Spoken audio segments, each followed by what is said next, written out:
Well, good afternoon, Housing Committee, members of the public. Thank you very much for your patience. We are officially reconvening today's public hearing. We want to extend our gratitude to the members of the public who signed up to testify remotely and to all of the folks who came here in person to have their voices be heard. To expect that a public hearings business would start at 10 a.m. and to have it actually begin in earnest at 3 p.m. is a hard thing to put the public through.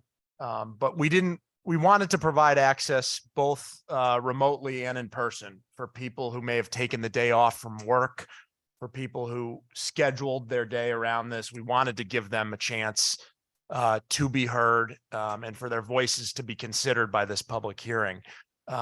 We are officially reconvening this hearing. We do have folks that are signing in remotely and also here in person to testify. We are going to accommodate people even if they're out of order, because we recognize that people have already been inconvenienced enough by what appears to be a statewide and potentially national internet outage situation across the country. So with that, if there aren't any further questions, we do politely ask people as well not to display any political signage in the hearing room. And if there aren't any further questions, why don't we just jump right into business here? And be grateful that the internet is working, the technology is working, and we're ready to begin. I'm not seeing any objections, but I do think let me ask Senator Moore, do you have anything to share before we start? I just want to, this is a two-sided coin. Good afternoon, everyone. The other side of this is that people were remote, and we had more people who wanted to speak remote than we had in person. To those who waited around, thank you. And as you said, Representative Luxembourg, we'll make sure that everyone is heard, whether they were in person or remote. So we'll get started. Good afternoon, everybody. Looking forward to it. Yeah, thank you, Senator Moore. Senator Sampson, did you have some comments? Thank you very much, Mr. Chairman. I'll just follow up the chair's comments and suggest that I'm appreciative of their efforts today to try and deal with what is a very difficult set of circumstances that none of us could have predicted.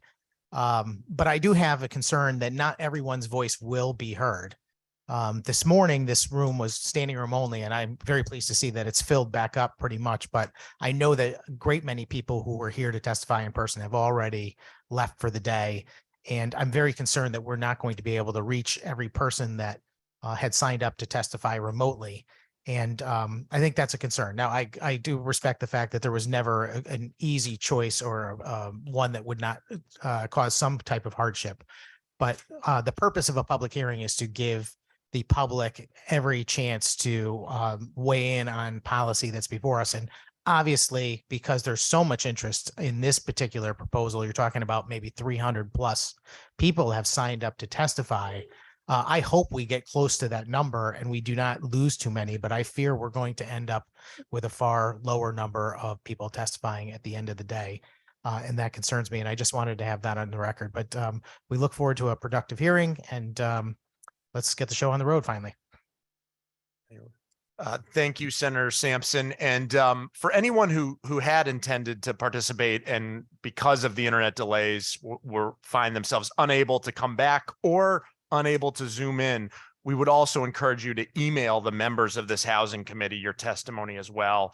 And we can accommodate and be accessible to you in that way as an additional option for folks who are inconvenienced. And with that, let's begin, and we will call our colleague, Senator Julie Kushner, who's here up to testify. You're number one on the list, Senator. Welcome to the Housing Committee.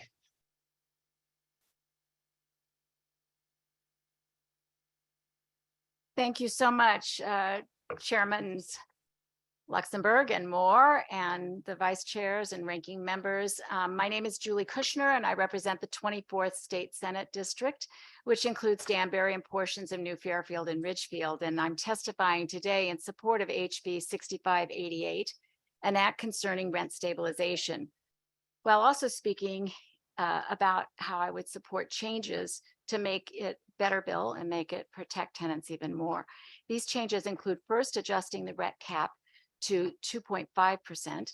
Second, covering apartments such that landlords can't increase rent by pushing tenants out and bringing in new tenants. And third, expanding good cause protections to cover all tenants. And I will be submitting written testimony, but rather than read that today, I just like to share a few of my thoughts. I live in Danbury, and it's one of the cities has been hit very hard with the cost of housing, particularly since the pandemic. So many people moved out of New York, moved across the line. And so housing stock is really low in Danbury, and the cost of renting is sky high.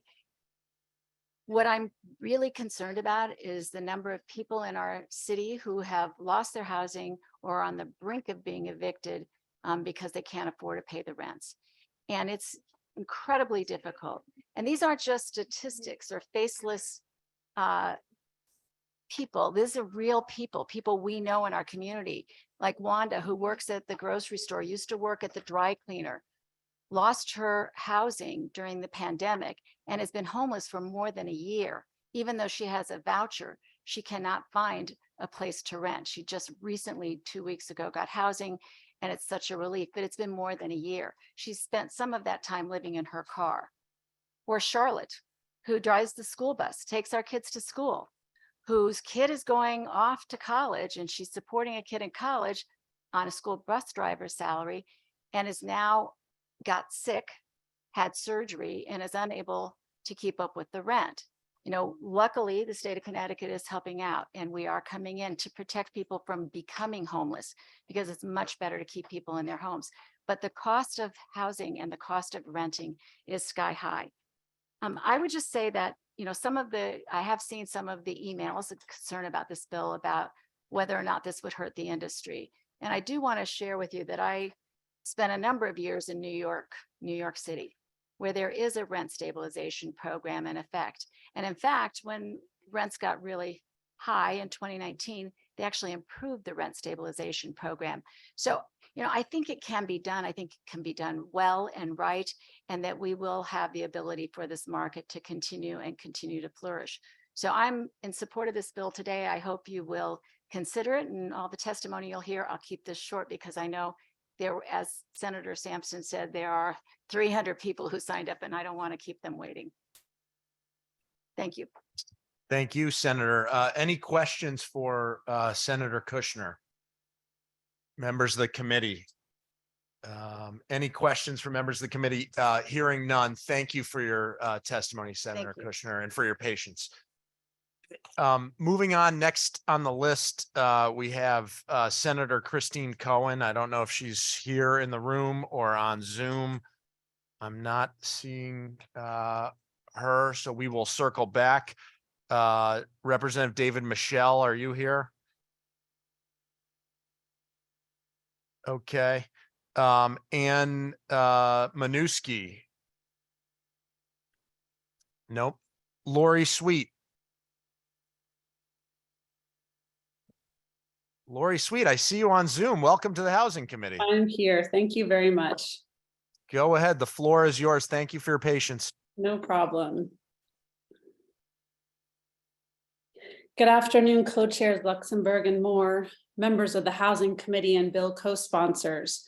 My name is Lori Sweet, and I'm an at-large representative on the Hampden Legislative Council. Thank you for the opportunity to speak today in support of HB 6588. I will be brief out of respect for your time and allow the folks who are going to be testifying after me. I strongly support rent stabilization in the amount of a 2.5 cap and expanding the bill to add good cause eviction. Having knocked many doors in Hampden over the last few years, I can tell you that excessive rent hikes are hurting families. People are being forced to leave their communities, and uproot their families as a result of these unconscionable increases. One family faced a $700 rent increase recently. For working families, $200 to $300 is too much. Tenants are facing evictions for no reason, and we are seeing more and more landlord retaliation. I hear from constituents on a daily basis about a variety of issues, but the most persistent issues I hear about from the most number of people are problems residents are having with their housing. I testified about predatory towing practices at apartment complexes last week with the Transportation Committee. I've helped to shine a light on unhealthy living situations that are currently being addressed. And I, along with my colleagues, recently passed amendments to our local housing ordinance, recognizing tenants unions and creating a process to consolidate complaints to our Fair Rent Commission. These are great steps, but it's not enough. The issues before this committee today, they're vitally important for so many families. So I'm here to advocate for this bill that has the power to do a tremendous amount of good for a lot of people throughout the state. Everyone has the right to safe, secure, stable, and dignified housing. I thank you in advance for listening to the stories of Hamden residents and then voting your conscience on this very important bill. Thank you so much for your testimony. Any questions from members of the committee? Senator Sampson. Thank you very much, Mr. Chairman. And thank you for being here today, Lori. You said the same exact thing that Senator Kushner had said when she testified first, which is that you wanted to see the bill back at 2.5%. And I'm just curious if, first off, I don't want to put words in your mouth, so please verify that's correct for me. Folks in the room may not realize that the bill was originally drafted, I think it's a 3% cap, and now it is at the consumer price index plus 4%, which as my research says, that's 10.6% today. I'm just curious if there's the reason why you feel 2.5% is the correct amount given where we live today in Connecticut in 2023, where everything is costing us more, from groceries to gasoline to electricity. No one likes that. I want to see all those things become more inexpensive too, but why would we single out landlords to only have a 2.5% increase in the ability to charge for their product or service versus other markets? Through you, Mr. Chairman.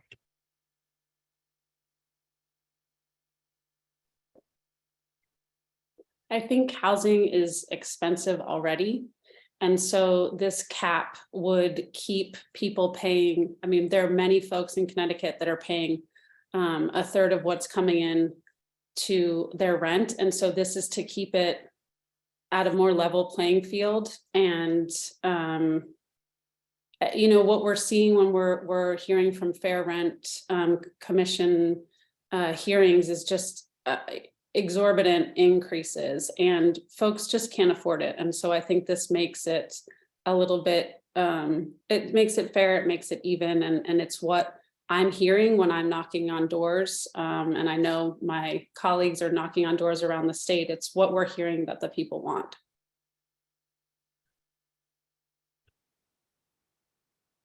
Thank you, Senator Sampson, for a second time. Thank you, Mr. Chairman. I don't know that we follow those types of rules. I'm just asking questions of the witness through the chair. And I appreciate the answer. I just noticed some of your comments during the testimony and just now were about fairness.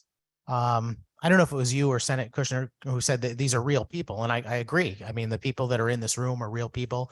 The people sitting around this table are real people, and so are the housing providers. We're all real people, and we all have concerns. So I don't know why we would consider some people more than others in any particular situation. I think our great country is founded on the notion that all people should be treated equally. So you mentioned a couple of things. I want to understand the perspective that says that it's fairness to require one person to limit their ability to make an income off of their risk and their labor. to provide for someone else. Let me, in fact, let me skip that question. You said that they're raising the rents for no reason. And I'm just curious if you honestly believe that, or you would give landlords some credit that they are facing rising expenses. Through you, Mr. Chairman.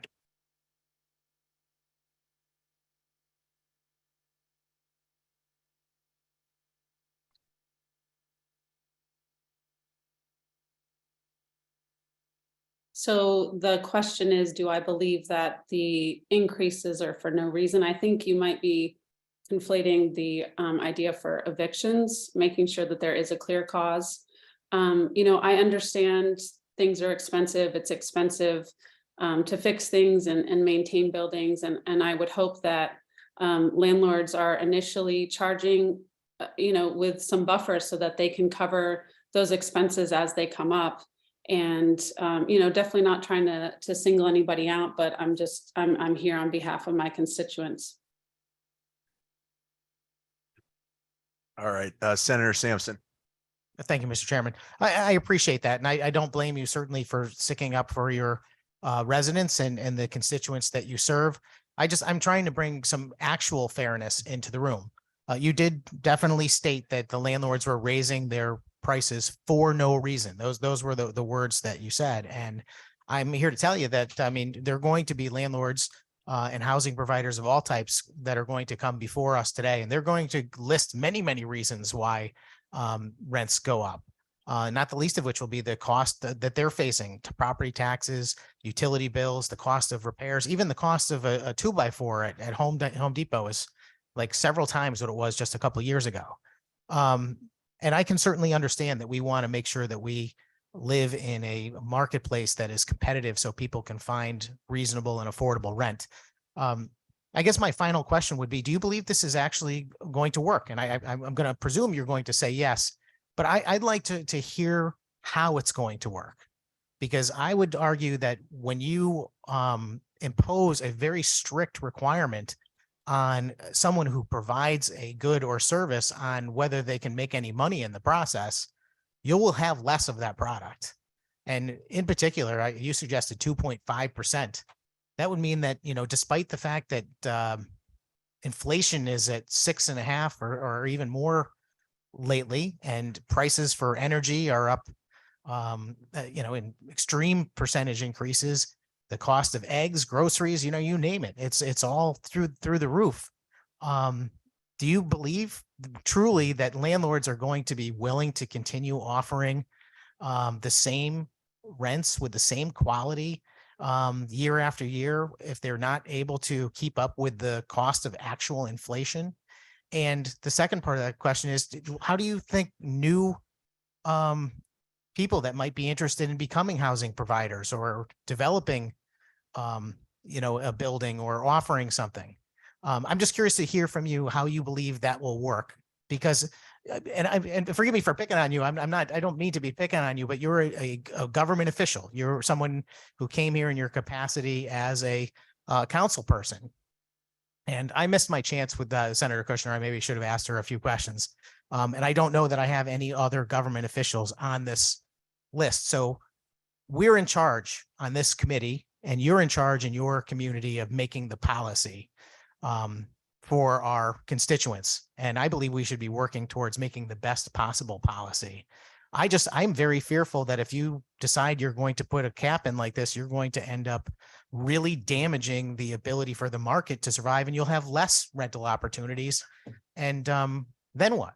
So I just curious if you truly believe that this is going to increase the amount of affordable housing, or you might give me some credit that the same thing economists might say, that it has the potential to do harm as well.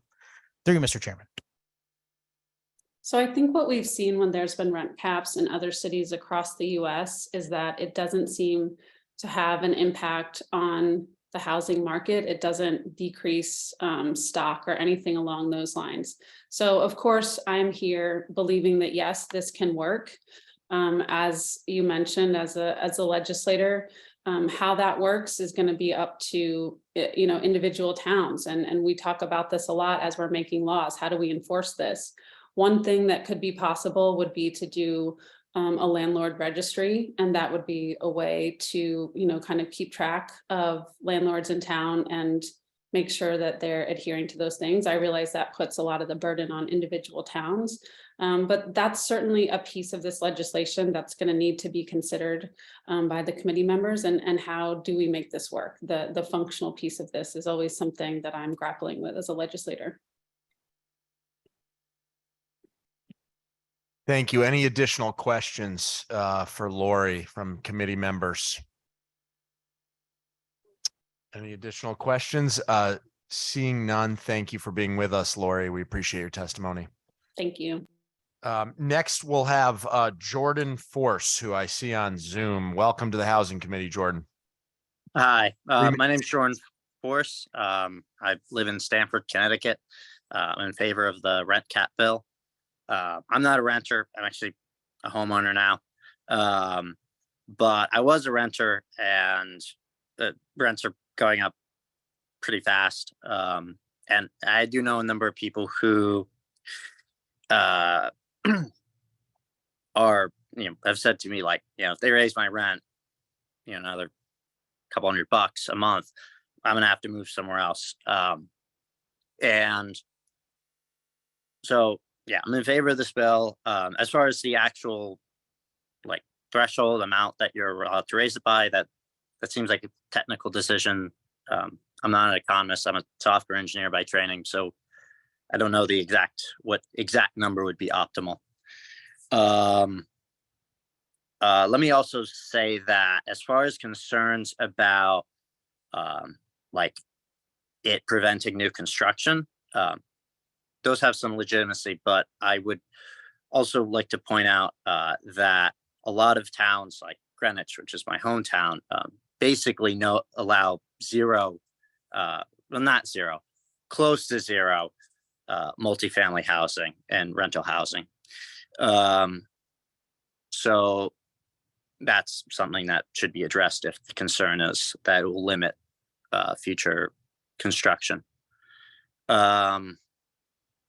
Okay, that's my testimony. Thank you, Jordan. Any questions from committee members for Jordan? Seeing none, thank you for being with us, Jordan. Next, we'll have Kimberly Erickson. Are you with us, Kimberly?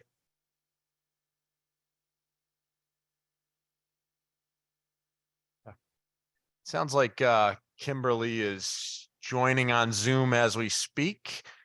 Kimberly, I see you on Zoom. Are you here?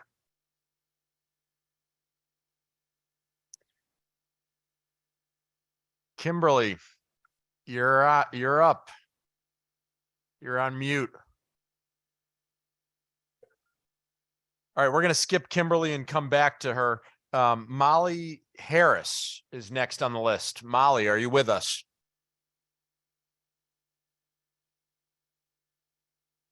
Seeing not, Donna Curry is next. Donna, are you with us? No. Sean Buskey. Sean Buskey, are you with us? No. Kenneth Delory.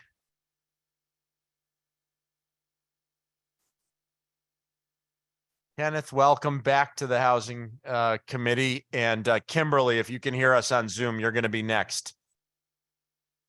My notes say good morning, but good afternoon, honorable members of the committee. My name is Kenneth D. Delory. I'm a resident of Sun Community Cedar Springs Mobile Home Park in Southington. I'm also a member of the DCP Mobile Manufacturers Home Advisory Council and president of the Connecticut Manufacturers Homeowners Alliance. Thank you for the opportunity to speak today in qualified support of RSP 6589. We support the bill, but with proposed amendments that would modify the language to be more similar to New York State Bill 6458, a mobile home rent cap statute that was enacted in 2020. When provisions of that bill are placed next to RSP 6589, the differences are striking. New York statute presents a serious effort to maintain mobile homes as one of the last remaining sources of unsubsidized affordable housing in that state, while at the same time maintaining the expectation of a reasonable return on investment to park owners. RSP 6589, on the other hand, seems not to acknowledge that there is a housing affordability crisis in Connecticut at all, leaving residents wondering whether legislators understand the issues facing mobile home residents at all. So, in the interest of increasing understanding, I'd like to provide my understanding of where the real issues lie. They arise almost exclusively from the activities of out-of-state real estate investment trusts, hedge funds, and other corporate interests, and not from independently owned parks that have managed to keep rent increases manageable through the last difficult years. I expect similar forces are at work in other types of rental properties in the state. In support of that assertion, I'd like to provide a couple of anecdotes from publicly available sources that prove that assertion. The first is an article regarding a purchase of a mobile home park outside of Houston, Texas last June by Sun Communities for $30 million. To quote the article, an asset class that was once viewed with derision is now increasingly viewed by blue chip investors as a recession resistant hedge. More importantly, the relevant part of this article is a quote from the seller.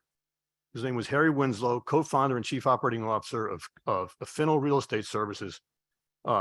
Sun Communities came to us several times. We weren't planning on selling for 10 years, but they came to us with an offer we couldn't refuse. Second document, Sun Communities Q2 2022 earnings conference call, July 22nd last year.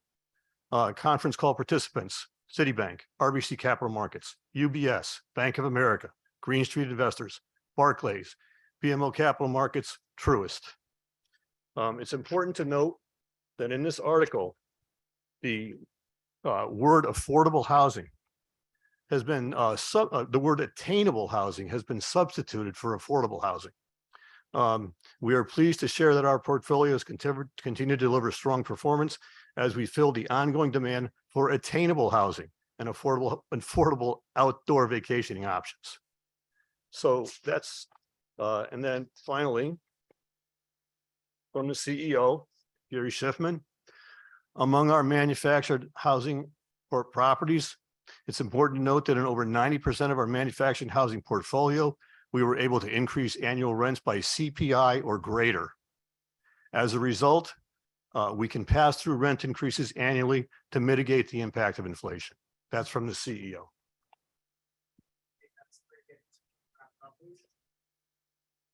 All right, I'll do one last thing. From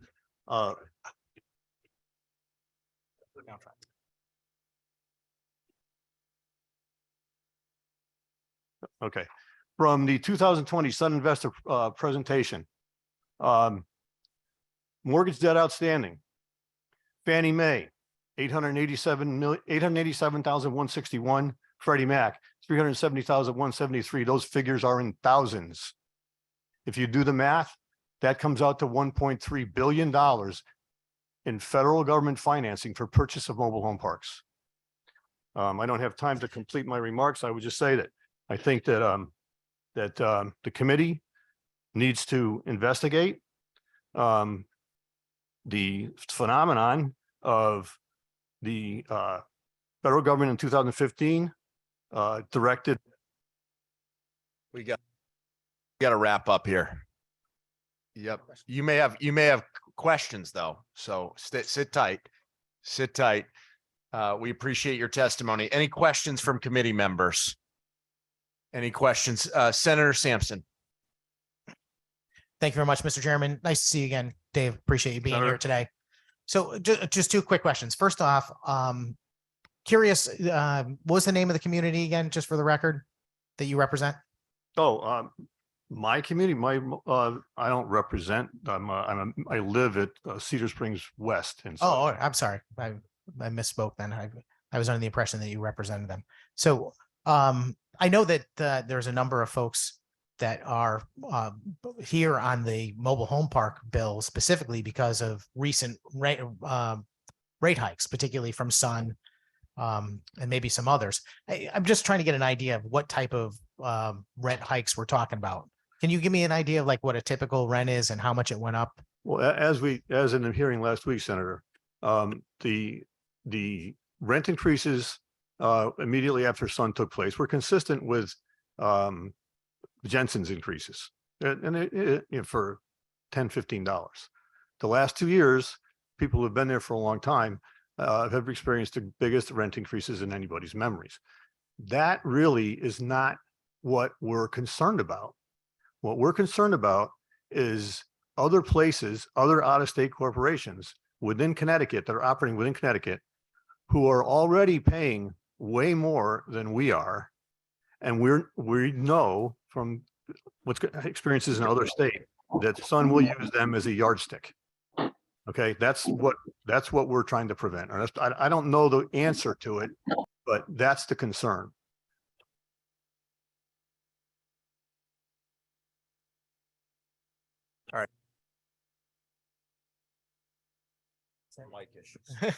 Thank you, Mr. Chairman. I appreciate the answer, Dave. You didn't really tell me any numbers though, and I don't want to hold you to anything, but are these, is it $400 or $1,000? Just give me an idea, and your mic's off.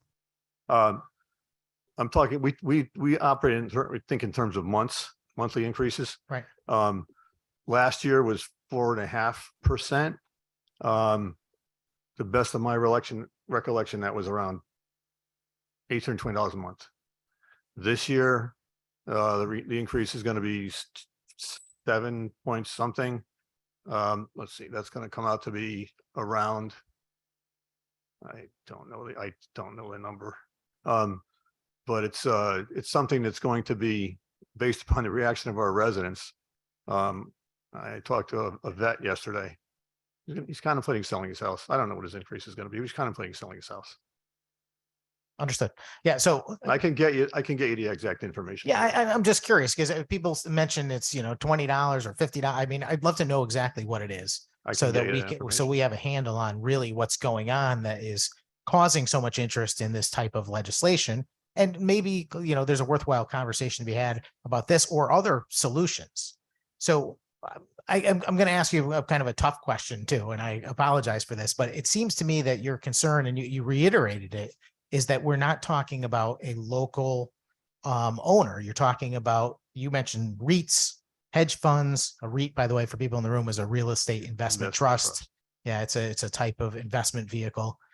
Hedge funds and corporate entities. I think that's your exact quote. So I'm trying to understand. I totally get that seems to have a particular interest of yours because you feel that these companies are less connected to the parks and the community themselves, and they're less interested in maintaining an affordable operation. That may or may not be true. I'm wondering if this policy was written specifically only for non-local investors, would it be different? I'm just curious. Senator, our submission is similar to New York's, and they provide a 3% limit on mobile home rents increases with a 6% cap if they need extra money for roads, water, sewer, other capital improvements. I'm not smart enough, Senator. You guys are the ones who need to figure out if there's a way constitutionally to apply a rent cap law to only out-of-state corporations. I suspect that would not be possible. So we've used the existing law that's been in place in New York for 2 years. And I also have, I was going to tell you that I have the email addresses of all the sponsors of the New York law, which I will send to you within the next 24 hours. But the assertion I maintain that most of the problems in mobile home communities across the state of Connecticut are issues that are being created by out-of-state corporations. You may be familiar with Beacon Falls, where they've gotten 30% increase in the last 3 years in their land rents. They can't even have washing machines in their homes because the septic system is so fragile. And have that 30% increases resulted in any improvements to the septic system? No. They still have to spend another $80 a month going out and doing their laundry somewhere else or going to neighbors or relatives' homes. So I can, were there time? I could provide you offline the other corporations in the state of Connecticut. I was out in the field all day Saturday in another one. And I invite you, all of you, I will take you to some of these places and demonstrate what they're being charged and what they're getting. And the rents just keep going up every year. And because of the nature of mobile home, the mobile home landlord-tenant relationship, you don't have the opportunity, even if there was a place to put the park, to pick it up and move it to another location, to the point where there's a very famous quotation from a guy by the name of Frank Rolfe. He runs Mobile Home University, and he likens mobile home residents to Waffle House diners that are chained to their booths. And that's why REITs and other corporate investors are targeting them or us for purchase, because they know there's little to no defense. And that's also why, Senator, there's a whole separate chapter of Connecticut landlord tenant law for mobile homes alone, just for mobile homes, chapter 412. I'm sure you know that. Thank you. Any additional questions from committee members? Senator Sampson. And thank you, Mr. Chairman. Just before we go on, I'd like to say, I mean, I don't know how this hearing is going to go, and I have no intention of trying to take up a lot of time with the first few witnesses or drag out this meeting whatsoever. But we're here on a fact-finding mission. Okay, we're here to find out what people think, and the questions I'm asking are important, and we need to have the answers for those to make good policy. I would just appreciate the people in the room and my chairman for recognizing that I'm asking very important questions, and I certainly have no intention of taking up the hearing's time. At any rate, Dave, you said a couple quick things. One, that you recognized right off the bat that your friend that you were talking about who was contemplating selling is doing so because they're impacted by the costs that are facing them. I just, because you recognize that, it seems to me that you should recognize that costs also impact the property owner as well, and that they've got to make decisions based on that situation. And I know we have had a long conversation about local zoning and things like that, which we should definitely continue that conversation. But my fear about this policy more than anything else is that it will end up with less affordable housing, not more, because you're making a deterrent effectively to entering the marketplace. If you want to respond to that, you can, but Sure, the chairman's going to grab my sleeve again in a second if I'm not. All right, I'll try to be brief. My response is the same as it was last time, Senator. Have you done any more research on whether there's mobile home laws that are allowed in your districts? Yeah, no, I don't believe that any of the towns that I represent. Well, might you're do gonna then. have to convince me of that. Oh, yeah, well, I mean, Because if likewise, your theory is that the market will resolve the problem. I just read an article to you a couple minutes ago that says the shortage of mobile home parks is what's driving hedge funds and other corporate investors into the marketplace because of the return on investment that they can get. Those things are happening with the current marketplace in effect. And I honestly, whether there's zoning restrictions on mobile home parks in towns or not, when's the last time you saw a mobile home park built in the state of Connecticut? The only one that I know of was as a result of 830G in Oxford. That's the last one. Right.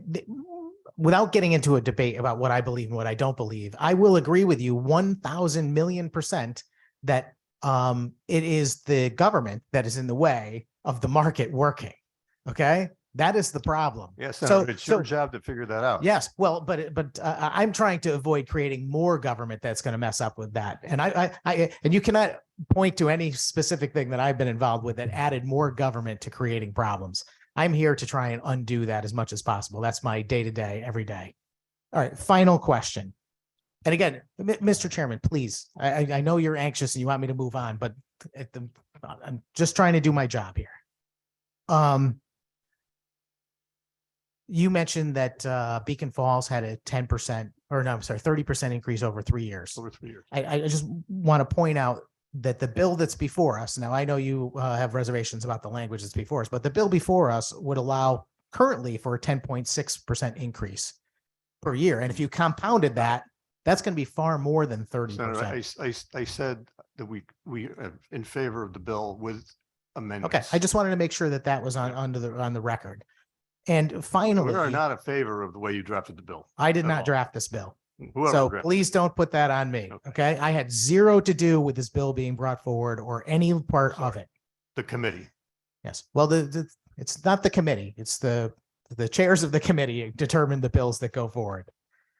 Let me just say one final thing, which is that you mentioned that in the case of Beacon Falls, 30% increase and no improvements. And I guess the question I would have about any of these rent control bills is, how do you address that situation? What if the residents of that particular park were fine with that 30% increase because they needed to invest the money into that improvement of the septic system or what have you?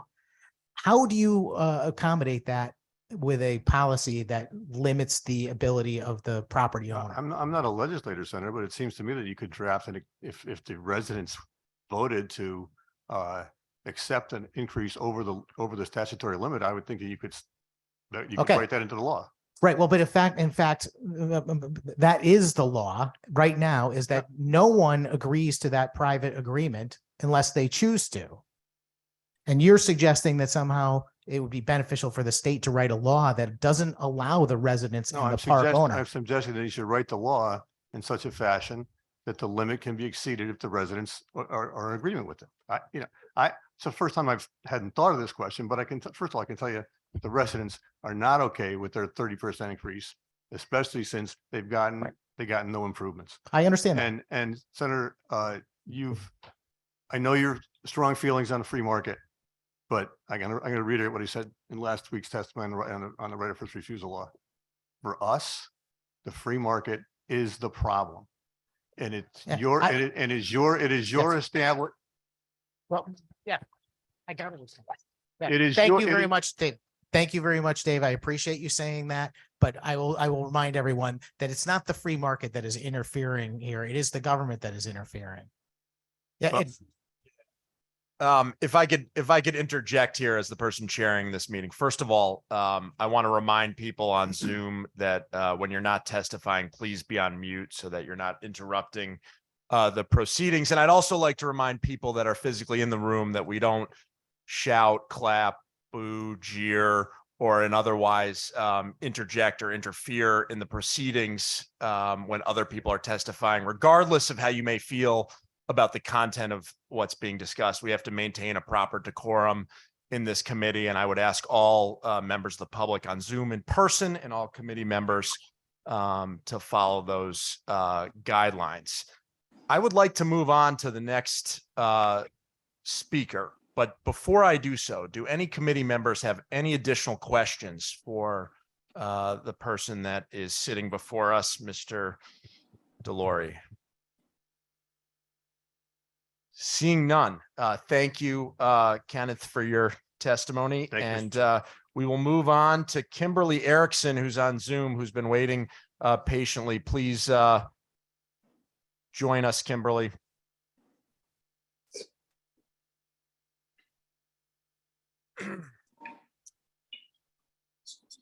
Okay, Kimberly is not with us, so we're moving on to Beatrice Moncada. Beatrice Moncada, are you here? Looks like you're here in person. Welcome to the Housing Committee. You have 3 minutes to testify, and then folks will ask questions. Buenas tardes. Buenas tardes. Mi nombre es estimados representantes, Luxemburg, senador, Morris y miembros del Comité de Vivienda. Mi nombre es Beatriz Moncada, soy residente de Norwalk y miembro de Comunidades Sin Frontera.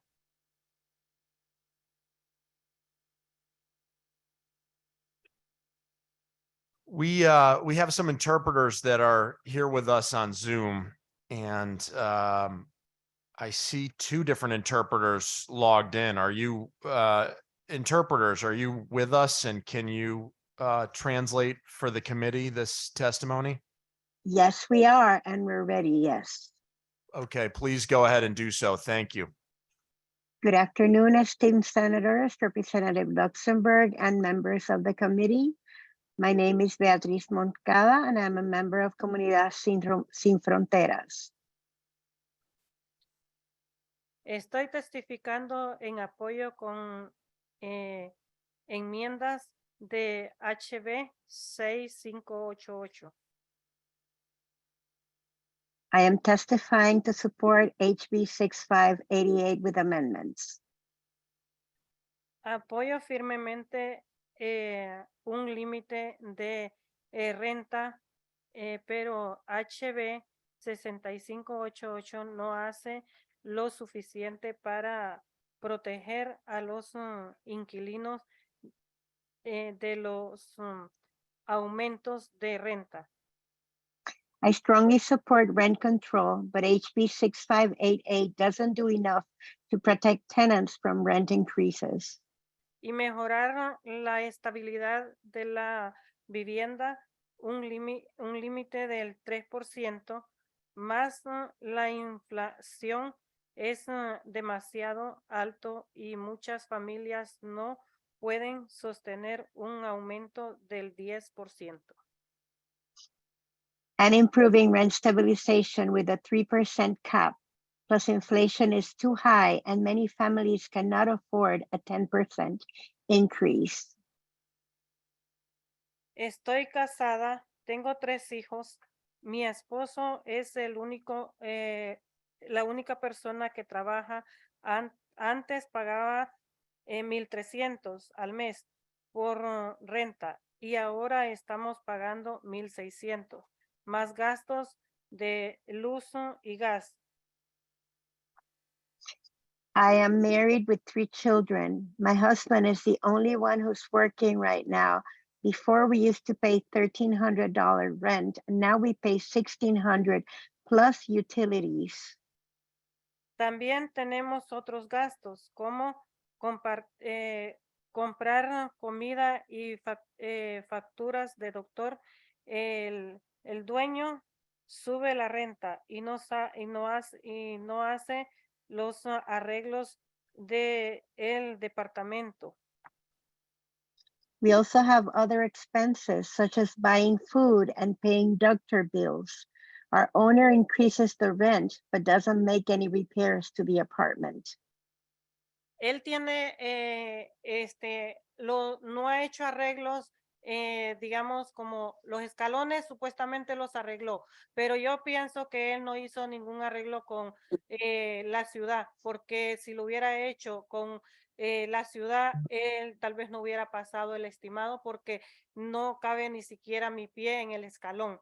Y aparte, que no cabe mi pie en el escalón, está muy alto.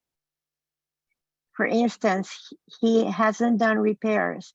He said he repaired the steps, but I don't think he did anything through the city because my foot doesn't even fit on the step and the steps are too high. Y así hay otras cosas que falta arreglar. Cuando yo le dije a él que fuera a arreglar, dijo, ¿sabes qué? Tú vives ahí, tú eres la que tienes que arreglar. O sea, yo tengo que arreglar con mi dinero para poder vivir bien, si quiero. Y si no, me tengo que quedar y si no, tengo que irme o buscar otro lugar. And there are other things that need repairs. And when I told him, he said, you live there, you fix the things. You have to make your own repairs. So I have to make my own repairs with my own money or find another place to live or stay here in the conditions that I'm in.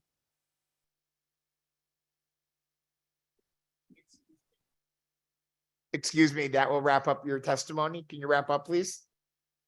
¿Puedes terminar tu testimonio, por favor? En nuestras donde más de 100 ciudades tienen estabilización de alquileres, estudio que comparó ciudades con sin estabilización de alquiler, encontró que no había una realización significativa entre la estabilización de alquiler. There are more than 300 cities that have rent stabilization. A study that compared cities without rent stabilization found that there wasn't a significant difference in rent stabilization between them. El límite debe de ser más bajo de 2% a 3%. Esto corresponde a los aumentos prometidos de renta aún antes de la pandemia y sería accesible, predecible para los alquilinos. Gracias. The cap should be between 2 and 3%. This would be within the limits before the pandemic and be affordable and predictable for tenants. Thank you. Thank you very much for your testimony, and also thank you to our interpreters that are here increasing the accessibility of this committee, and thank you to Representative Gonzalez as well. Any questions from I committee want to say members? something. All right, Representative Gonzalez, you have the floor, madam. I got a comment, but knowing that she don't speak English, so I'm going to do my comments in Spanish. And if anybody want me to repeat it in English, I'll do that. Pero Proceed. señora, muchas gracias por haber venido aquí. Nosotros sabemos que hay mucha gente hispana que está teniendo muchos problemas en vivienda y porque no hablan la lengua no vienen aquí. Pero nosotros tenemos tanto derecho como tienen los demás. Y yo le doy a usted mucho crédito por haber venido aquí y sabiendo que no habla inglés, que está permitiendo que otra persona interprete por usted. Eso es tener mucha valentía, ya sea que en un building como este a veces inspira miedo venir a testificar. So, de Gracias nuevo, por decirme eso. ¿Sabe qué le voy a decir? Ahorita, casualmente, nosotros le dijimos algo a una persona y ¿sabe qué nos dijo? Que para eso hay sección 8 y hay también el shelter. Yo no quiero ir a parar un shelter ni tampoco quiero sección 8. Por eso estoy pidiendo el 2%. ok, gracias mil de nuevamente. And if any member want me to translate, well, Please, I said please thank do. you. I said thank you very much for coming. I think I give her a lot of credit. Because knowing that we have a lot of people, Latino people, and they are going through a lot of problems with the landlords, they don't come here to testify. And I understand that sometimes this building can intimidate people because a lot of people don't speak the language. But I want to say thank you very much. And I give you a lot of credit for being here. Thank you. Gracias. Any additional questions for her from members of the committee? Seeing none, we are going to move on to Jason Cole. Jason Cole, are you with us in person or on Zoom? Not seeing you. Annie Harper is next. I believe Annie Harper is on Zoom. Welcome to the Housing Committee. Annie, you have 3 minutes. Good afternoon. Thank you so much for the opportunity to speak in support of HB 6588. I'm Dr. Harper, and I'm employed as an assistant professor at the Yale School of Medicine in the Department of Psychiatry, but the views I'm expressing here are solely my own. In my work, I conduct research into the associations between finances, poverty, and mental health, and my research has found that the inability to afford rent is a major cause of both financial instability and significant negative mental and physical health outcomes. A study we conducted in New Haven in 2020 with over 400 residents before the worst impacts of the COVID-19 pandemic found that over a third of renters had been behind on rent at some point in the prior year, and that people with those rent arrears, as well as other non-loan debts, reported significantly worse mental health than others. We did in-depth interviews as part of that study and found that tenants are juggling multiple types of debt, including rent arrears and often associated with rent arrears as they try to make ends meet, which causes significant stress and anxiety and also damages their ability to build stronger financial futures for themselves and for their families. This connection between affordable rent and health has been established by multiple other researchers. We're certainly not the only ones. One of my colleagues, Danya Keene, has found that people who receive rental assistance making housing affordable experience significant decreases, for example, in uncontrolled diabetes compared to others who don't have such assistance. Both Dr. Keene and myself have conducted research in New Haven and all over Connecticut, other Connecticut cities and rural areas, as part of which we frequently speak with tenants who are experiencing high rent burdens, like more than half of Connecticut renters. And our research has shown the harmful effects of unaffordable rents, the health effects that I already mentioned, as well as people having to cut back on basic needs such as food and healthcare in order to afford rent. We've both been involved in evaluating Connecticut's new Right to Counsel program, and our early findings are showing that the legislation was a crucial step towards protecting tenants' rights and preventing evictions. But that research has also shown that even with that legal representation, the lack of affordable housing and the ability for landlords to raise the rents beyond what people can pay has created a situation where people simply can't afford to stay housed. And we've heard many stories like the previous speakers where people are forced to remain in substandard housing because they can't afford to leave. And when people do end up being evicted, it's extremely difficult and sometimes impossible for them to find a new place they can afford. So I strongly support a rent cap in Connecticut and as such support this, but I would suggest some revisions. First, that it's vital that the rent cap apply even when the previous tenant leaves and the landlord is renting to a new tenant. We've seen in our research multiple examples of landlords trying to evict tenants so that they can raise the rent. The bill should also include good cause eviction protections to cover all tenants, not just the elderly and disabled who are already protected in this regard, and the cap should be lower, close to 3%. I appreciate the concern that someone mentioned earlier about, the risk of reduction in affordable housing as a result of bills like this. And I fully appreciate that the problem with affordable housing is much larger than can be fixed by a rent cap. It's certainly possible there may be problematic knock-on consequences, but we have to start somewhere, and ensuring that rent is affordable is the place to start. We then work on fixing the other pieces of the puzzle or problems that arise as a result of that. There are certain things we shouldn't compromise on. We don't compromise on child labor, or at least legally we don't. There are certain things we don't compromise on. Excuse me, that's 3 minutes. If you could wrap up, please. That's all. Thank you very much. Thank you for your testimony. Any questions for Dr. Harper? Any questions? Representative Scott. Thank you, Mr. Chairman. So my question is around, and I appreciate you acknowledging at the end there about the idea that we have some potential issues with the rent cap in terms of, the allotment of how many affordable housings out there. So I have a question back to you, and I see you're from Yale University. So I'm assuming there's economists, there's people you've also talked to internally at Yale, and I'm just kind of understanding. We've had multiple economists come here and talk to this committee, saying that having rent caps would put a suppression. It would depress the fact that we would have some additional housing, different people reaching out and trying to do more in this state. I'm just curious about your thoughts and understanding of that. I just want you to elaborate on some of the comments you were making towards the end of your worry or my worry about how we're not going to be able to expand housing within the state by maybe putting rent caps on to be able to not allow people to come invest in the state. So I'd just like you to try to elaborate on that. Any additional conversation you might have had internally there within Yale University. Thank you, through you, Mr. Chairman. Thank you for the question. I'm not an economist, so I can't speak in that regard. But I think first of all, that's not necessarily the view of all economists. I think there are other economists who might have different views. But regardless of that, my perspective is that there are certain things we do that restrict the market, right? There are certain, like, for example, I just brought up the example of child labor, right? We don't employ children to do certain types of things. Once you have a law like that in place, there are probably knock-on effects in terms of the cost of labor or whatever it might be. You then fix those problems. You don't compromise on the original problem, which is making sure that people can afford rent.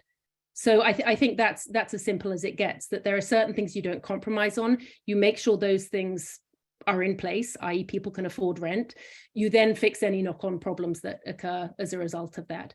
And whether that I don't know what that means. Subsidies from government, maybe it means more government housing. I'm not an expert in that, but I absolutely don't think we can compromise on having rents that are affordable for people. That has to be where we start.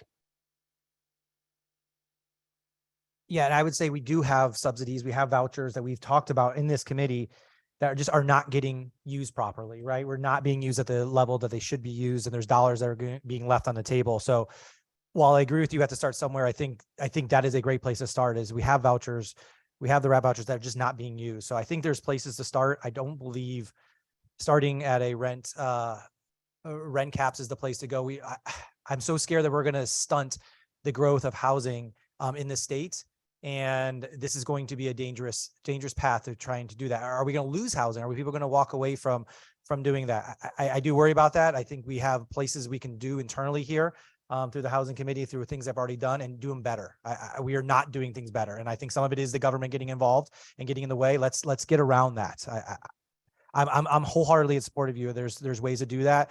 I just don't know if this is the path to go. I think there's some internal ways that we can do so already. So thank you for your testimony, though. If I could just briefly respond to that, I would respectfully disagree. I do think this is one of the places we can start, and also just make the point there isn't just one place to start. So vouchers is important, as are rent caps. Thank you. Any additional questions from committee members? Senator Sampson.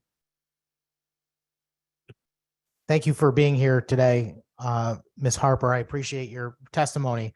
I'm just curious how you juxtapose the concern you have about people being able to afford their rents, which we all share, and the notion that the property that we're referring to actually belongs to another person. And for this rent cap law to take effect, you're effectively using the force of government to deprive someone of the value of their property for the benefit of another. I'm curious how you feel about that, since you're concerned about the welfare of the tenant. Is the welfare of the housing owner or provider a concern at all in your mind, through Mr. Chairman? Oh, absolutely. I mean, I think everyone should be able to afford a place to live. And if the rent cap somehow means that the landlord doesn't have can't afford a place to live, that's a problem. But I expect that would happen in almost a minority to no cases. And if the rent cap impedes the property owner's ability to maximize their profit from that property in a way that might make rent unaffordable for somebody, then I think that's a valid intervention by the government. Well, I appreciate your notion of a valid intervention, but who gets to decide how much people get to make as an income, and who gets to decide what the value of someone's property is? Should the government be able to determine that?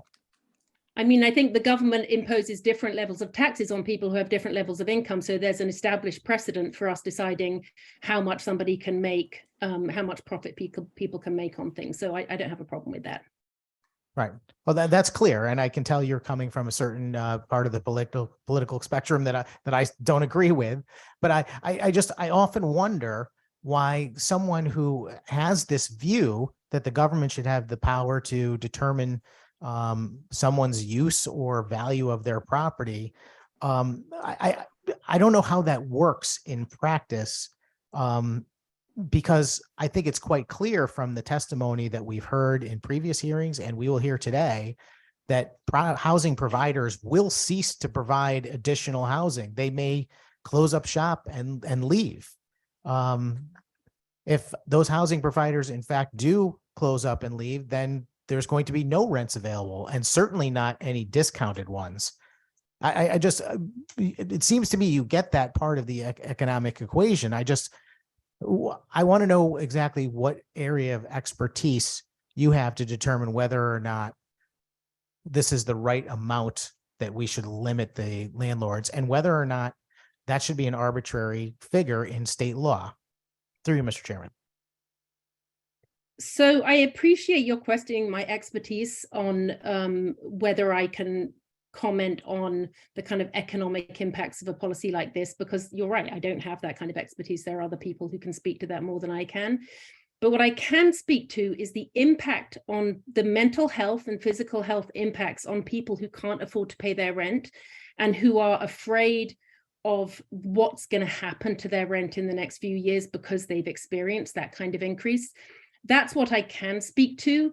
And those impacts are not just disastrous for the individuals and their families who have to go through that, but frankly, they're disastrous for the ability of those people to remain healthy and employed, the costs for the healthcare system. So that's my area of expertise, and that's what I can speak to. You know, what I don't think we can compromise on is people being able to afford their rent. And I'm not an expert on this piece, but from what I've read, rent caps is one way to start the move towards affordable rent for everyone. I believe there are places where rent caps have been implemented in this country and outside, and they have not been disastrous. So I think it's worth it. I think it's worth the difficulties that we might face in, you know, in the economic, how can I say? I think that having the rent caps, and I'm going to be quiet now because I'm talking about economics, which I'm not an expert in. Appreciate your humility. I think Representative Butler has a question for you. And Representative Butler, we apologize for any technical difficulties that caused any delay for you. We're very glad to see you here on Zoom. Thank you, Mr. Chairman. It was very difficult getting on today, but I'm here.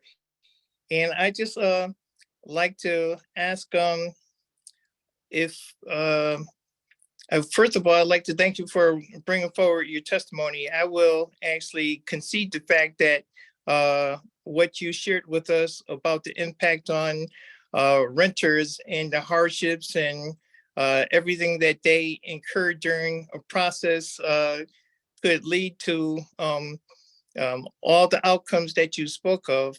I just wanted to know if you actually looked at the flip side of that equation.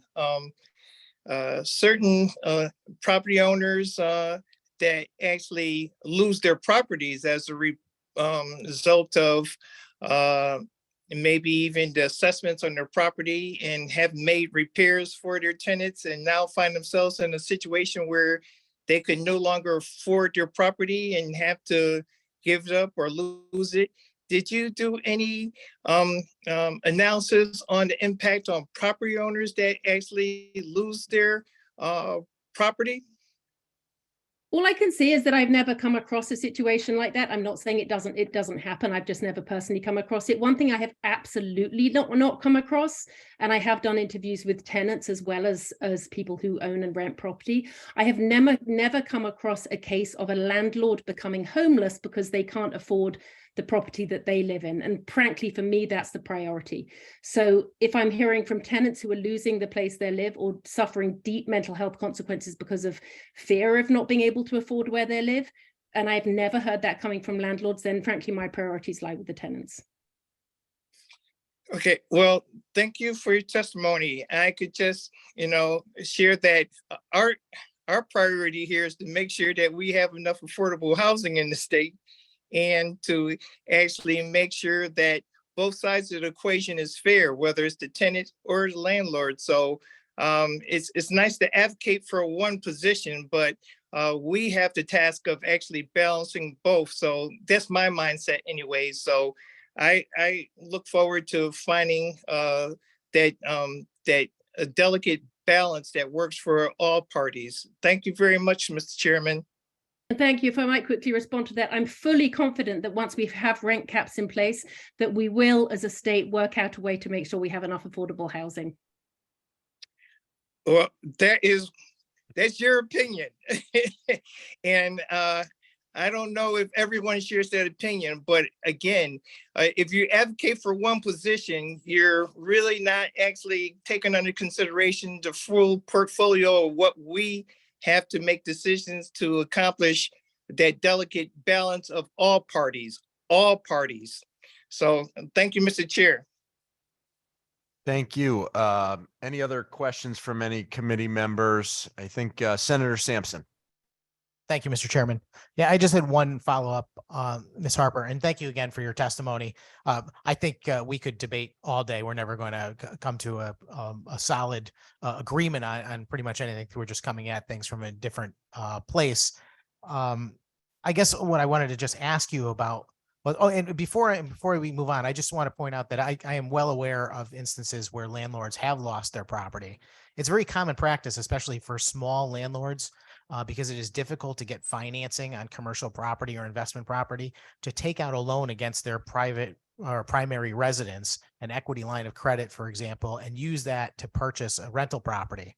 And during the pandemic, when many tenants were not paying their rent, possibly instructed by the governor, there were landlords that were in very precarious positions, and some of them definitely absolutely lost their residence that they lived in by being foreclosed because they could not pay the mortgage. But the property that they rent out was unaffected because that was purchased using the assets of the primary residence.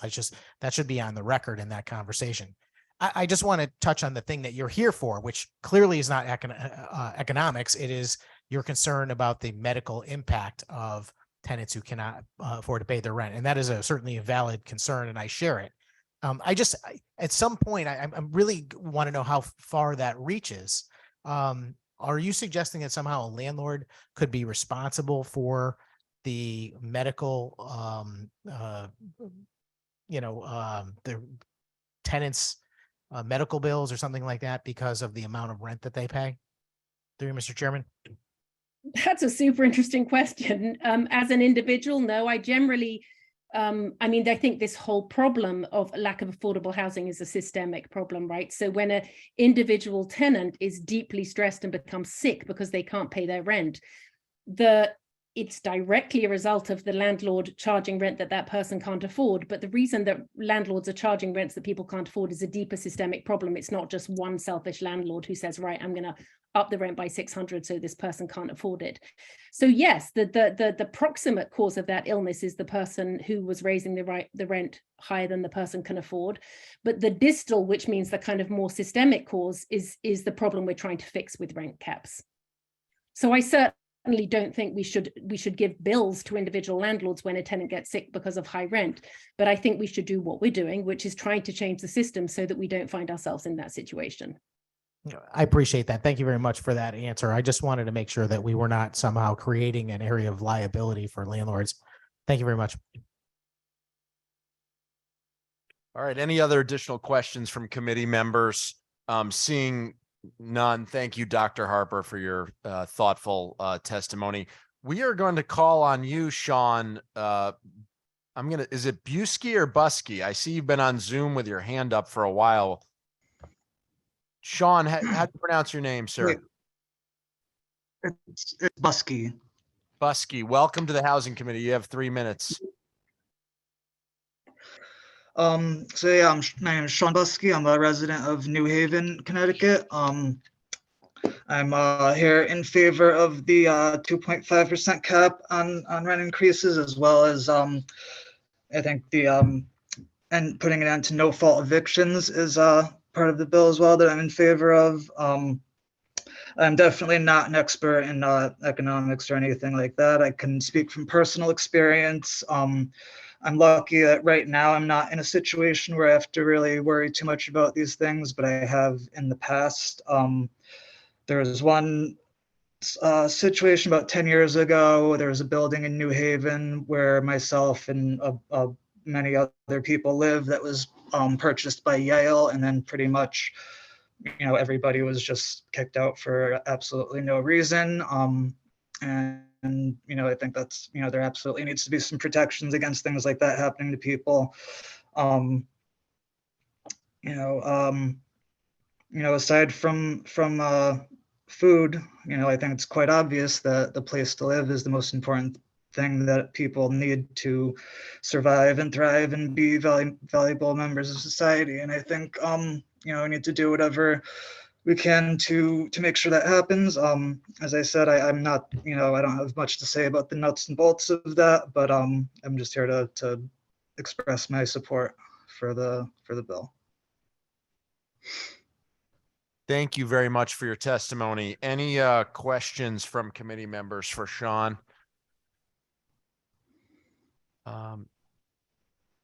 Questions? Nope. Seeing none. Sean, thank you very much for your input. We are going to move on to Seeing no questions for you, Sean, we're moving on to the next person on the list. As we're calling that person up, do want to encourage committee members, when folks are speaking, particularly if they're speaking with a translator, to make sure to pay attention and zero in and respect both the translator and the person that's testifying. And give them the respect of your attention when possible.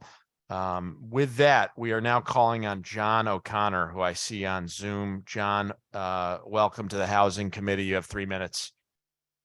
Good afternoon, Representative Luxembourg, Senator Moore, and all the members of the Housing Committee. My name is John O'Connor, and I teach at Central Connecticut State University in New Britain. I strongly support HB 6588, an act concerning rent stabilization. I'm the acting vice president of CSU AUP, a union that represents 3,000 members across the 4-state university. CSU AUP is a member of the Recovery for All Coalition, and we strongly support Recovery for All's equity agenda. As a professor at CCSU, I often hear horror stories from students about their housing insecurity. This has run the gamut from students living in their cars to students surfing on a friend's couch. It is difficult to expect students to take school seriously when they are struggling to find stable and secure housing. A rent cap would go some distance to help ensure that rents don't skyrocket out of control. Connecticut renters saw a 20% average rent increase over the last 2 years. The majority of Connecticut renters are cost burdened and spend more than 30% of their monthly gross income on housing. This disproportionately impacts people of color, seniors, and people with disabilities. While rent keeps increasing, wages aren't keeping up with inflation. Research shows that caps work. The cap we're asking for is enough to cover the cost of business for landlords. Keeping rent prices at reasonable rates will help with our housing crisis as well. At least 2 states and 200 municipalities have enacted rent caps, and their communities are better for it. I strongly support a rent cap, but HB 6588 would be stronger with the following changes. The cap should be lower. I would suggest 3%. This tracks pre-pandemic average rent increases and would be affordable and predictable to tenants. It should cover apartments in between tenants so landlords can't push out tenants to increase the rent. It should expand good cause eviction protections to cover all tenants so they have greater stability in their homes. Recent polling data indicates that 72% of Connecticut voters support an annual cap on rent increases. We as a state must prioritize the well-being of tenants so that every single person in our state has the safety of housing stability. Thank you for allowing me to testify this afternoon. John, thank you for your testimony and for your patience. I have one question that I wonder if you've contemplated. It's something that I've thought about as I've contemplated this policy. If you have a scenario where a property owner has gone to a bank and they have brought a business plan to a bank with projected rate of returns, and in exchange gotten a commercial loan on one property or multiple properties that they're renting out as residential real estate. And as part of that business plan, they've built in a certain rate of return. And based on that agreement, a bank has entered into a loan with a housing provider where everybody in good faith agreed to the terms, the bank, the business person that's providing the housing, et cetera. In that scenario, under a 3% rent cap, that may upend that pre-existing agreement that both a lender and a housing provider entered into. And one concern might be that in that scenario, would the bank then feel that the agreement has been altered and call the note? And you could have a scenario where all of a sudden property owners now have to figure out like, oh, the bank no longer wants to lend, and that I worry about that being a destabilizing factor in the housing market. I wonder if you've thought of that scenario, if you have any input on that. Just one thing by way of a response, Representative Luxembourg. I would just say that I think one of the key things about the rent cap right now and why it is such a good idea is that we have to remember that our state, our country has come through really a crisis.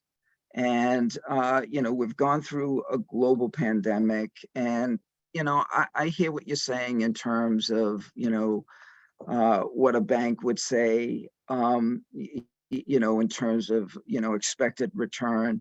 But I also think that we have to sort of remember where we are right now. And that is to say, a bunch of the residents within our state are trying to get back on their feet, trying to deal with a crisis that, has really sort of turned everything upside down for the last few years.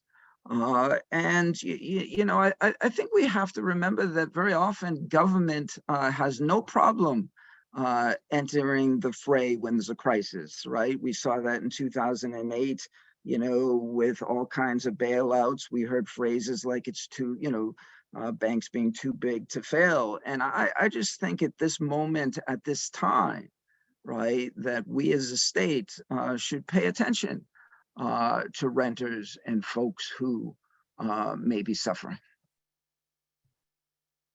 Thank you for that input. Any additional questions from committee members? Senator Sampson. Thank you very much, Mr. Chairman, and thank you very much for being here today, Professor. Just a few things. You mentioned in your testimony, you said that recent research suggests that rent caps work, and I'm just curious if you can give me a citation or point to where I might find that, because I've done a lot of research over the years and a tremendous amount of research just recently, and I haven't found that to be the case. I'm sorry, I didn't mean to cut you off. The Urban Institute actually looked at over 180 different jurisdictions that had some form of rent stabilization, and rent stabilization hasn't destroyed any of those 180 jurisdictions. If you would like, Senator Sampson, I will get you that study if you would like. I'd like it very much. And I Okay. can't imagine how such a study could miss places like the Twin Cities, which is a well-known situation where one of those Twin Cities started with rent caps and effectively demolished their housing market, and everybody moved to St. Paul instead. And now they're repealing that sort of thing. The professor that was on earlier mentioned New York City. I wonder if you know that the vast majority of price-controlled apartments in New York City are vacant. And that's because the landlords realize that they can't risk putting a tenant in there and doing further damage to the property. And they're owned by people that are exorbitantly wealthy in most cases, and they simply just use it as a write-off. So you've got thousands of apartments that could be in the marketplace, offering additional housing choices for people and driving down the price through competition, but they're not available at all because they are better used as a hedge or a write-off on someone's taxes. But I'd definitely like to see that report, and I'd love to sit down and actually go over it with you if you have the time. I I'd will like to get ask a follow-up, which is that you suggested 3% is a better number rather than what's in the bill, and I can appreciate that we can all come up with a different number, but why 3%? And can you give me some fact-based reasoning why you think 3% is the right number to choose for a rent cap? Well, I think, as I said in my testimony, that it just sort of it just tracks really with the pre-pandemic average rent increases. So again, I think that is a reasonable percentage. I understand that folks can disagree on that, but Again, I think in response to Representative Luxembourg, that we have to sort of think a little bit about, you know, the crisis and where our state, where we're coming out of. And that is why I think 3% is a legitimate number. Well, thank you very much for that answer. I was looking for something that was based in some sort of economic review or something that might say, you know, at a level of above 3%, some negative thing happens, or below 3%, we do not achieve the stated result or something like that. To say it's responsible is frankly irresponsible if you don't have a reason to justify the number. It sounds to me like, I guess my issue with this thing is that some of the folks that have testified, including yourself, seem to think this is a good idea based on a feeling rather than any facts or data to back up that this makes sense. During the conversation, we've suggested that there is a real danger that the housing crisis that we are facing in Connecticut, which is that there's not enough affordable housing, could be exacerbated. And I know some folks don't like to hear that. They think that that's, you know, just people against this policy will say anything. But I assure you it's not. The point is that I'm very fearful that in the marketplace, which is a voluntary marketplace, no one has to put up their property for rent, that people may choose to use it for some other purpose. Mobile home parks, for example, could sell off their properties, some commercial use, and build a Walmart there. You know, people that own single family houses to rent, if they feel like that is not a profitable way to use that house, they might just sell it to someone who purchases it at a single family residence. And we will end up with less housing if that happens. And I just wonder, you know, do you have a reaction to the notion that a rent cap may ultimately cause less housing? Through you, Mr. Chairman. Can I jump in? Go ahead, John. Sorry about that. I would just sort of say in response to the senator, you know, on the one hand, he argues in terms of people's testimony that, yeah, owners need a return on their investment. You know, I think a cap of 3% allows that to happen. And, you know, I would sort of disagree with the senator here that this is not an economic problem. This is a political problem, right? And the fact of the matter is that renters in Connecticut, right, are struggling, and there's data to show that. And I think this is one opportunity, right, to sort of help tenants in our state deal with that problem. Well, I appreciate your comments, sir. And I mean, sincerely, no disrespect, but I'm desperately trying to find a solution to the problem using legitimate public policy and not simply suggesting that whatever feels good is going to solve the problem. And I'm concerned, is that what they're teaching at Central Connecticut State University, that somehow it's okay to, excuse me, everyone I've got the floor here. So that it's okay to tell some other person how much they're supposed to realize from property that they own. I would encourage anyone that is looking at this as a viable policy decision to just ask themselves how they'd like it if the government came along and told them that any particular thing they own, whether it's a car or, you know, an item that they cherish, that the government now tells you how you can use it or for what value it is. Yeah, well, I agree. In every case that they do is wrong. Thank you, Mr. Chairman. John, you're on mute. I don't know if you want to respond to that or not. I guess I would just say to the good senator, right, you know, in terms of what we teach at Central, I mean, I could just turn around and ask the question, well, does that mean that every senator on the housing committee basically is more concerned with, you know, the income and the rate of return on property owners versus, you know, the amount of homeless people on the streets of Connecticut? I mean, we can play this game all night if you'd like. I'd rather not play this game all night and keep the and I'd ask, you know, I would ask committee members and people testifying to to try to tailor their remarks to the content of the policies that we're considering, and try to steer clear of getting into the motivations or speculating about what people's motivations may be. And I would remind people on Zoom and here in person yet again that regardless of how you feel about any comment, question, or piece of public testimony, this is not a place for jeering, clapping, interrupting, or any sort of that sort of behavior. We are not at a sporting event. We are in a official public hearing of the Housing Committee of the Connecticut General Assembly, and a decorum will be maintained at all times. And that's a directive from the chairman. Seeing that, any additional questions for Mr. O'Connor? Seeing none, Mr. O'Connor, thank you very much for your input and thoughtful testimony, and for all you do for our public university system. We appreciate you. Thank you. Next, we will call on Olivia Rinks. Olivia, are you here?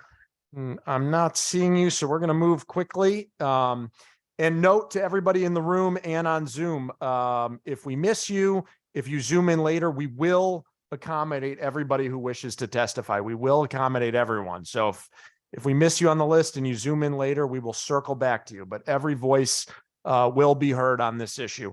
Moving on, Tyler Terrell. Are you with us, Tyler? I think I see you on Zoom. Yes, I'm here. Can you hear me? Tyler, we can hear you, but we cannot see you. Can you? I can, but I am on a headset, but I am actually driving at the moment, so I do apologize. No problem. Go If ahead. you'd like, go I ahead, can. Tyler. Yeah, go ahead and testify, Tyler. You have 3 minutes, and we'll please drive safely, and we'll hear your testimony. So you know what? I'm just going to pull over, just because I did turn on the camera. So I'm testifying against the rent cap. I think we did this the other week and said basically the same thing. I think it puts a little bit of an undue stress on someone like myself, who's a small time landlord and property owner. So there was a time when I used to be able to put my rentals and units well below market, because I preferred to stay competitive and find really good people by having that influx. And I don't feel like I kind of have that luxury if you're capping me at 3%. My taxes alone on one of my houses went up $500 for the year. My insurance on one of my policies I just finished shopping around went from $1,500 to $4,000 for the year, excuse me. So I would wager to anybody who's advocating for this 3% rent cap to actually be able to go and buy units themselves and run them when we're fighting with these constant margins. We're all in these increases in costs together. And I feel like these tend to be a dog chasing its tail, and we're, as property owners, easiest ones to go after. But we're also facing the increase in fuel, the increase in repairs, the increases in our insurance, the increases in our taxes. So while it would be great to be able to cap these things at 3%, I don't see how you can do that when there's no caps on any of these other variables that affect us. And I don't see how you can put a 3% cap on somebody who also offers gas and electricity in their units, and you don't have a cap on that. So hypothetically, somebody could increase 3%, but their gas and electricity could go up 5%, and now they're in the red. I also just kind of want to come out against the no-fault evictions. I believe that's attached to this bill as well. And I'm only going to use a personal story on this, is that I purchased a home with an existing tenant who ended up being basically problematic drug dealers, excuse me. And the only way I was able to get them out was by using no-fault eviction. And I was about to lose 3 other units of tenants because of them. So when you take away these tools that we use, nobody's evicting good tenants. You're restricting us from getting the people who are problems out that affect good tenants as well. So I actually welcome any questions or reciprocations on anything I said, because I stand by it wholeheartedly, 100%. Thank you for your testimony, Tyler. I believe we do have some questions for you, and we'll start with Ranking Member Representative Scott. Thank you, Mr. Chairman. And thank you, Tyler, for taking the time to, and I appreciate you pulling over too for safety of driving and everybody. I do appreciate you doing so. So you have All your on camera, divided- I have a question about so you mentioned 3%, the people have mentioned 2%. We also have what's actually in the bill today that we're discussing is the 4% plus a plus allowance of the CPI, which I think is at 6.9%. So we're talking roughly up to 10.9%. One of my worries with the rent cap situation is, and as a landlord or a housing provider, I just want you to kind of comment on that, is what happens in a year where there's no inflation and maybe the taxes don't go up? I worry that people are still going to get hit on 4%, still going to get hit on 3%, 2.5%, whatever that number might be, just because there's years like what's happened this past year where we're at 6, 7, 8% inflation that they're not able to raise that much. They will do it on those off years. There is that you talk to me from a housing provider of how your mentality would be going into that and understanding on the years that maybe inflation isn't high, still making up for the years that you weren't able to raise rates to what the market is dictating. Well, I mean, again, I personally, I mean, people can pull numbers out of, the air constantly. I think the best examples always come from personal examples. And what I'll tell you right now is, like I said, I used to be able to offer my units at below market, and I enjoyed doing it because I enjoyed what I did. And I actually liked finding good tenants and building really strong relationships with them. But right now, with the situations that look like they're coming down the road, I legitimately put mine at market. And even I'm looking at it going, wow, this is high. But I'm not going to risk down the line, again, taxes going up, like I'm $100 or $200 below market, taxes and insurance go up again, but I'm capped at 3-4% or whatever. And now I've forced myself in the red. So, and on top of that, I mean, even I'm looking at going, hey, the market's pretty good. Maybe if springtime holds, I'm just going to get rid of these. And, it could end up taking good people like me out of this. You could talk to any of my tenants. I'd love to bring some of them on with me. I think a lot of them would back me on this. Thank you for that. One additional thing I just wanted to call out quickly is that no excuse eviction none of that is on the table today. So I just want to be very clear. Oh, I'm sorry. I came in late. Fine. Yeah, that's not on the public hearing today. I just wanted to clarify because a couple other people have mentioned it too, just so we all know. And that people, very confusing day today, but just wanted to clarify it's not being discussed today. But thank you. Yeah, sorry about that. I heard somebody else mention it and then say it was attached, and I've been on and off all day because I actually do have a 9 to 5 that I do on top of this. So, I mean, if it becomes not worth my time anymore or too frustrating or too inhibiting, then I'm gonna bail out of it. And I'll tell you what, I get 10, 20 text messages and calls a day from these people out in New York and these, the hedge fund people that everyone complains about, but they're going to be the first ones that are going to buy up the property. So, I mean, you're not giving good enough landlords incentive to actually stay, especially when somebody's complaining that he doesn't fix anything in the apartment, but at that same point, maybe he can't afford to fix it. Maybe he can't afford to hire somebody. I mean, it's kind of a long-winded excuse and whatnot, and you're supposed to take these things into example. But again, we're living in very strange times where everything's gone up for everybody substantially. Thank you, Tyler. It may surprise you to learn that many members of this committee also have 9 to 5 jobs that they juggle around with this public hearing. So we certainly respect your position. At this time, I'd like to call on my co-chair, Senator Moore, who's been waiting patiently to speak. Senator, you have the floor. Thank you, Mr. Terrell. You brought something to mind when you talked about some of these largest companies coming in buying up properties. I think that's one of the reasons why we may need to do this protection. I'm not sure. But then the other is, I wanted to ask you, as I would consider you to be multifamily small business, how many times have you had to raise the rent, and what percentage did you do it?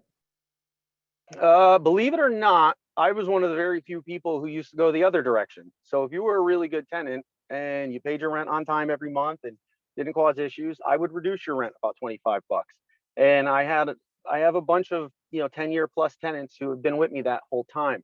And it actually killed me because I just recently had to go the other direction and increase everybody $25 and basically told. So I don't really know what the percentage is. I just, calculated the numbers out myself. And then I told them, in another 6 months, because most of my tenants are month to month, I said, I may have to look at this again, but they all understood it. I would say that was the only time I've ever raised rent. And Over you know, what period of time? oh Jesus, I've owned this particular house 20 years. 20 years. So they're paying the same rents that they paid 20 years ago? Well, no, people have come in and gone. In this situation, the oldest tenant I have, probably 15 years, never raised their rent once. I was always able to manage things. I ended up picking up that it was my first house. I bought it during 2008. So the person who said before that they never saw any landlords, losing their houses because of things that went into effect or things that happened. I mean, I saw plenty of them during that time. I saw and heard plenty of people who were losing property like crazy during the pandemic because tenants weren't paying rent.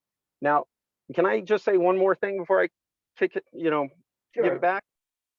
We all talk about, trying to, with the big hedge fund guys, because I said this in the last meeting, we don't like them either, because most often than not, they're the ones whose houses look like complete and utter disasters on the street. They're never there. I speak with the inspectors, the COC inspectors, the fire inspectors, everybody. I have a very good relationship with the town that I'm in, and even they say it. They don't like dealing with them. So I know when Lamont went through with this, with the tolls and trying to just toll out of state truck drivers, it couldn't happen. I mean, is there something where these effects could go into effect for out of state landlords and not in state? Maybe incentivize more people in the state to actually get into the business. Excuse me, I apologize. A So little bit of thank a you. cough. Thank you for that. It's thoughtful. Is yours just a 2-family house?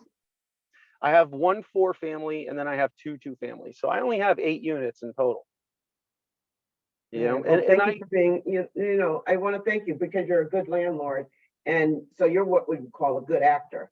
But unfortunately, everybody's not a good actor. And we're just trying to take care of the ones that, or look for some type of resolve for the ones that are not. And I like your comment about out of state. So thank you for your comments. Thank you, Representative Luxembourg. Thank you, Senator Moore. Any additional questions for Tyler? Seeing none, we will call on Jacqueline Holmes. Jacqueline Holmes, are you here or on Zoom? Not seeing you, we will move on. Ocil Lablero. Ocil Lablero.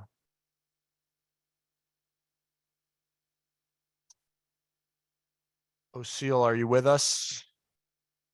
Not seeing you, so we're going to move on to Tony Samoas. Tony Samoas, are you with us?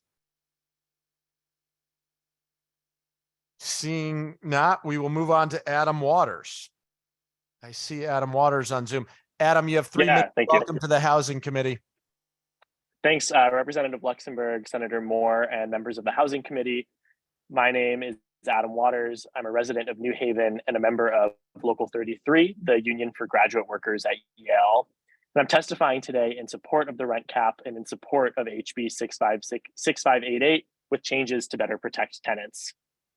I've lived in New Haven for nearly 5 years. And when I first moved here in 2018, I was able to find a wonderful shared 3-bedroom, 1-bath apartment where I was paying $700 a month. I loved living in that apartment and made many great memories there. But for a number of reasons, I needed to move in the summer of 2021. And I found myself in a completely transformed rental market. It was now basically impossible to find a room in a shared apartment or house for less than $800 per month. And many of my friends were paying much more than that. It was shocking to me that my neighborhood had become so unaffordable. I ended up having to bounce around from place to place. I've now lived in 3 different apartments over the last year and a half, just trying to find things that are affordable on the stipend that I make. I found it totally destabilizing to not have a secure living situation for such a long time. Even now, I've found a room in a nice 2-bedroom, 1-bath apartment, but the $800 that I pay per month for my room is more a mark of fortune than of affordability. That is to say, I live with the owner of the condo and we split his mortgage. Were the apartment to be rented out by a corporate landlord, I don't doubt that they would be charging something more like $950 or $1,000 per room per month, just based on sort of comparative apartments in the area. I'm tired of watching New Haven become more and more expensive with no mechanisms in place to stop spiraling rent increases. We need real rent stabilization, and we need it now. I urge you to pass HB 6588 with the following changes. As others have said, I believe the cap should be lower, something like 2.5 or 3%. This tracks pre-pandemic average rent increases and would be affordable and predictable to tenants like me, for whom rent makes up a large portion of my income. It should cover apartments in between tenants so landlords can't push out tenants to increase the rent. And it should expand good cause eviction protections to cover all tenants so they have greater stability in their homes. Thanks for your time. Thank you very much for your thoughtful testimony, and congratulations on your graduate studies work. Any committee members have questions? Yes, I do see Representative Weir has a question for you, Adam. Thank you, Mr. Chair. Thank you, Adam, for your testimony. Just wanted to, you mentioned that through your search, and it sounds like it was obviously quite a bit of change going on and uncertainty, that you ended up at a condo sharing the rent or sharing the mortgage with the owner through you, Mr. Chair? Yes, that's right. So I have a room in a 2-bedroom apartment where I am paying basically half of the mortgage value to the landlord, the owner of the condo. Okay, and through you, Mr. Chair. So some of the other, who takes care of like the utilities or, some of the other expenses, or is that kind of all figured out but between you two, through you, Mr. Chair? Yeah, we split those costs. And does that include, I think this will be my last question, condo fees, if there was an assessment on the roof with the condominium association, if the roof needs to be replaced or a major repair, then the unit owners are responsible. So if a major repair came up like that, does the agreement cover that you guys would split a major repair as well? Through you, Mr. Chair. I don't know the details of that. Okay, so I'm just trying to establish, if it's a true split or not, and I guess if you don't know, then we can't answer that. But I guess I recognize that this is a sensitive topic, a serious one that's brought before us, and what I want to ensure as part of my duty on this committee is to make sure that we don't act in a way recognizing that there's a housing shortage, supply is low, meaning demand is up and prices are high. And I want to make sure whatever way we act is not going to make that worse. So that'll be my charge here on this committee. Thank you. Thank you, Representative Weir. Any additional questions from committee members for Adam? Seeing none, thank you, Adam, for your thoughtful testimony. Next, we'll have James O'Donnell. I see you on Zoom. Welcome. 3 minutes. Thank you, thanks, Representative Luxembourg, Senator Moore, and members of the Housing Committee.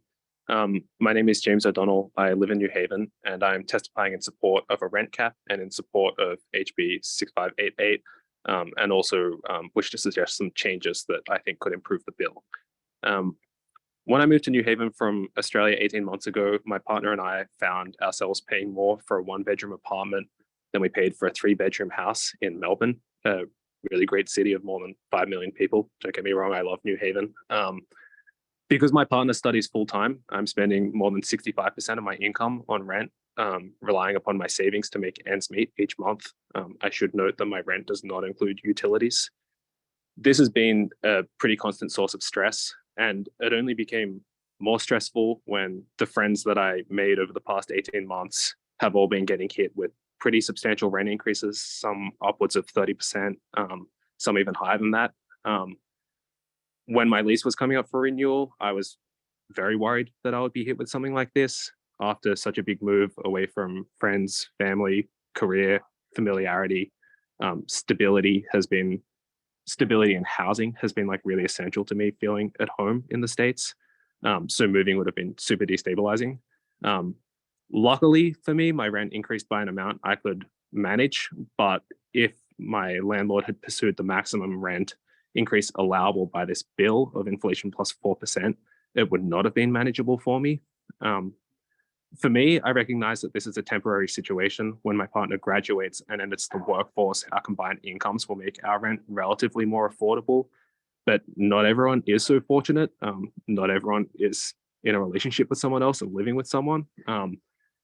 Yeah, too many renters are already cost burdened, and as rent continues to outpace wage increases and inflation, housing is becoming increasingly unaffordable for more people, which harms individuals, as Annie told us, families, communities, and the economy, particularly when a lot of money drains out of the Connecticut economy.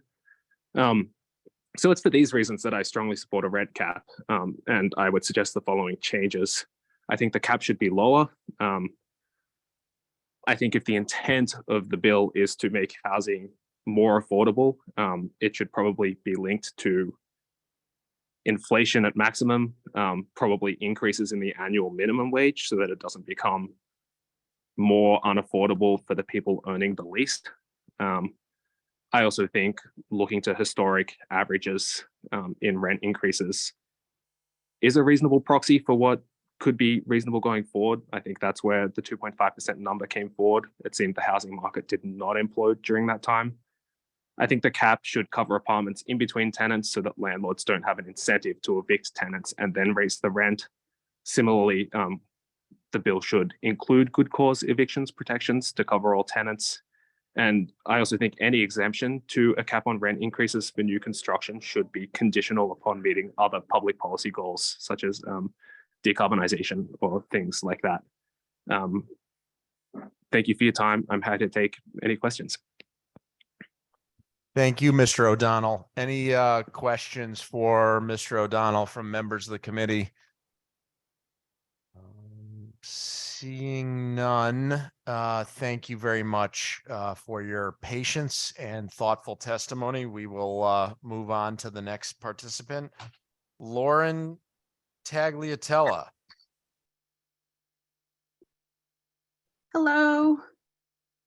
Hello, Senator. Lauren, welcome to the Housing Committee. You have 3 minutes. Thank you. Hello, Senator Moore, Representative Luxembourg, and members of the Housing Committee.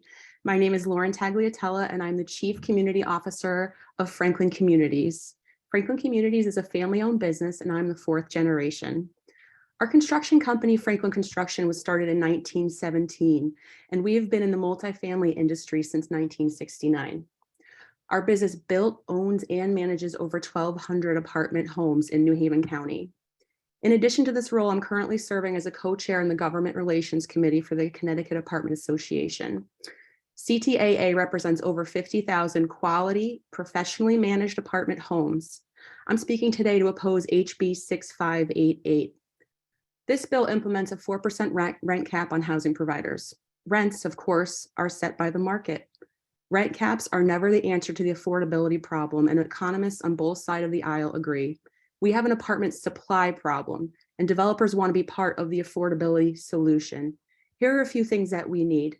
We need quicker permitting, greater density for our projects, reduced costly parking requirements, especially near urban centers with public transportation. I want to give an example of this. For an outdoor parking space, it's about $6,000 per parking space, and it costs about $60,000 per indoor parking space. We want to build up and strengthen the voucher programs to protect the state's most vulnerable citizens. We want to build more housing for every person's budget, from low income to high-end housing. We want waived fees for properties that include affordable units. We want to collaborate with collaborations between business and community leaders to champion apartments. Also to partner with municipalities to utilize abandoned land. Rent control's proven history shows that it erodes the apartment supply, disincentivizes multifamily development, and makes it more difficult for a housing provider to maintain his or her properties. Currently, we're reinvesting in all of our properties with a solar carport project that will get us ready for the future demand of EV charging stations, while also supplying more green energy to our buildings. Projects like this cost a lot of money. We would be less inclined to invest in these projects if we were not able to set rents accordingly. According to the National Apartment Association, only 9 cents of every dollar of rent is profit. 11 cents is capital expenditures like replacing roofs, upgrading HVAC systems, things like that. 17 cents pays for operating expenses such as insurance and utilities and maintenance. 38 cents pays the mortgage, 10 cents goes to payroll, and 15 cents pays for our property taxes. We currently own land in the town of Hamden that we have been considering developing for multifamily use. In fact, the town of Hamden is encouraging us to build there, which would increase the town tax rolls. However, given the threat of rent control, it would not make financial sense for us or other multifamily developers to build there. Rent control seems like a fast and easy fix to the affordability problem. Forbes calls it one of the worst economic ideas of the 20th century. While the intent of the law is to help people, it actually kills housing development for those very people. I urge you to oppose this bill and instead support forward-thinking, long-term affordability solutions and economic growth in the state of Connecticut. Thank you so much for the opportunity to testify. Thank you for your thoughtful testimony and for being a good housing provider in the state. Any questions for Lauren? Any questions? Representative Weir. Thank you, Mr. Chair, and through you, Mr. Chair, thank you, Lauren, for your testimony. As we're considering this, again, a very important topic, I'm appreciative of the fact that you came to us telling a story, but also I did make note of some of the solutions that you brought forward, because I think as we're contemplating a one size fits all kind of one discussion around rent control as a way to increase our housing supply and hopefully lower the prices, you brought, I wrote down 4 of them that could be contributing factors that we can also consider: parking, permits, zoning, and vouchers, all to make, maybe make improvements to this suggestion in this situation that we have. So I just have a couple of questions through you, Mr. Chair. We've had, Lauren, we've had some people come testify today. The current proposal is at 4% plus price indexing, and some have suggested get rid of the price indexing, leave it at 2.5%. Other people have said 3%. We've talked about utilities being included, not included. Are you able to provide, just to put things in reference, in the time period of last year, what you were talking about for an increase in your property taxes? Yes, 22% increase. Thank you. And through you, Mr. Chair. And we've also had in previous testimony, not just today, but in previous testimony, we've talked about utility costs.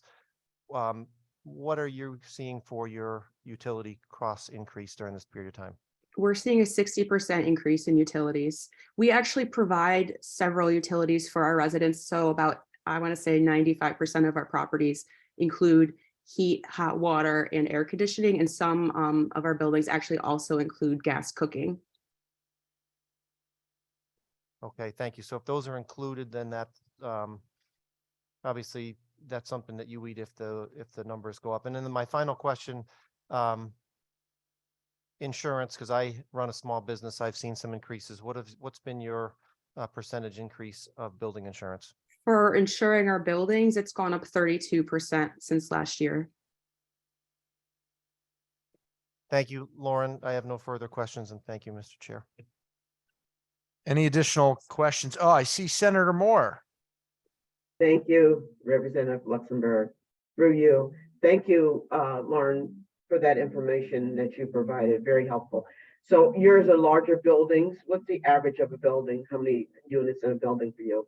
So we don't really have an average. Our buildings are all very different from each other. So in East Rock and New Haven, I have a building that's just 48 units. That's our smallest property. North Haven, I have 92 units. And Hamden, I could have like 75 units in a building, or about 50 to 55 units. Thank you. And have you seen increases in your rents? Have you had to increase them pre-COVID? Pre-COVID? Pre-COVID. Oh yeah, I mean, doing business in the town of Hamden, I'm sure you're aware that our mill rate is very high. It's, I think, the second highest in the state. So yes, there were times when we did rent freezes. I want to say it was in 2008 during the recession. We capped not capped, sorry, we froze the rent for, I believe it was 2 years. We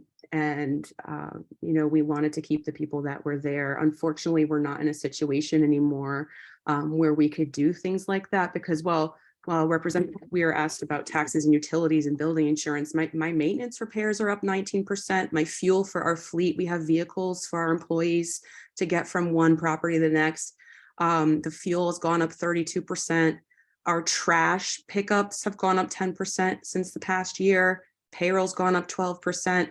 I now have to employ security guards in Hamden. I'm sure everyone knows about what's going on. I'm in Hamden. It's a problem none of us are immune to. I'm paying over $10,000 a month to patrol, and I know our residents appreciate that.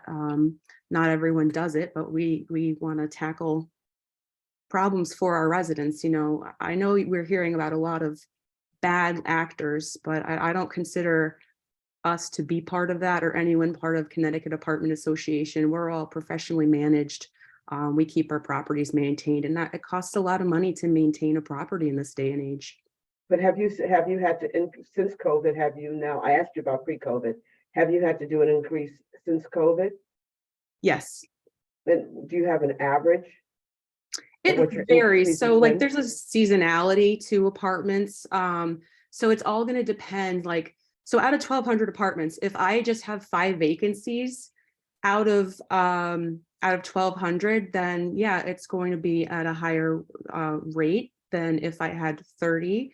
Are you talking about on people's renewals or on just units overall, what is it? If you could just give me a ballpark of what the increase has been. Yeah, probably 5-6%. And I want to thank you because it's really helping you come with real hard information. It helps us with making decisions. And I do agree, one size does not fit all. Right. But we're really looking at a comprehensive approach to housing. This is not the only thing that we're trying to do. And, as we talk about the rising cost for everything else, we're not seeing those rising wages to meet the needs of the people that we're talking about that are struggling and trying to balance that. So you're right, it's more than one thing. And we're looking at many of those things that you mentioned. So I love the suggestions that you made and some of the places that you say we could look at. And I want you to be assured we are looking at those also. So thank you for your testimony. Thank you, Representative Luxenberg. Thank you, Senator Moore. Any additional questions from committee members? Seeing none, I would like to thank you for your very thoughtful and insightful testimony, Lauren, as well. Thank you for visiting the Housing Committee. Moving on to the next person on the list, our friend Peter Benner is here, and he's here in person. Thank you very much for being with us, Peter. It's an honor to have you here in front of the Housing Committee. Make sure we get your mic on there so everybody watching at home can hear you. Oh, make sure you turn your mic on for us, Peter, if there's a button there. Beautiful. Thank you all. I appreciate the opportunity to be here. I am here in support of HB 6588, and I am a member of the Greater Hartford Interfaith Action Alliance. We at the Alliance are constituents, 50 congregations strong in the Hartford area, constituents of many of the Hartford area representatives in the legislature, and speak basically for fair and equitable treatment of the residents in our area. I have prepared testimony, but I am not going to, I put it in the record yesterday, and what I would like to do is to speak to some of the objections or some of the doubters that have expressed concern about the bill this afternoon, particularly with respect to the 3% cap that's being proposed, or any cap. And the fact of the matter is, and what I'm most concerned about, is that we have a serious problem. We do. I mean, it's been recognized. I think it's been recognized on both sides of the aisle. It's a problem that needs a solution. It needs a solution as best we can accomplish it in this legislative session. and it needs the cooperation and the discussion among all members in order to reach that solution, because there are clearly different perspectives. I mean, affordable housing is a critical way in which to help grow Connecticut, as well as to provide for our most vulnerable residents. I'm going to be here next week for Bill 6888 that is intended to increase the availability of affordable housing. So how do we solve this problem? We solve the problem by getting together. Yes, it has been proven by certain economists that rent caps do not diminish either the supply or the condition of housing for residents in need of affordable housing. Some economists take the opposite position. It's just like lawyers, and I'm one of them, who can argue both sides of the argument and come out either way. So there's probably no right or wrong answer, no black or white answer to this problem, but we have a problem and it needs to be resolved. Otherwise, people are going to continue to be homeless. The homeless population is going to increase. The mental health condition of those people is going to increase. The health concerns spoken to by Dr. Harper earlier on are going to increase. And I am very impressed by the ideas that were spoken to just in the person who testified before me, Ms. Tagliatella. Those are the kinds of out-of-the-box or creative thoughts that we need to be addressing and combining together to find a solution. We know what the problem is. We know there are different sides to the argument. We know there are different ways to solve the problem, but we have to figure out, and we have about 3 months to do it, about how to do it within the legislative session so that members of the residents of our communities have the opportunity to have safe, secure, decent, and affordable housing. I thank you for your time. Thank you very much, Peter, for your very thoughtful testimony and your patience being here throughout the day to provide input to this committee. Any questions for Mr. Benner from committee members? Yes, Representative Khan, you have the floor. Hello, thank you for coming and speaking with us.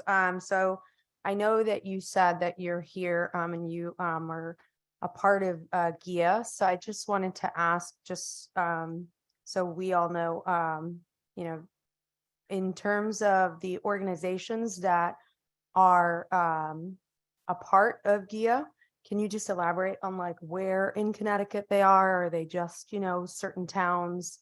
Just a little bit of the range of towns, and then because I did see a lot of testimony submitted by people in different towns, but maybe just for this hearing's sake, if you can elaborate. Well, the name of the organization, as I've said, is the Greater Hartford Interfaith Action Alliance. So I believe, and I believe it's currently composed of 49 interfaith congregations of various faiths. Most of which, if not virtually all of which, are in the Greater Hartford metropolitan area. I know we do have interaction with organizations such as Reset in the southwestern part of the state, but our organization is primarily based here in the Hartford area with congregations here.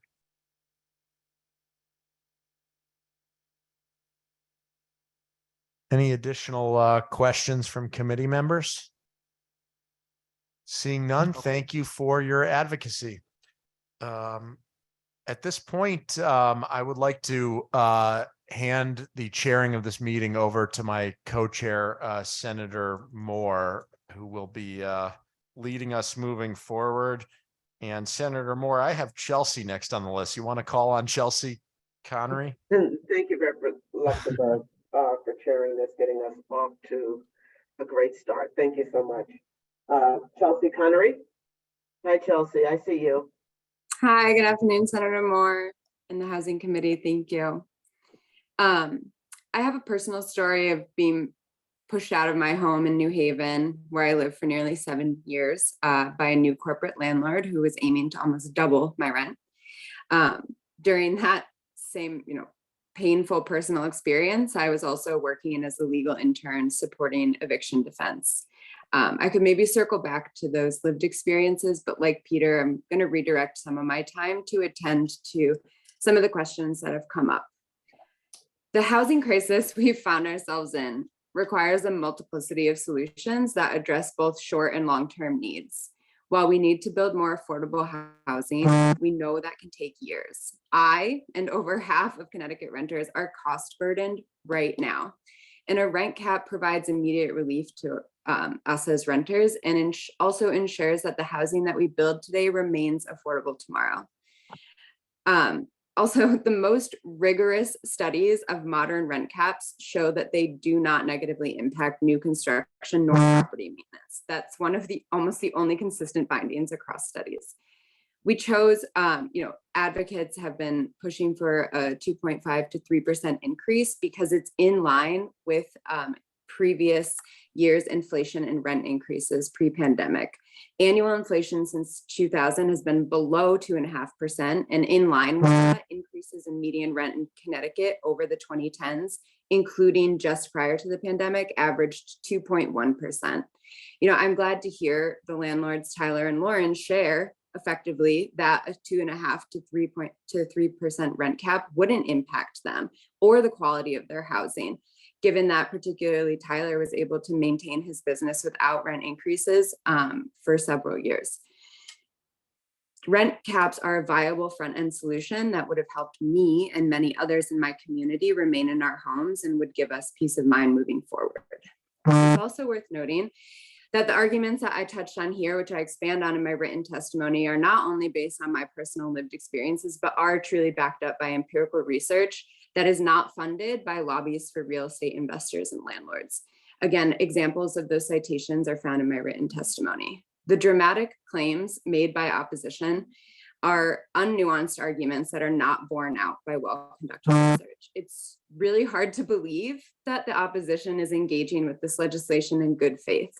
They're making sweeping claims in support of the status quo because they benefit from keeping things the way they are. Housing is not equivalent to the provision of other goods and services. Supporters and opposition have a financial stake in this policy. For the latter, though, it's unimpeded and exploitative profits. And for the former, it's literally a roof over our heads, other basic needs, and safe communities. Homeowners already have the stability of a steady mortgage payment and freedom from the fear of sudden displacement. We know that rent caps are effective at increasing housing stability and affordability and protecting against displacement. Coupled with good cause eviction, will allow us as renters, the same stability and security of a stable home today and tomorrow. I think we all deserve the chance to put down roots in our communities, and that type of community and economic investment is what's going to create prosperity for Connecticut moving forward. Thank you. Thank you, Chelsea. Appreciate that. Very thoughtful. Are there any questions for Chelsea? Seeing none. Thank you. Thank you. Carmen Lenche. I see her on the screen. Carmen? You're muted. I'm going to move on to Harper. Marilyn. Yes. Buenas tardes, estimados representantes y miembros del comité de Marilyn, I'm Yes. sorry, excuse me. Who's this? Marilyn, this is Representative Khan. Yes.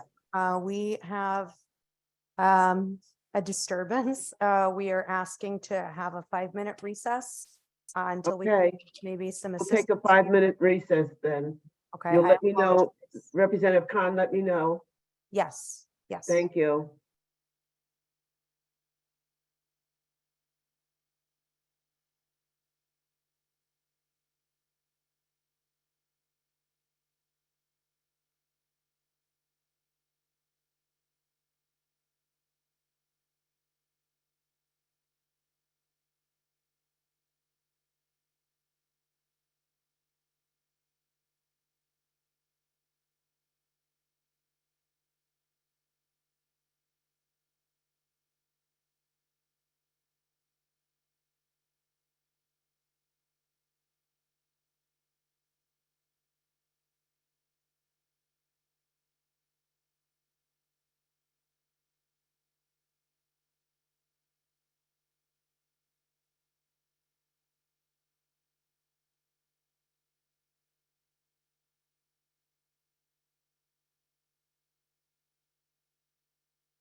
Good evening, members of the Housing Committee and members of the public. I know we recessed briefly for a moment, and we would like to resume the business of the Housing Committee, the business of this General Assembly. I'd like to ask all participants, regardless of how you feel, I know we are dealing with some very sensitive policies here today in the Housing Committee. I know that committee members have strong feelings. I know that members of the public have strong feelings. I suspect people that are watching at home or are waiting to testify or have waited to testify all day also have strong feelings. This committee has to function in a responsible, respectful manner where decorum is preserved at all times. We do have the Capitol Police here. They will be here to ensure everyone's safety. They are going to be with us to ensure continued safety, but I am urging every member of this committee, every member of the public, to please conduct yourself in a reasonable manner and to avoid sort of escalating any sort of conflicts. We may not agree on every topic, but we are here as elected members of the General Assembly, members of this Housing Committee, to hear what people have to say about the items on this agenda. We are here to listen and ask questions. You may not like the questions we ask. You may not like how we feel about the topics on the agenda, but every member of this committee is going to give the people that are here testifying respect. And also the people that are testifying are going to honor the rules of this hearing and conduct themselves appropriately.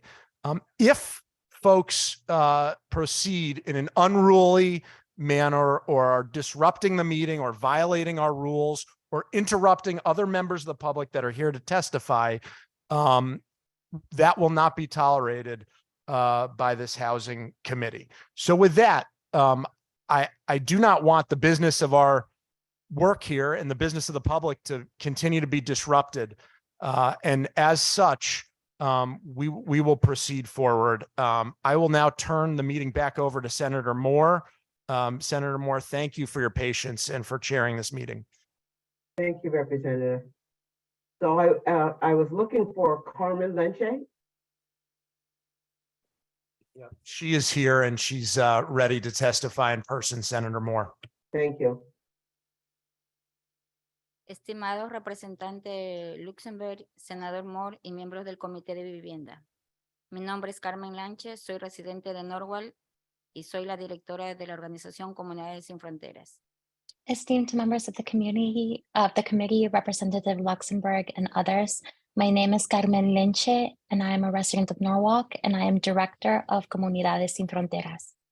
Estoy testificando en apoyo con enmiendas de HB 6588. Apoyo firmemente un límite de renta, pero HB 6588 no hace lo suficiente para proteger a los inquilinos de los aumentos de renta. I am speaking in support of HB 6588, an act concerning rent stabilization with amendments. I fully support rent stabilization, but HB 6588 does not go far enough in protecting tenants. Y mejorar la estabilidad de vivienda. Un límite del 4% más la inflación es demasiado alto y muchas familias no pueden sostener un aumento del 10%.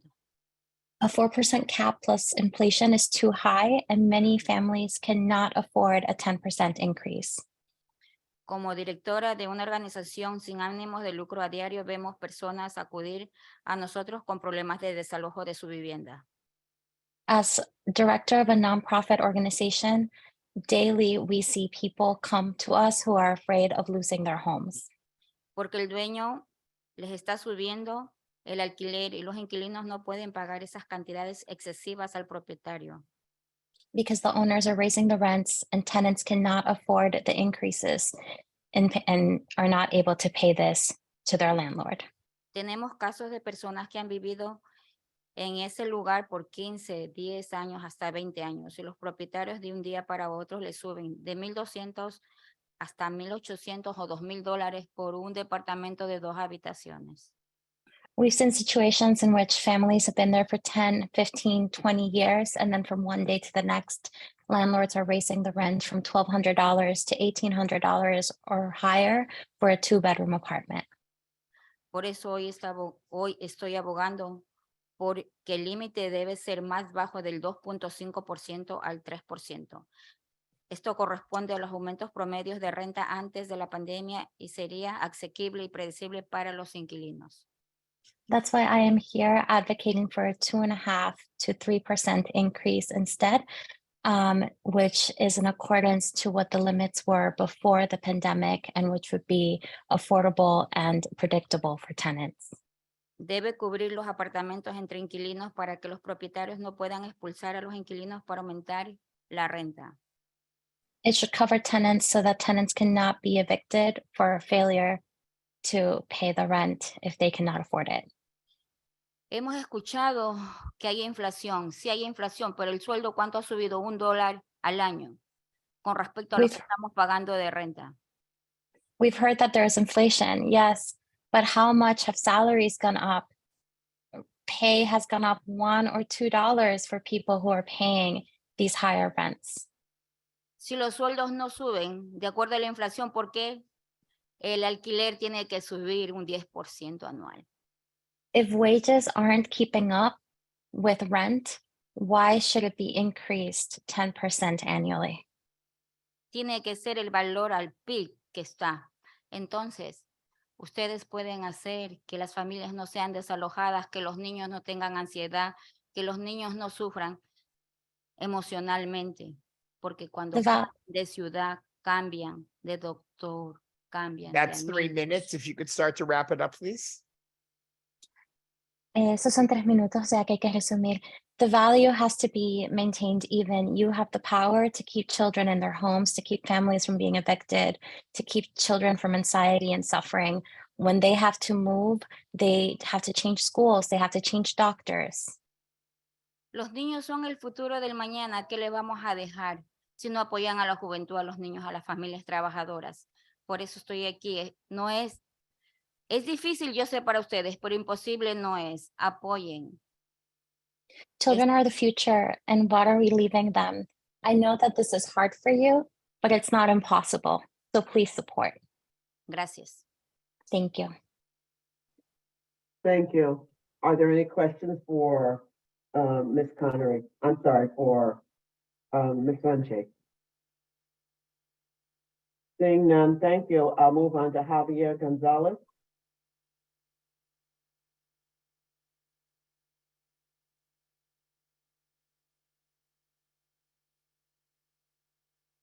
Going on to Tanya Torres. Javier, we see you, but we're having trouble hearing you. Me well now? Can you guys hear me now? Yes. We can hear you. Oh, beautiful, beautiful. Let me just give me a second, okay? I'm here. I'm ready. All right. Dear Representative Luxembourg, Senator Moore, and members of the Housing Committee. My name is Javier Gonzalez Villatoro. I am a resident of New Haven. I am a worker owner of a cooperative tortilleria. I am an active member of the Semilla Collective of New Haven. I am an immigrant citizen of the Zapotec Nation of the Oaxacan Valley in southern Mexico. I am testifying in support of a rent cap and in support of HB 6588 with amendments to make it stronger and better protect tenants.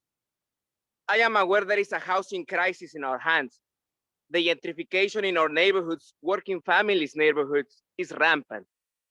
There have been occasions in which whole streets with multiple families have been evicted in the same summer. Black and immigrant families are affected by these at higher rates. My family has faced moments in which we had to choose between paying rent or going to the doctor. This made me realize how close I am to homelessness. I am one bad sicknesses away from losing the roof over my head. This is not an isolated case. Working families live check by check. Housing stability is a necessity that the state must ensure if it wants prosperous and healthy workforce. Legislation that ensures rent stabilization is a way to start working on this. but it's not enough. Rent stabilization is not a fantasy of the left. It exists and it works. According to the Urban Institute, over 180 jurisdictions have some form of rent stabilization. All of those places are still in existence. Rent stabilization has not destroyed any of them, despite the claims of the real estate lobby who wants to ensure they can raise rent as much as possible. Making housing a right and not a commodity would create healthier communities and a stronger workforce. I strongly support a rent cap, but HB 6588 would be stronger with the following changes. The cap should be lower. I suggest 2.5 or 3%. This tracks pre-pandemic average rent increases and would be affordable and predictable to tenants. It should cover apartments between tenants, so landlords cannot push out tenants to increase the rent. It should also expand good cause evictions protections to cover all tenants so that they have greater stability in their home. Sincerely, I thank you for the space. Javier Gonzalez Villatoro from New Haven. Thank you, Javier. Are there any other questions, comments? Thank you, Javier. Next is Tanya Torres.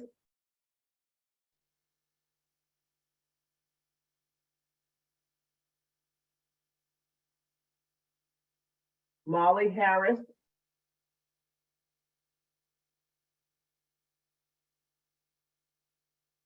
Patience Apatu.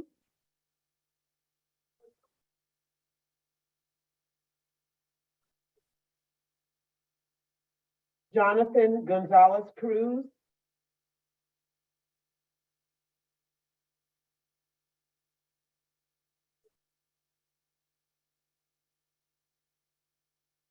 Annie, are you speaking for Jonathan?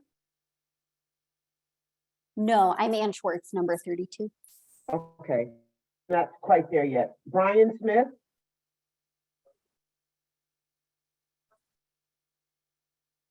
Brian is in the room, Senator Moore, and is making his way up to the microphone. Thank you.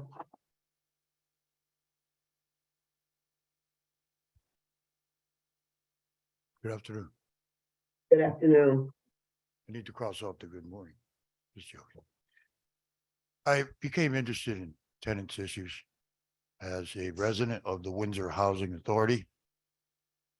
We were being mistreated and we needed to stand up for ourselves.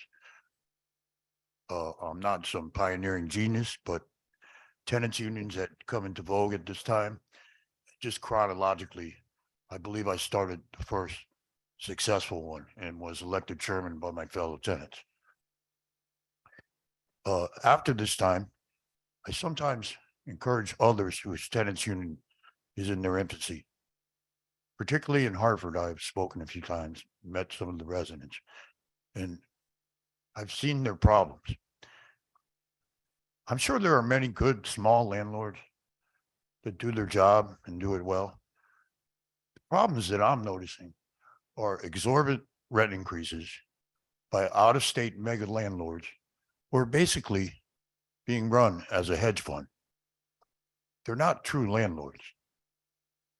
The increases in many instances are, as an example, I remember one building that went from $1,100 to $1,750. That's well above inflationary, and many landlords don't pay for the heat. So I don't believe most landlords are actually experiencing the 8% inflation that's occurring today. Excuse me. They're not, I would call them wealth extraction and relocation experts. They're not landlords. They're running it like a hedge fund, trying to maximize their profits as quickly as can be, with no concern for the humanity of the tenants. Your small landlords, I can assure you, don't act like this in most cases. I'm a lifelong resident, and I think of essential commodities. I've noticed if there is a hurricane and suddenly the power's out and there's only one store open, if that retailer would raise their prices astronomically, there's an immediate outcry. But rent is essential. Housing. Everyone needs a place to lay their head at night. If a landlord is allowed, and I've seen instances in the past year of 70, 80% increases on the working poor. If a landlord is allowed to do this, is that not price gouging? Just as with the food and the gasoline when the power was out? I don't understand why there's no uproar over this issue when these things are happening in our capital city and all throughout our state. I don't believe anyone should be living in poverty who works full-time in this beautiful state of ours because their rent takes up such a high percent of their income. In fairness, as I am a member of a housing authority property, I already have the protections that you're discussing. Now, if you were to look at the total number of units in housing authorities in our state, which I don't know the answer, the number would probably sound impressive. But the percentage of rental housing covered under these programs is a very small percentage. My educated guess would be, it can't be more than 2 or 3% of our overall housing stock, and probably less than that. There's a waiting list to get in these properties. And in my case, I had to win a lottery just to get on the list. It's not easily given out. So I do have these extra protections. My rent is regulated. I support this bill because of the greed I've seen going on. I like to call it capitalism run amok. You know, being a true landlord and caring about Excuse your me, tenant. we're at 3 minutes. If you could start to wrap it up, please. I certainly can. Thank you. I just want to say that we can listen to the out-of-state landlords and their lobbyists, but we can actually stand up and help the people who are truly in need. I think we can simply do better, and we simply must. I'd like to see people in power stand up for those that need the help, say no to the wealthy and the greedy. I thank you for your time. Thank you, sir. Any questions? Seeing none, I understand Olivia Rinks is here now. Olivia, are you here? Yes, thank you. Good afternoon. Thank you, and thank you for the opportunity to come back on. Good evening, and thank you to the Housing Committee. My name is Olivia Rinkus. I'm from the town of North Stonington. I'm testifying today in favor of both HB 6588, an act concerning rent stabilization, and HB 6589, an act concerning rent stabilization in mobile home manufactured home parks. I am a lifelong resident of Connecticut. I've worked here for over a decade, and I am not able to afford to live in this state. I fortunately have family in the state, which is very lucky, because otherwise I would just not be able to live here. In the past year, especially since like the pandemic has happened, there's been a lot of developments that have moved in the area around New London County, where I live, in the cities of New London, the Groton, Norwich, Stonington have all seen like very large developments that have moved in, and they get tax breaks from the municipalities that they're moving into, and then they have extremely high rates that force other rentals in this area to also correspondingly go up. I know a lot of people who whose rents have increased in the last 6 months, and they're increasing to the point where they're not able to stay in this area. That includes people with families with very young children. Connecticut is just becoming impossible to afford to live in for working families. So I'm strongly in support of both HB 6588, 6588 and 6589. I also strongly support a rent cap.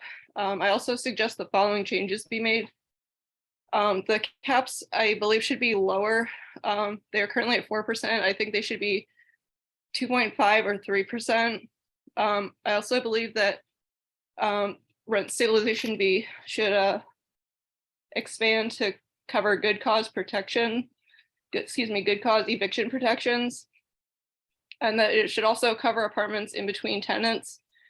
So landlords can't push out tenants to increase the rent, and so that tenants with less than 1 year lease are protected. Thank you for the opportunity to testify. Thank you. Are there any questions? Comments? Thank you. Am I looking for Victoria Ramos?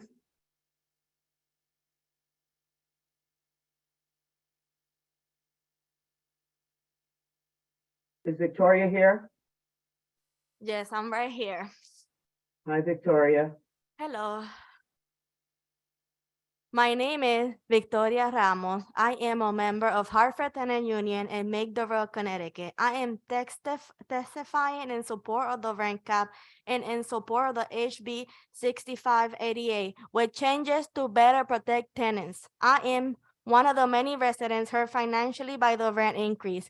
My neighbors and I experienced a threat of displacement last year after our building sold out to a new owner who was using a private property equity loan and using our money to fix the MTS apartment to raise the rent by more than 50% in some cases. We used all of the resources available to us to find justice, but we barely found it. Since I was a child, I experienced being homeless, and I'm trying for my son not to have the same experience. I have been failed by the institution system more than once this past year, and I'm here stronger than ever to fight for my son and my neighbor's rights. During the summer of 2022, the new landlord tried to increase our rent without renewing our leases because he wants to evict all of us at some point. He has already evicted most of my neighbors, and I know I'm next. If my living conditions don't improve. Housing is a human right and isn't for profit. That's why I'm here, because I want to support the law HB 6588 for rent stabilization, as right now there is no law against rent increases in Connecticut. How much and how often?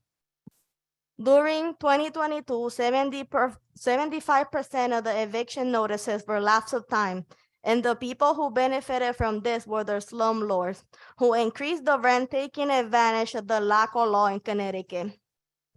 Kicking people out on the street because they want to make more profit when new tenants paying for it and old tenants getting evicted.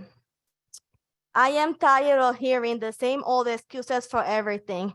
Many of you say there is no housing crisis, but more than half of Connecticut has been bought by large corporations and do nothing but increase our rent and force the hardworking people of Connecticut to live in deplorable conditions and in constant stress. They make it more difficult to find affordable housing or to be able to buy our own homes. Put yourself in the shoes of the working people of Connecticut who do not earn much. Excuse me, Ms. Ramos, we're at 3 minutes. If you could wrap up, please. Every year, tenants and residents pay so much taxes to have to live without housing stability due to the high cost of rent, while big corporations get too many tax breaks and benefits from the state. Where are our rights? I don't see them. I see the big corporations getting rich off of us. I want this law to pass with amendments so I know I matter as a tenant and as a person and as a Connecticut resident. It should increase by 2.5% or 3% annually, which is fair. Thank you. Thank you. Are there any questions, comments? Seeing none. Thank you. Thank you. Ann Schwartz.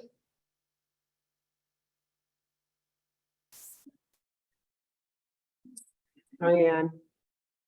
Thank Thanks you, for Senator. waiting. Oh, of course.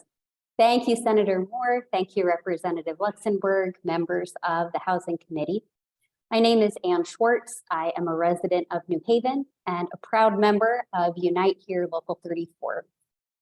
Before I moved here to New Haven, I lived in Louisville, Kentucky, where I paid $540 a month for my rent. And I knew that moving back to the East Coast would be more expensive. But even though my husband only had a graduate school stipend, I had a job here in Connecticut, and I thought we were going to be okay.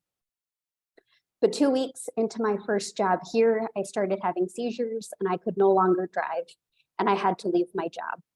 I'd been diagnosed with epilepsy a few years earlier, and seizures weren't new to me, but having seizures when I paid an affordable rent was one thing. I had room, I had a safety net if I had new medications, new specialists, new tests. But having new medical bills was a whole different thing when I was paying more rent than I ever had in my life. I will never forget waking up the morning after I left my job, estimating how long we could still afford our rent and my health care. I was so scared. So many things were uncertain. Would I be able to get a job since I was still having seizures? I was about to age out of my parents' health insurance. Could I keep affording my health care? And how much would our rent go up? Because I live in New Haven, I know the rent always goes up. Thankfully, I got a good union job. My husband and I could afford to stay in our home, but there are not enough union jobs like mine. There are too many people in New Haven and in Connecticut who have the same kind of uncertainty that I felt, who can't plan for a future and are scared just like I was because they don't know how much their rent is going to be and they don't have that security. I strongly support a rent cap, but I think HB 6588 would be stronger with the following changes. The cap should be lower, like 2.5% or 3%, which tracks pre-pandemic average rent increases and would be affordable and predictable to tenants. It should cover apartments in between tenants, so landlords can't push out tenants to increase the rent. And it should expand good cause eviction protections to cover all tenants so they have greater stability in their homes. Thank you. Thank you. Are there any questions? Thank you, Ann. Cecilia Harold?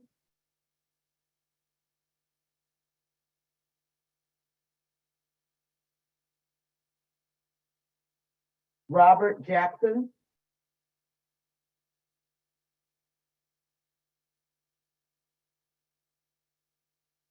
Hampton Singh?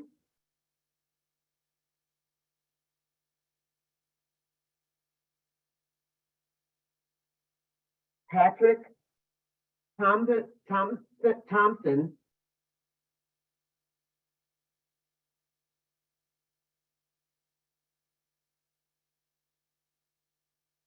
Patrick, we see you here on Zoom. Are you with us? Can you unmute and join us? Hi, can you hear me? Yes, Patrick, thank you. Yeah, sorry about that. I'm at work currently. So my name is Patrick Thompson. I'm a resident of New Britain. I'm testifying to support the rent cap and in support of HB 6588 with changes to better protect tenants.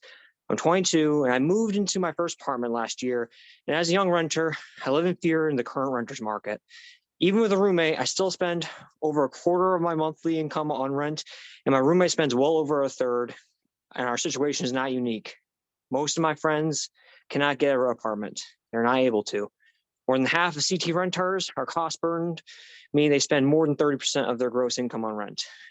We were in fear of what renewing our lease could entail in terms of what rent increases could be there. I do not have the predictability or stability of a mortgage. Even a 5% increase on rent would be unaffordable for us with current inflation and lack of wages. I'm barely breaking even, and my roommate is doing even worse right now. I support the rent cap because 2.5% and 3% is much more reasonable, and it will much cap the rents a much more next year. A rent cap can give me a small opportunity to save and become a homeowner in the future. It can provide the ability to have a consistent financial plan and lessen the fear of renewing my lease. Overall, it will give the youth a chance at moving forward and creating a good living foundation. Because right now, I do not feel secure. I do not feel like I could live as a renter for much longer in CT. It will also make our communities a lot more safer. And more cohesive in general, and it will just overall increase the standard of living for most people in my age group. My age group, like I said, can't afford going into any type of debt or any type of renter's debt, which a lot of people are going credit card debt and such. So that is all. I yield my time. Thank you very much for listening.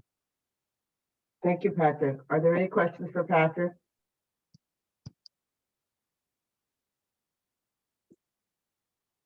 Seeing none.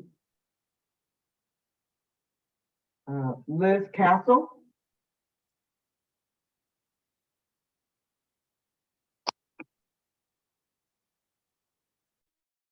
Greetings, Representative Luxembourg, Senator Moore, and members of the Housing Committee. My name is Liz Castle, and I am a resident of Hartford, Connecticut. I am a landlord testifying in support of a rent cap and in support of HB 6588 with changes to better protect tenants. I have lived and worked in Hartford for 9 years. During that time, I have engaged in various work with Hartford and Connecticut community members around food insecurity, local arts and culture programming, and library work. Through this work, it has become clear that housing insecurity is at the crux of the many struggles of working families in our state. My colleagues and I were not able to fully address issues of food access, mental health support, and resource access while our clients, patrons, and community members were experiencing housing insecurity. Safe and affordable housing in Connecticut is an essential foundation in order for many other systemic issues to be addressed. Currently, I am a homeowner and landlord in Hartford. About 2 years ago, I purchased a multifamily home in Hartford as one of the ways I wanted to invest in the city I call home. As a homeowner, I know that I have stable, reliable, and predictable housing. And as a landlord who lives in the same city as my tenants, I make choices to ensure my tenants have the same security as me because I care about our community. But in my neighborhood, I live side by side with many renters who, without a rent cap, experience serious unpredictability. I have watched friends and neighbors who are renters bounce from apartment to apartment because of rent increases, often causing destabilizing ripple effects, including forcing them to lose jobs or change jobs, switch their children's school, or settle for unsafe housing. This is not acceptable. Simultaneously, I have watched corporate landlords and investment firms entering our housing market at increasing rates. These outside interests outbid local and small property owners and then extract wealth from our neighborhoods through outrageous rent increases. As a landlord, I support a rent cap that would disincentivize this growing problem by prohibiting profiteering at the expense of my neighbors. We can no longer allow for such gross exploitation to continue. Like others before me, I strongly support a rent cap, but HB 6588 would be stronger with the 3 following changes. The cap should be lower. I suggest 2.5 or 3%. The cap should also cover rent increases in between tenants, so landlords can't push out tenants to increase the rent. And it should expand good cause eviction protections. All Connecticut residents deserve the right to feel safety and security living in this state, and this is currently not possible without a rent cap. When renters have the chance to put down roots and build a future in our state, all of our communities are safer and more prosperous. Thank you for your time. Thank you, Liz. Liz, is yours a multifamily home? Yes. Is it owner occupied? Yes. Thank you. Representative Paletta. Thank you, Liz, and thank you for your testimony. I think I speak for everyone on the committee in saying that we appreciate you being a good housing provider in the city of Hartford, especially in a time when there are many people that are experiencing some sort of housing insecurity. But I do have a couple of brief questions for you, if I may, if that's okay. Sure. So my first question kind of centered around the fact that you coming here as a landlord in support of this is certainly precarious. We haven't heard too many landlords support it. Have you experienced any sort of a property tax increase or utility increase in your rentals? Yes, we have, and we are still not increasing our rent for our tenants. Excellent. And in that situation, do you have multiple units? And how many units are you running here? Are you living in the multifamily that you rent, or is this a separate dwelling and it's not your primary residence? It is my primary residence, and we have one unit that is being rented out. Okay, so in essence, it's your home, and you rent out an area in your home, maybe a separate unit or an accessory dwelling, which is great. That's great. You are a housing provider, and I think that's noble. I think what sets you apart in what we've heard from other landlords is that they've seen skyrocketing costs in units that are not their own. So in places that they don't live, and not only in property taxes, but in utilities. And for instance, heating, where some landlords actually provide that service to their tenants. So I guess my next question as a follow-up is, as a landlord, and again, I realize you don't have as many units, you have one unit as opposed to some of the landlords coming in here. But could you speak to if those costs should breach that 2.5% that you have supported? Can you speak to how then the landlord, as a landlord yourself, you would be able to make up the loss? I suppose we would cross that bridge if we got there, but we are committed to providing safe and affordable housing in the city of Hartford, and that is our priority. And our priority is not to increase the rent for our tenants. And the ways that we would accommodate those costs would be kind of private for the as owners ourselves. Okay, I guess the only place I would differ with you, and I don't doubt that you're a housing provider, but with one unit, it's a little different than someone who has a 3-family home or a 6-family home, and someone that is looking to expand that to actually provide many units of housing, because we do have a housing shortage. There is no denying that. So you are a landlord, no doubt about it, but you're in a much different situation than someone who is doing this for a living. And your profit margins, again, you living in a home, are subject to a totally different set of costs as opposed to someone who owns a home and rents it out. So again, you're a landlord, but there are a number of costs that are associated with owning a separate dwelling that may not be your own. And I think that's where some of the landlords have come in today, and will continue to come in throughout the night, and express their concern. And that if there are costs in any given year, property taxes, utilities, garbage, maintenance, snow removal, grass, any sort of roof repair, pavement repair. I'm assuming you probably don't have a large parking lot. All of those repairs, if they breach the 2.5%, how then would they be able to recoup that? And there isn't a recourse in this bill that would say the government would come in, let's say, and tell a landlord, okay, if you lost in a certain year, we would make it up. There's nothing. So I'm fearful of this piece of legislation, but you coming in here, doing what you do and advocating for people in Hartford is a noble thing. And I want to thank you for that. And I know there are many people in the cities. I border a city. I'm in Watertown. I border Waterbury. There's no doubt a housing shortage. I just think we have some different ways as to how to increase our housing stock. And I particularly don't believe that this is one of them. But thank you very much for your testimony. And I'm continuing to listen and taking notes. Thank you. Are there any other questions? Liz, I want to thank you because we've had conversations or heard testimony from people who have large or managing large properties with 40, 50, 60 units in it versus someone who has one property with one tenant. So that's where it begins. So I thank you so much for your testimony. Thank you. Next is Kimberly Erickson. Hello. Hi, Kimberly. Hi. So I am Kimberly Erickson, and I live in Killingworth at an over 55 Beechwood community. It's a mobile home park, and I approved the bill HB 6589 with the following changes. No more than a 3% rent increase per year, and all residents' homes in the park must be included. In July of 2010, I moved into my home here. At that time, before I had owned a home in Clinton, Connecticut, and lived there my whole adult life.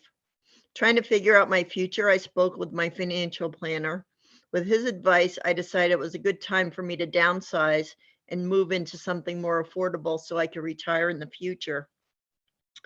As I was doing the research, I was given the property rental fees from the Jensen Corporation at that time, and they were between 1% to 2% per year. And they remained that way until the Sun Corporation took over. Little did I realize then that I should have stayed in my home in Clinton because I would be saving more money. And now that's not an option to go back. They're now this year raising our rent by 7%.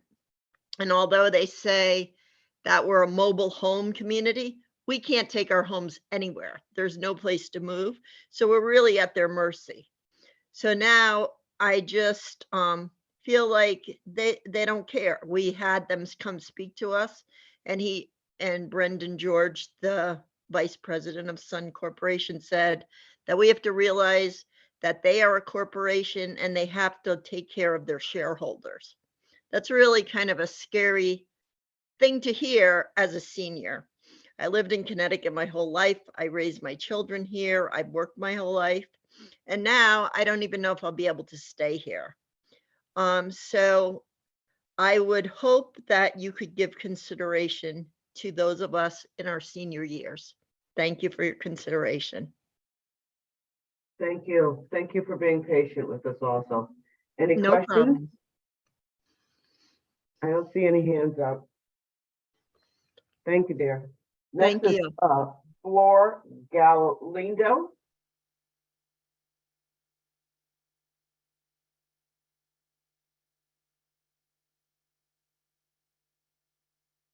Is he there? Next is Allison Rivera. Hi, how are you? Hi, how are you? I'm okay, thank you. So I'm a landlord and I oppose bill number 6588. I have been a landlord with my husband, who actually tried to get on and wasn't able to for some reason on the list, but I'm speaking on both of our behalf. He came here many years ago from Puerto Rico. He started in the Bronx, New York, in a high rise and never had his own bedroom. Fast forward to after his parents were able to get jobs and moved to Connecticut. They rented for many years until he turned 18, got a job, and then rented on his own, purchasing his first house by the time he was 19. He lived in it, he rented a floor, and from that, he purchased other homes, and I helped him. We were young. And we were able to provide many apartments for many people in New Haven County. And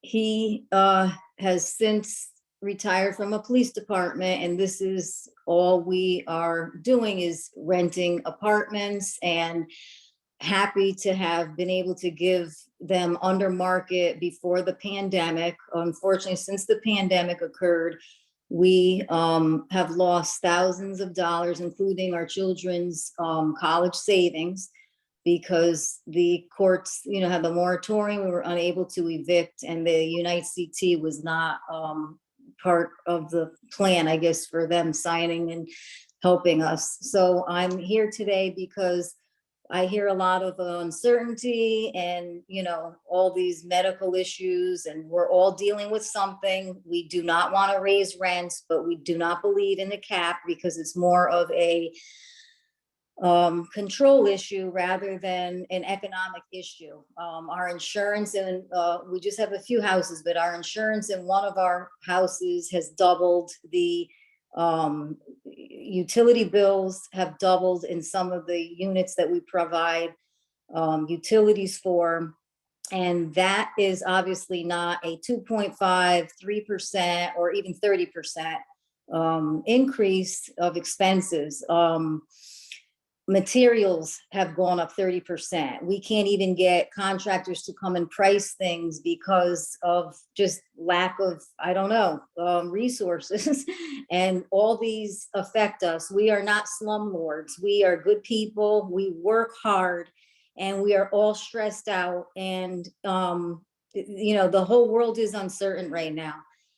And I hate, you know, the stereotype of the slumlord and, you know, wanting to evict people. We don't want to evict anyone that pays. I hate hearing some of these stories because they don't know what we're all going through. I could keep talking. That was just it in a nutshell for now, because it's just been repetitive. I know my 3 minutes are up, but it's just very emotional for all of us. Like I said, my son had a college dream that his dad came here to give him. And we had to use the money for people that don't pay. So it trickles down as a business that we have to, you know, spread out these expenses to other people. We don't want to. We're not slumlords. We're good people. Thank you, Allison. Thank you for your time. Thank you for the work that you've done in offering people places to stay. I appreciate that also. We do. We just want to help. All I ever cared about before was helping. Before the pandemic, I gave Christmas gifts to the kids. We've exchanged food from different cultures. I rent to people from other countries, my own foods on holidays. There's a relationship with the people that we have, and it's emotional because, you know, we're just trying to all stay afloat. We're, you know, tenants and landlords. Thank you. Any Thank you. comments, questions? All right, you have a good evening. Thank you. You too. Thank you. Craig Underwood.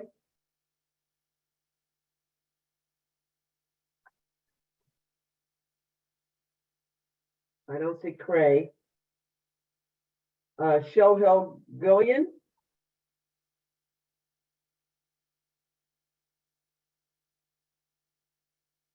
Mark Stanton, I see you. You ready? All right, Mark. Good evening. Good evening. Just a little quick about myself. From New Britain, I had three families. One is my wife's. She doesn't want anything to do with it, so I manage it because it's sometimes a little crazy. I just sold one at the end of last year, and I was able to move into into a single family home. And I lived in my multi for 20 years. So I want to just say these words: unintended consequences.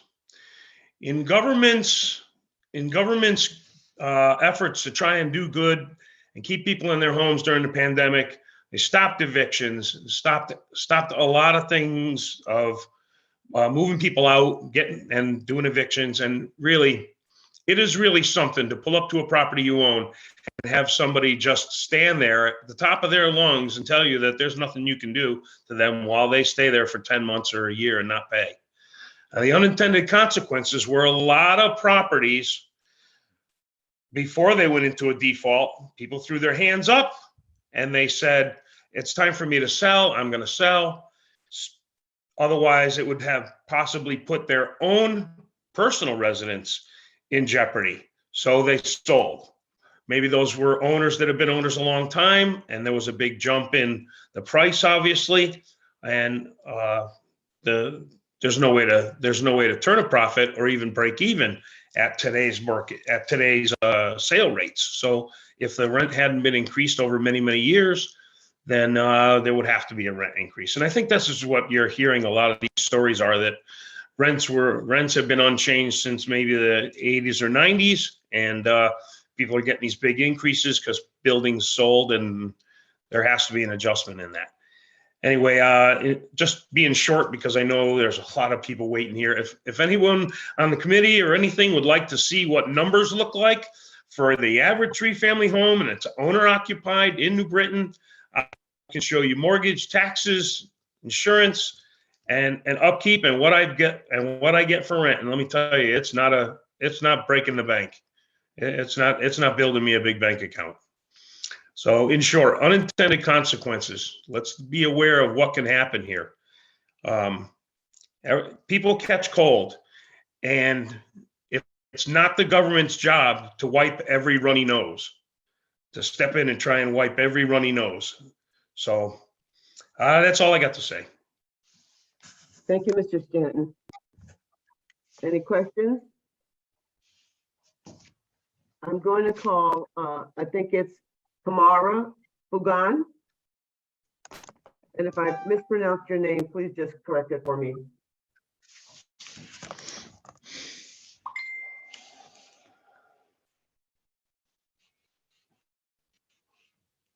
Is Kamara here? Yes, I am here. Okay. Mi nombre es Xiomara Fugón, soy residente e inquilina de Bridgeport hace 17 años, soy miembro de Maker Road, Connecticut. Estoy testificando en apoyo con enmiendas de HB 6588.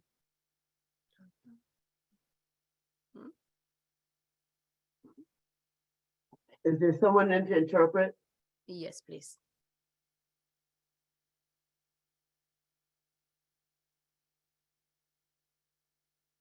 Is there? Yes, excuse me. ¿Podrías repetir lo que dijo para poder traducirlo, por favor? Sí, gracias. Mi nombre es Xiomara Fugón, soy residente e inquilina de Bridgeport desde hace 17 años y soy miembro de Maker Road, Connecticut. Team members of the housing community. I've been a tenant for 17 years in Bridgehampton. Estoy testificando en apoyo con enmiendas de HB 6588 porque ellos no están haciendo lo suficiente y lo adecuado para nosotros los inquilinos. I'm testifying for on support of HB 6588. Si me refiero a la enmienda 6588 con cambios, es porque he buscado la ayuda en los cuales ellos no están haciendo nada en lo absoluto correspondiente a nosotros, los inquilinos. If I'm asking for help right now, it's because I've seen that there's nothing that has been done for me and for our community, and I will be in favor of it. Me refiero a esa manera porque tuve un desalojo en cuanto fue un desalojo injusto que viví yo y mi familia. I'm talking about this because there was someone got excuse me, sorry.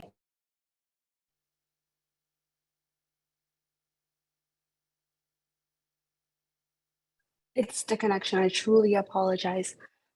I'm in support of this Alondra, I'm in- ¿puedo hacerlo and just if you can't hear well?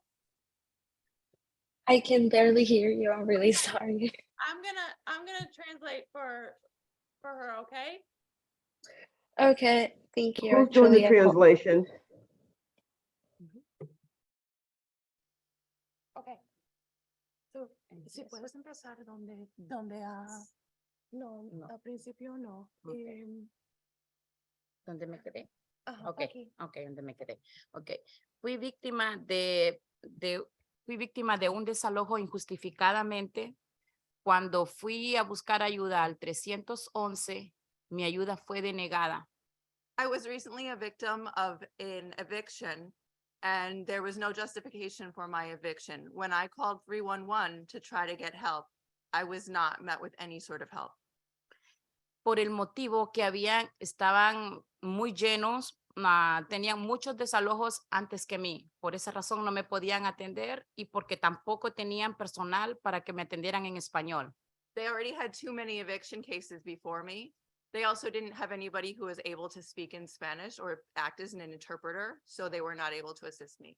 La peor situación me la llevé cuando llegué a corte.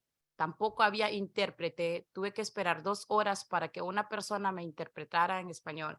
The same thing happened when I got to housing court. At housing court, I had to wait for 2 hours for somebody to arrive to interpret for me into Spanish.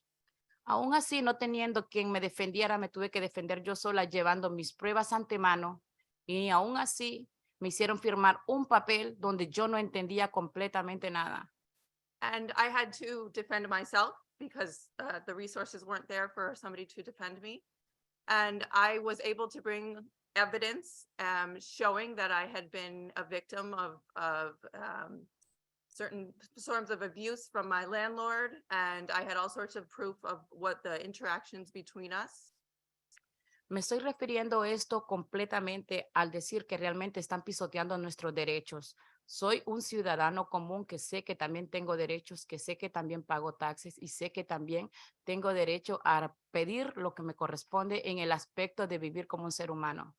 I am a person who pays my taxes. I know that I deserve certain rights, and I believe that I am not being afforded those rights.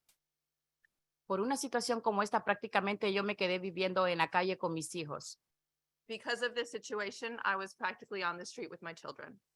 Y por eso es que estoy también diciendo que por favor, si están sentados aquí para realmente mirar y ayudarnos a nosotros como comunidad, hagan lo que tienen que hacer, pero no nos hablen bonito, háganlo, porque la comunidad está sufriendo. Y lo dice una madre con 4 hijos, que realmente de pagar 1,800, ahora paga 2,400, que sin pensarlo, ahora mis hijos tienen que trabajar para ayudarme a mí a pagar una renta que de mi bolsa no puede salir. So I'm here asking the people in power that rather than speaking to us with beautiful words and empty promises, that you actually listen to us and do the things that we are asking. I am a mother of 4 children, and they have been forced to, my oldest children have been forced to start working to help me pay my rent, which went from $1,800 to $2,400. Esto está pasando en toda la comunidad porque las leyes Can I- no sirven. Excuse me, can I ask that we kind of wrap it up? Thank you very much. Esto está pasando en toda la comunidad porque las leyes no sirven y son los culpables de las personas en poder porque no están escuchando las leyes que tienen actualmente. Okay. Actualmente la base para nuestra comunidad está siendo pisoteada, desplazada, explotada por propietarios que solamente buscan llenarse los bolsillos de dinero y aprovecharse del recorte de impuestos porque a ellos no les cobran impuestos como nos cobran a nosotros solamente. This is happening in all of the community because the laws are not protecting us and they are not working for us. And the guilty are people in power who are not listening to what is happening in the community. Our community is living in deplorable and inhumane conditions. Solamente. Any questions? Thank you, and thank you for interpreting. Thank you. Next is Alexis Reyes.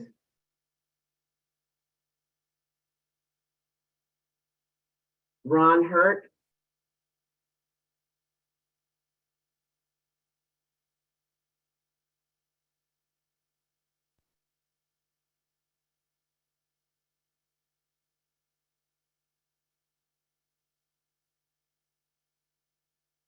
Good evening. Good evening. Representative Luxembourg and Senator Moore in the Housing Committee. Thank you for having me here today. My name is Ron Hurt. I'm the alder of the 3rd Ward of New Haven. I work at Retreat Behavioral Health as a clinical team lead. I'm also the senior elder of Deliverance Temple Pentecostal Church in the Hill neighborhood, and I'm a member of New Haven Rising. I'm here to testify in support of HB 6588 to implement a cap on rent increases in Connecticut. I am myself currently looking for housing, and I've been finding that the cost of rent is prohibitive for not just myself, but for many of my constituents in the Hill. I love what I do, helping people every day. But the rising cost of housing is making it harder and harder for me to stay where I am and to do the work I do. There are many people in my community who are struggling to stay in their homes. Landlords raising the rent in high amounts, compounded with the effects of the pandemic, has made the future uncertain for so many people in our state. I am upset that this is happening because what has happened to us when we can't make ends meet. There are many tenants I know whose rent has been raised by $200 or even $300 at a time. I know that there are undocumented families who have no resources to fight or to pay much more for housing, who end up in eviction proceedings or even homeless. The effect of rising housing costs means that people have to move out of the city or out of the state to seek future elsewhere. People also resort to other means to make ends meet, putting futures and their families' futures in jeopardy. I know of families whose children had to leave college, come home to help because the cost of housing became too much. If people didn't have to worry about whether or not they can afford their rent year to year, they will have better health, afford the food that they need, and focus on other goals in life, such as getting their education, keeping families together, and having a better future. I urge you to support HB 6588 with amendments that could make it even stronger for those of us who are struggling the most. Hopefully the cap can be set even lower, and there can be additional protections for tenants who are facing no-cause eviction. Thank you so much for your time. Thank you, sir, for waiting, and thank you for your testimony. Are there any questions? Representative Luxembourg. Thank you, Senator Moore. I don't have a question, but I appreciate the indulgence. I have just ordered 5 large pizzas and a bunch of soda, which is being delivered here at my personal expense. It's not for those of you watching, it is not a state of Connecticut taxpayer expenditure. I am doing this out of my own pocket because I'm very sensitive to the needs of the people who have waited all day to have their voices heard, and the cafeteria, I believe, is closed. So there will be food for any member of the public, any legislator, any press, anybody that's here participating in the process. There will be food here in about 30 minutes. And I encourage everyone to continue to work in a collaborative fashion. And we thank you, sir, for your testimony. Thank you, Senator Moore. Thank you. Thank you, Representative Luxembourg. That is so kind of you. I kind of wish I was there to enjoy it, wait until the day I'm not there to have pizza. Senator, if it's all right, I do have to ask, he asked me if it was New Haven pizza, and I do feel obligated. I'm hoping Speaker Ritter is watching, but I believe it's South Whitney Pizza in Hartford, in the great city of Hartford, which I believe is in Speaker Ritter's district. So kudos to you for having a great small business, but pizza's on the way. Very nice, very nice. Are there any questions for Mr. Hurt? Mr. Hurt, I really appreciate you waiting up and giving your testimony. Thank you. Continue to do the good work. Thank you. Sinclair McCutcheon.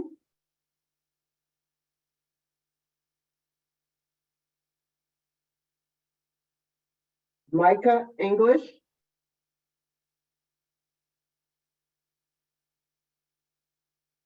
Amara Osorio Nin.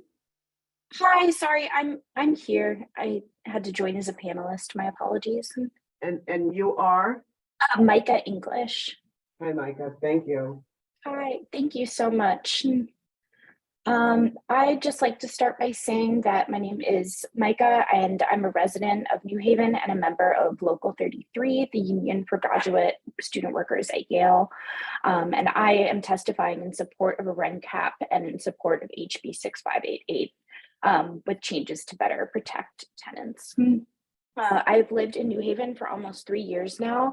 And when I first moved here, in order to make rent with the salary that we're given, I decided to find a roommate who I met through unofficial housing channels and who was also a Yale graduate worker. While my rent was more affordable than it is now, around $900 in addition to utilities, this housing situation did prove to be untenable due to the social and interpersonal dynamics in the apartment. I often felt uncomfortable in my own home, had issues with my landlord, and I had to cope with the mental and emotional repercussions of that on top of moving to a new city and starting grad school.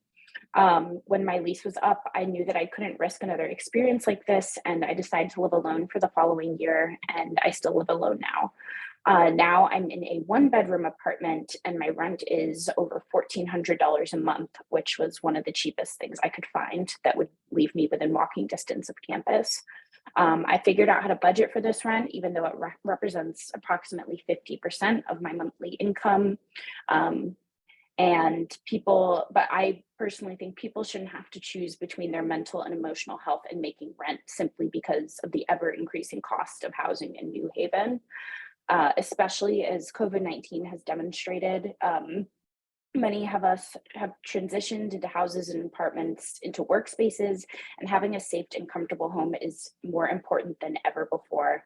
I can't imagine having to leave my current apartment, which I have made my home and my workplace, just to find another potentially precarious housing situation because of unchecked increases to rent. And this is why I firmly believe we need real rent stabilization at 2.5% per year, and we need it now. And I thank you for your time. Thank you, Micah. Any questions for Micah? I don't see any. Thank you. Next is Amara Osorio Nin. Hello. Thank you so much. Hello. Dear Representative Luxembourg, Senator Moore, and other members of the Housing Committee, my name is Amara Osorio Nin. I'm a resident of New Britain, Connecticut, and today I'm testifying in support of a rent cap and in support of HB 6588 with changes to better protect tenants. I'm a first-time renter as of 2022. In May, I was kicked out of my father's home because of my gender identity, and I had to sleep on couches for 2 months. Throughout that time, I actively looked for an apartment, and luckily I was able to find an affordable place to live. However, my troubles did not end there. I lost my insurance in late 2022, and I did not have access to the necessary psychiatric medication, which ultimately led to a hospitalization back in January of this year. I was out of work for only 2 weeks, and with little in my savings for having to pay my bills, I barely make my $635 rent bill, which does not include utilities. I currently work almost 40 hours a week, and 40% of my income is going to my rent, despite also attending Central Connecticut State University to finish up my bachelor's. I'm exhausted of having to worry about whether I'm going to be able to pay this month's rent, along with my medical and education bills. I long to get myself into a stable financial situation, and with rents having increased up to 20% over the past few years, a lack of a rent cap at this moment would be incredibly detrimental to the quality of my life and would probably push me out of the place that I currently live in. I refuse to be another trans individual pushed out into the street simply because these systems are not built for me. 27% of Latina trans individuals experience homelessness, and 37% of trans youth also experience homelessness at one point of their life. I'm determined to make a life for myself, and I will work to create a future where I can thrive. However, under these current conditions, I am terrified of what I will need to unnecessarily sacrifice in order to achieve these goals. I implore you to understand that the citizens of Connecticut are exhausted of this strife and deserve to be heard and respected. Peace of mind and a future should not be a privilege, but a right. And I say thank you for your time. Thank you, Amara. Amara, can you tell me where you got those statistics on? The Human Rights Campaign. Would you mind sending that to the clerk? Yes, of course, no problem. If I could get the link to in the chat. Yes, I'll ask Rick O'Neill to put it in there. I'd appreciate if you could send me that. Of course, no problem.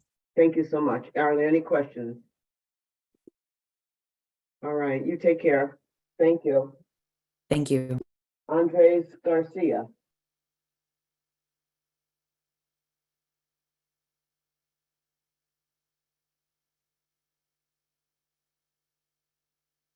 Kayana Ricketts. Or Kayana Ricketts.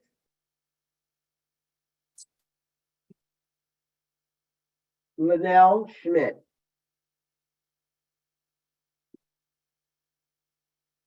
Lynette Schmidt. Michelle DeBarba.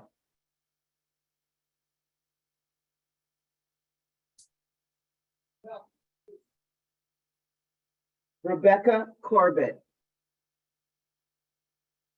Hello? Hi, Rebecca.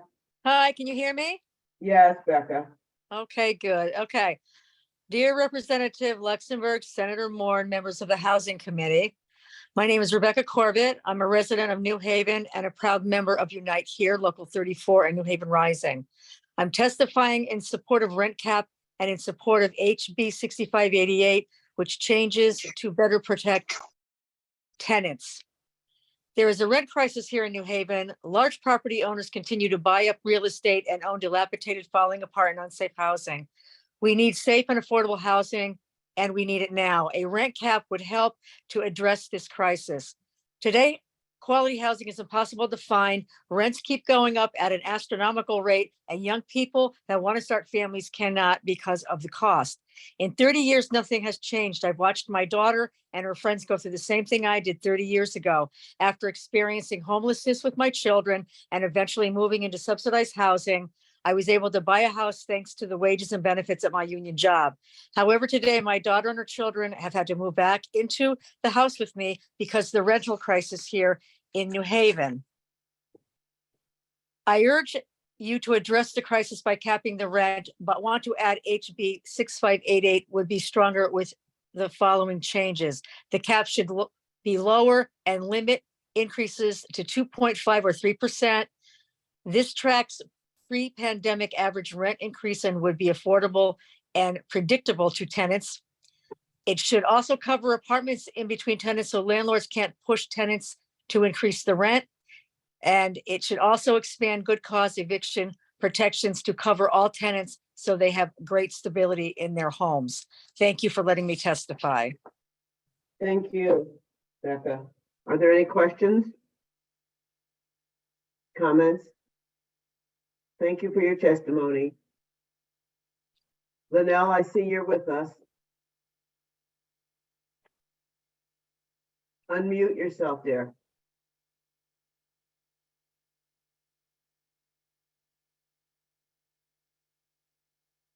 Did I lose her? Linnell, I think you're still on mute. I don't know if you can unmute. Hi. Can you hear me now? Yes. Okay. Hi, my name is Linnell Schmidt. I'm a resident of New Haven and a member of New Haven Rising. I'm testifying in support of a rent cap and in support of HB 6588 with changes to better protect tenants. I was born and raised in New Haven, and now I have a family of my own. I have worked ever since I was in high school and work full-time now. I'm trying to raise my family here in the city, but it's becoming more and more difficult. My children and I found ourselves in unsafe housing until recently when my mother offered to let us stay with her temporarily until I can find a rental to live in. I want to find affordable, safe, and quality housing for myself and my children. However, just recently, as of yesterday, I came across an apartment here in New Haven where the owner was asking for close to $6,000 up front just to move in. So how can working class people afford to live here with those sorts of prices? I worry that even if I were to find an affordable apartment now, the rent would go up next year and I would end up in the same situation. So having stable, affordable housing would allow me to budget for my children's needs without worrying about uncertain rental costs. So for these reasons, I urge you to pass HB 6558 but with the following changes. The cap should be lower. I suggest 2.5 or 3%. This tracks pre-pandemic average rent increases and would be affordable and predictable to tenants. It should cover apartments in between tenants so landlords can't push out tenants to increase the rent. And it should expand good cause eviction protections to cover all tenants so that they have greater stability in their homes. Thank you for your time. Thank you, Rebecca. Oh, no, I'm sorry, Linnell. Is there any questions for Linnell? All right, Linnell, thank you. Thank you. Ian Goddard. Andres, I see you. Yeah. Garcia? Yeah. I think Ian is here first. I Oh, see. Good okay, we'll evening, do Ian and then Senator we'll go Moore back to and Andres. Representative Luxembourg and members of the House Committee. My name is Ian Skalkard. I'm a resident in New Haven and a key leader in New Haven Rising. I'm testifying tonight in support of House Bill 6588. I'm employed by a small research agency at Yale University. We survive on modest federal grants, which include supporting interns who take a year or two to work with us to hone their research skills and prove their credentials before applying to graduate school. I have a tale of two of our present day interns who struggle to live in New Haven on what we can pay them. One intern makes ends meet by sharing her apartment with two other tenants and working a second job. Fortunately, she has a benevolent live-in landlord who has not raised her rent. However, the other intern rooms by himself and is facing an astonishing $200 increase in his rent next year, which he cannot afford, even though he too works that second job. He will be forced to move, but is having trouble. He's looking for a new apartment now. He's having trouble finding something that he can afford, and will have to will move in with some other people perhaps. He cannot move outside of New Haven because he has no personal form of transportation. Capping the rent would make our jobs easier, all of our jobs easier. For me, it is knowing what I can ask for in our grant proposal budgets to provide a large enough stipend to cover rent so that our interns can focus exclusively on their research work and pursue their career goals without worrying about the cost of living in New Haven. Even then, we are limited by grant agencies and what we can pay.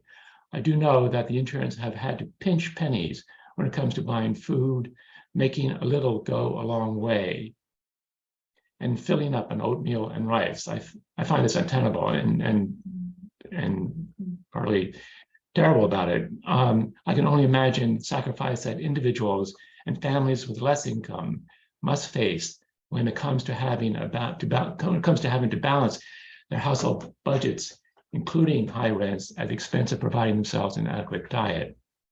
So I strongly support the rent cap, Housing Bill 6588. It would even be stronger with a lower percentage. It should cover apartments in between tenants, and it should also expand. We should also expand good cause eviction protections. Thank you for the opportunity to testify this evening. Thank you, sir. Are there any questions? Thank you. Have a good evening. Now I'm going to go to Andres Garcia.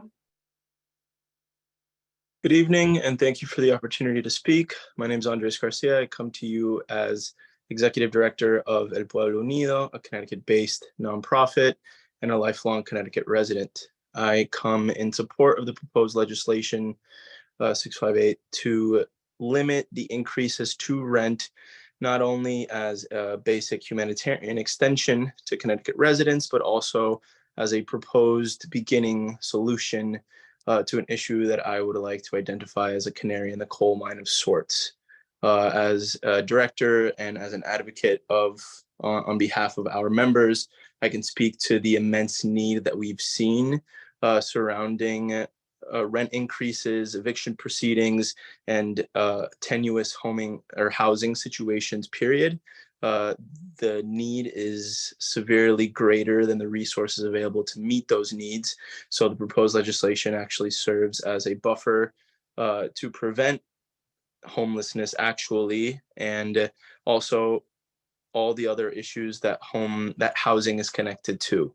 So being able to afford rent in a timely way, in an appropriate way, so that not too much of anyone's salary or income is being dedicated exclusively to rent, allows families and individuals to purchase food, allows them to purchase school supplies, allows them to purchase other protections that allow our residents to provide for themselves and their families in a way that not only allows them to survive, but also extends a little bit beyond that, allows them to prosper as well. I think this is the beginning to a solution. I also don't think it particularly hinders landlords' abilities to meet their costs as well. I think the proposed stipulations to the bill cover both sides of the aisle fairly well. I'm a proud supporter of the legislation. I hope to see it through. Thank you. Thank you. Are there any questions? Seeing none. Dominic Cotton. Is he there? All right, Robin David. I see Robin. Hi, Robin. Good evening, Senator.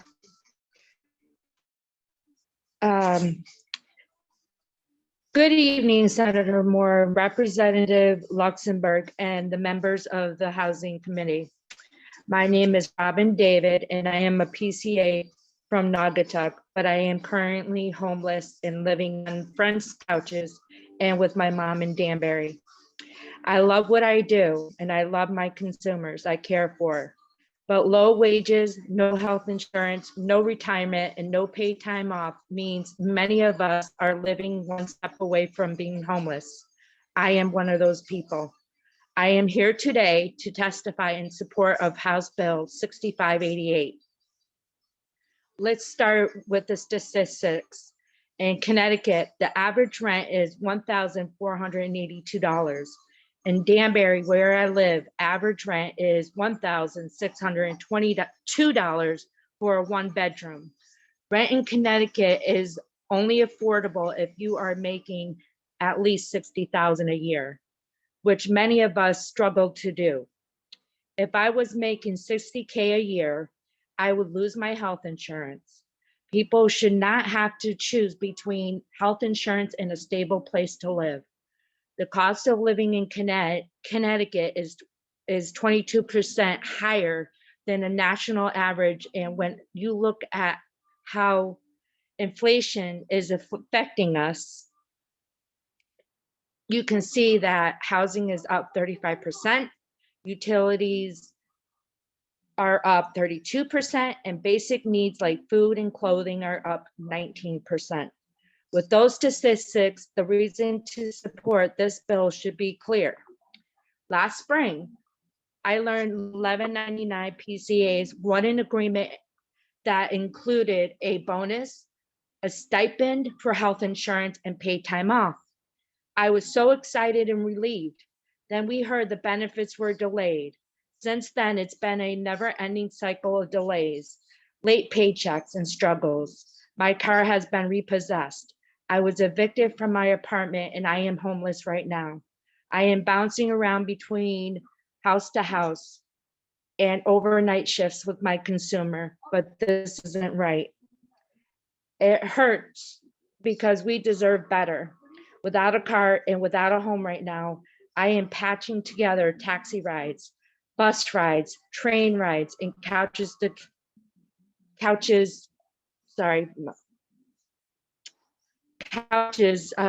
stay on to keep my job, care for my consumer, and feed myself and my domestic partner. It shouldn't be this hard, and we need your help to support our fight to lift ourselves out of poverty. I strongly support a rent cap, and I think House Bill 6588 would be stronger if the cap was lower, if it covered apartments in between tenants so landlords can't push out tenants to increase the rent. And if it expands good cause eviction protections to cover all tenants. Yep, I hope you consider these changes. Thank you for your time. Thank you. Any questions, comments? Okay, I think I skipped over Michelle DeBarba.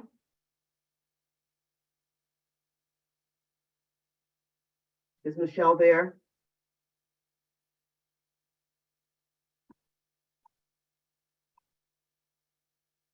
Then I'm gonna go on to John Souza. I'm sorry, Alan St. George first. Is Alan there?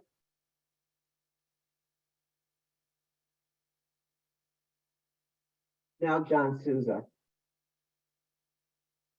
John is here and he's approaching the microphone in the hearing room, Senator. Thank you.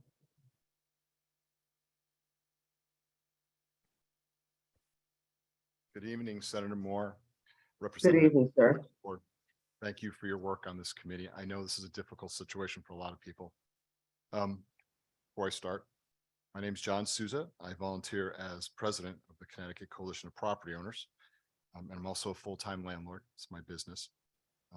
The coalition, if you're not familiar with us, has small landlord groups throughout the state, and we all work together to educate each other, to educate legislators on our issues. For over 20 years, our members, mostly small and medium-sized landlords, have been the backbone of housing providers in the state. Most of these people are, salt of the earth, local people that run property in their hometowns. A lot of them do it part-time. They work nights and weekends. Many of them know their tenants by their first names and value the relationships that benefit both of us. I will say that I understand this issue. We're all struggling with this vortex of inflation that's been caused, by many factors. This has, ramifications beyond us here. It's out of our control, a lot of it. We all understand that. But I say that, capping the rents is a very hard way to solve the problem when you don't cap all the other expenses that go along with it. Last year, and it's a personal example, in Hartford, they raised the taxes 40 to 60% on the properties that I operate. Now, what does that represent? That represented somewhere in the neighborhood of an 8% rent increase for most of my tenants. I run, small units, very affordable for single and couples. But that was just the taxes. And I never raised rents like I had to do last year. Literally, we have always, like people have said, 2-3% trying to keep up with it. If we remodel a unit, I'm going to try and get more money, bring it to market. Sometimes you don't have a choice when a unit is empty, is occupied for 20 years, the person leaves, you're going to spend $10,000, $20,000 remodeling it. You have to bring it up to market. You wouldn't be able to do it if you didn't able to get the money. So that being said, so I've heard a lot of talk about out-of-state landlords, bad players, and I'm not protecting these people, but I will say last year, this very room, they passed a law, and most of our people, we did not oppose it. That was the Fair Rent Commission's expansion. Connecticut's had Fair Rent Commission on the books for 30, 40, 50 years, from what I understand. They did expand it that it would be required of every town with 25,000 people or greater to have one of these commissions. They're rolling it out now. I think the deadline is July, I want to say, that they have to have it done. This is a very fair way to do it. I've been in front of them. You bring in your expenses. This will stop the bad players from abusing people. They just have to use it.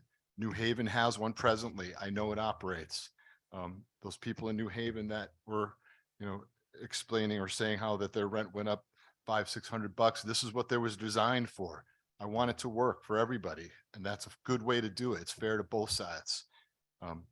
There's no way that with rent caps, that investors are going to continue to buy property. I know you don't like the sound of it, but unfortunately, without the profit incentive somewhere that, in the future, if you're going to make money, you're willing to take the risk and do all these things. I've been in this Mr. business. Souza, I'm sorry to cut I'm you off. talking too much, I know. 1 minute, 30 seconds. Okay. Overall, let's go to my next page. How do we solve these problems for everybody? I say that you know, if it's a public benefit, then the public should help pay for it. Subsidize lower income people through the state, expand renters rebate, expand Unite CT, you know, Section 8 type programs. The general public thinks it's a good idea to help, and I agree. A lot of people struggle, I get it. But if we could subsidize them through public funds, I think that's the way to go. And then, you know, if you want to expand the fair rent commissions, I'm okay with that, to be honest with you. And I think that's a fair way to do it for everybody. Well, thank you, and I will take questions. Thank you, Mr. Sosa. And I know there are questions for you. Representative Luxembourg. Thank you, Senator Moore, and thank you, John, for your thoughtful testimony and your patience. I hope you'll stick around for pizza when you're done done being on the hot seat. Do a lot of your members, just because you work with a lot of landlords, do a lot of your landlords that you represent get commercial bank loans to finance their purchase of their property, would you say? So generally from 1 to 4 or 1 to 3 units, you're going to get something great, fixed rate, try and get it for 30 years. Everybody's looking for that. But anything bigger than that, it's going to be commercial, because that's what the banks, they won't touch it. That's mostly 1 to 5 year financing variable. There's lots of different stuff depending on the thing. So yes, in the last couple of years, as interest rates have gone up, that's been a big factor in increasing rents too. And of course it gets phased in as they come due. And do you have any concerns about the impact of a rent cap on, in terms of the relationship between a housing provider and a lender, and whether, you know, if both those parties entered into an agreement relying on a certain pro forma of profits, and then that was sort of upended by a rent cap? Do you have any concerns about that being destabilizing to the residential real estate market in Connecticut, and actually destabilizing not just housing providers, but tenants as well? Is that a concern of yours, or should we not worry about that? Well, yes, of course. I mean, look, if we want more housing, we have to build more housing. That's the only solution that this committee has to really come up with, how to do that at a reasonable price. And, you know, we're basically playing musical chairs at this point. There's 10 chairs and 15 people that want to sit down when the music stops, and there's just not enough chairs. We have to build more chairs. That's the only way to solve it. Otherwise, what are we doing? We're putting Band-Aids on the problem. If we can't encourage people to invest, then they're not going to come here. It happens in other places. I noticed in the bill itself, it said that they're exempting properties for the first 15 years before that they have to be covered under the rent cap. What's the reason for that? That tells you right there that they know that people are going to build housing, can't live with a rent cap. They don't want to be controlled by it. Most of the people that are building housing are, you know, they want to make a buck. That's why they're doing it.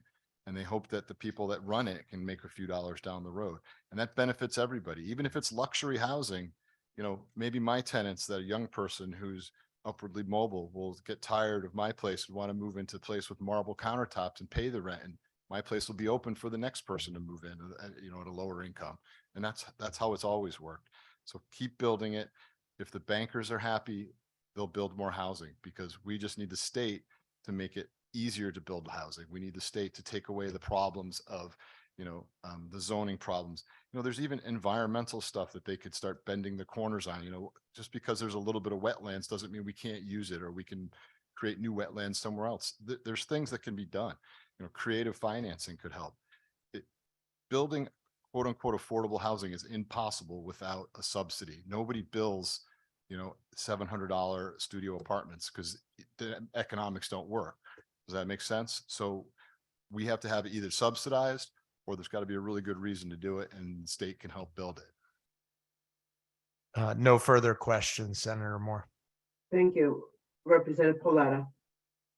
Thank you, Senator Moore. Good evening. And John, good evening. And thank you to the invaluable testimony that you provide to this committee. During my time here on the Housing Committee, you've always been open and honest as a housing provider. And I think I can speak for all of us in saying that we appreciate that. Just with that, a couple of questions for you. what we heard about throughout the afternoon here was about skyrocketing rent costs. But if you could just speak briefly as a housing provider about skyrocketing costs for landlords, and by that I mean the cost to do business. You mentioned property taxes going up in Hartford 30%. But how about maintenance? How about electric bills? How about the roof repair or the boiler that goes bad? Could you just speak briefly to those unexpected costs and those rising costs that you've seen, not just, in the last year, but in the last several years? Well, we've all lived with it, but of course, something you wouldn't think of, insurance, because building costs have skyrocketed. The price for the renewals on the insurance have been going up 15 to 20% every year, the last couple of years. And that's a factor of labor shortages, material shortages. Our electric just went up 50%, and that's the cost of the electricity. Now, a lot of landlords only have a hallway, but I know a lot of landlords that supply all the electric in the building. I have several of those buildings because they're small units and the people can't, the per unit charge for the meters doesn't make sense. So, our increase for that has gone up 25%, 30%. My labor, we do have people and they're good people and I pay them decently, but when the minimum wage keeps going up, they want more money too. I didn't pay minimum wage, but if they were making $16, $17, $18 an hour, now they want 19, 20, 21, and they deserve it. Don't get me wrong. But the money has to come from somewhere. Everything you do in Connecticut, especially, everything adds to the cost of housing. The workman's comp is very expensive in Connecticut. And, that's something that the state can work on, getting that price down. Anybody that has an employee, you take that expense away and, or lower it at least, that would help. It just never ends. Natural gas, of course, we all know has gone through the roof. If you have any kind of vehicles to power an office to run, that all these expenses have been going up for everybody. And it's hard. And I like my tenants. I want them to stay forever if they could stay forever. And most of our landlords do. They want there to be a symbiotic relationship that's good for everybody. So, help us keep the prices down. The expenses down, and we'll do our best to help. Thank you. And I'm sorry to interrupt. And I think one could draw the conclusion from what you just said, that a 2.5% rent cap might not work in terms of trying to make even $1 profit on any given piece of property. And that is the crux of the problem that we're dealing with here. The problem is that there's a housing shortage here in the state of Connecticut. Like you said, we're playing musical chairs. There's 10 chairs and there's 15 people that want to sit down. Well, passing a bill like this would only add more chairs, but it would keep the same amount of people. What you would do is actually make it more difficult for those people to sit down in the chairs, because the landlords and the housing providers would not be inclined to expand their portfolio and build more housing because of the restrictions. And again, at the end of the day, if you are losing money on a property, what are you going to do? Well, one, you could sell the property and take a loss. Two, you can eat the cost and hope that you have a better year next year, which maybe some, in this public hearing want. Or three, you can, as someone alluded to earlier, just get rid of the property, and rather than rent it out, you can sell it to someone who may use it as their own place. And then you would actually in turn lose a unit, which goes back to my original point in saying that there's going to be even less housing stock on the market should something like this pass. So, John, I appreciate you kind of bringing to light the skyrocketing costs for landlords. And when I speak of landlords, I speak of small business landlords. I've said this on this committee for 4 years. Small business landlords. These are landlords that operate in a small business type fashion with maybe a few multifamily homes, not the out-of-state landlords that come in with 100 units in the middle of Hartford or Waterbury. These are folks that have purchased a few homes over the years and they've turned a small profit on them, and in hopes that when they retire, they may own the home outright. We are punishing those people with this type of bill. And what's going to happen is you're going to have less of those people, i.e. less housing stock. So thank you so much for offering that light. It's so important to this committee and to those listening very closely to this public hearing. Thank you. Thank you. Thank you, Representative. Rep. Zullo. Thank you, Madam Chair. And thank you again for the enlightening testimony. Just a couple of follow-ups. You talked about renovations, and specifically that's something that I'm concerned about because, my concern is that, there are obviously renovations when you bring a unit back to market. Maybe somebody, leaves a unit, you renovate it so that you can get a little more rent for it. Do you think you'd be less inclined to make those renovations if you have a rent cap like this in place? Absolutely. And that's the problem. I'll give you an example. I have a member who actually called me this morning because he's really concerned. And he's like, John, I've been buying the most decrepit buildings in certain towns, I won't say where, I buy them and the guys had it, the previous owners had it for 30 years. He doesn't have a mortgage, so he doesn't care. He doesn't fix anything, but the people don't care because it's cheap housing. Their rents are way below market. Because I buy these buildings and yeah, I have to raise the rent, but because if you don't, they're going to end up bulldozing these buildings. He changes the roofs, he puts in the boilers, does the windows, and he starts doing the bathrooms and the kitchens. And yeah, the person that was paying $600 before isn't happy, but there at some point you have to do something. You can't, these buildings won't last forever. The city gets on your case, rightfully so, if the plumbing is leaking and the electric system doesn't work. They got to be gutted out. They got to be started again somewhere. And that's the problem. It takes away the incentive. If that person, if you can't raise their rent, if you can't ask them to move, or at least, find someplace in a reasonable amount of time, how do you do that? You can't. And the property just ends up abandoned at some point because it's such decrepit property. In Hartford, I don't know if anybody's old enough, I'm getting old. In the 90s, we had, because of a lot of factors, but there was 800 empty buildings that were bulldozed in Hartford during the Great Recession. I don't know if anybody's around to remember that, but I was a young person at that time and I distinctly remember it. As it became economically unfeasible after they raised the taxes, a lot of people left the area. So competition, for tenants was tremendous. They couldn't make it. They walked away from the properties froze. And that was the end of them.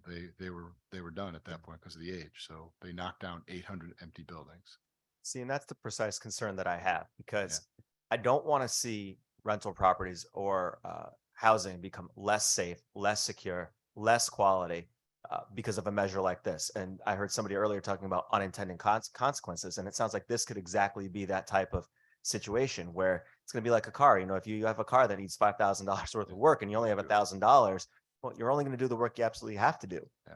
And then that deferred maintenance, the longer it goes, the more you end up in a situation where you could end up having a bulldozer essentially junk the car. The same thing with a building. So that's what I'm hearing from you. And then second, you made a comment about musical chairs. I know Rep. Paletta said the same thing. I agree with you. Not only do we need to put some more chairs in place, but we need to get the housing into the hands of people who are actually going to be able to utilize it and make sure that big corporations don't necessarily gobble it up. We need to get it into the hands of first-time home buyers, empower renters, empower people so that they can hold on to this housing and keep it affordable. So I appreciate you saying that. And thank you as always for the testimony. Thank you. I appreciate being heard. Thank you, Representative Zullo. I have another question for you, sir. Representative Scott? Thank you, Madam Chair. Yes, John, thank you for coming out. Listen, every time you come here and talk, it's very pragmatic view. I think you get it from everyone here on the committee appreciates your view on it. I have one specific question I want to get to. It's about the costs, right? I think that's a big piece of what's driving these potential increases. So I want to try to get down as nitty gritty as we can on the cost. And you might not have exact percentages here. So please, I understand, rounding, just giving rough ideas is great. I'm trying to understand any rent increase, if it's $100, $1,000, whatever it might be, what percentage of that is coming from? So for example, is it coming from, tax increases? Is it coming from, insurance, like you mentioned earlier? Is it coming from people in a units? You might have 100 units. Well, 10 of them might not be rented because people aren't paying. You're in the process of eviction. That's another piece that I don't think is getting captured into here, where you're losing revenue because of lack of rents being paid on those units that are being used. Can you give a rough estimate of what that breakdown is of their percentages? Is it 30% coming from this, 20% from that? Again, rough is totally fine. Sure. Well, again, this year, I can speak of this year, right? We've gone through in Hartford, we had that 9% increase basically to cover taxes. We'll say 8 to 9. And of course, gas for the heating, which most of the buildings that I operate include the heat and hot water. That's been a 20% increase over the previous year. This is the number over the previous year. Again, insurance, I talked about 10 to 15%, 15 to 20% increases on those from previous years. My guys, our health insurance goes up dramatically. I pay for health insurance, most of it anyway. It's expensive to keep people around and treat them well, and everybody wants to be treated well. So I saw some unions here. It's expensive to have unions too, right? They get paid a lot and there's a lot of expenses, but the money has to come from somewhere. What else? Let's go down the list. The electric bills have gone up dramatically. Maintenance costs, go find a contractor to do little jobs. Impossible. They don't mind showing up and ripping out your whole, building, but trying to find someone come, do this little job or that little job. It's very difficult. So you have to pay, pretty good money.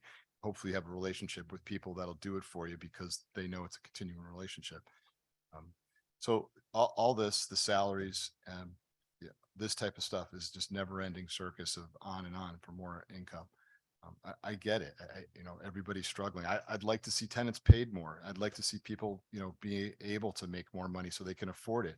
I was listening to the Yale person that was speaking earlier about their intern that couldn't afford rent. And I had a thought. I was like, doesn't Yale have $1 billion endowment? Why aren't they paying their interns more money? And am I wrong? I was like, you can't complain about it if you're not willing to be part of the solution. So I don't know. Did I talk too much? I usually do. No, that's fine. One additional question is, I'm still trying to stay on the cost piece is, I want to understand from lawyer, I'm just trying to understand the cost that we don't see, right? The cost that we don't see. I just want to get understanding. Is there a cost that we don't see as residents or even the people in the committee here don't see that you could potentially bring our eyes to? Sure. So again, trash service has gone up. The diesel is affecting those guys. The tipping fees. We don't have the Hartford landfill anymore. They have to truck stuff around. What else has been going up that you don't see? So you want a new roof on your building.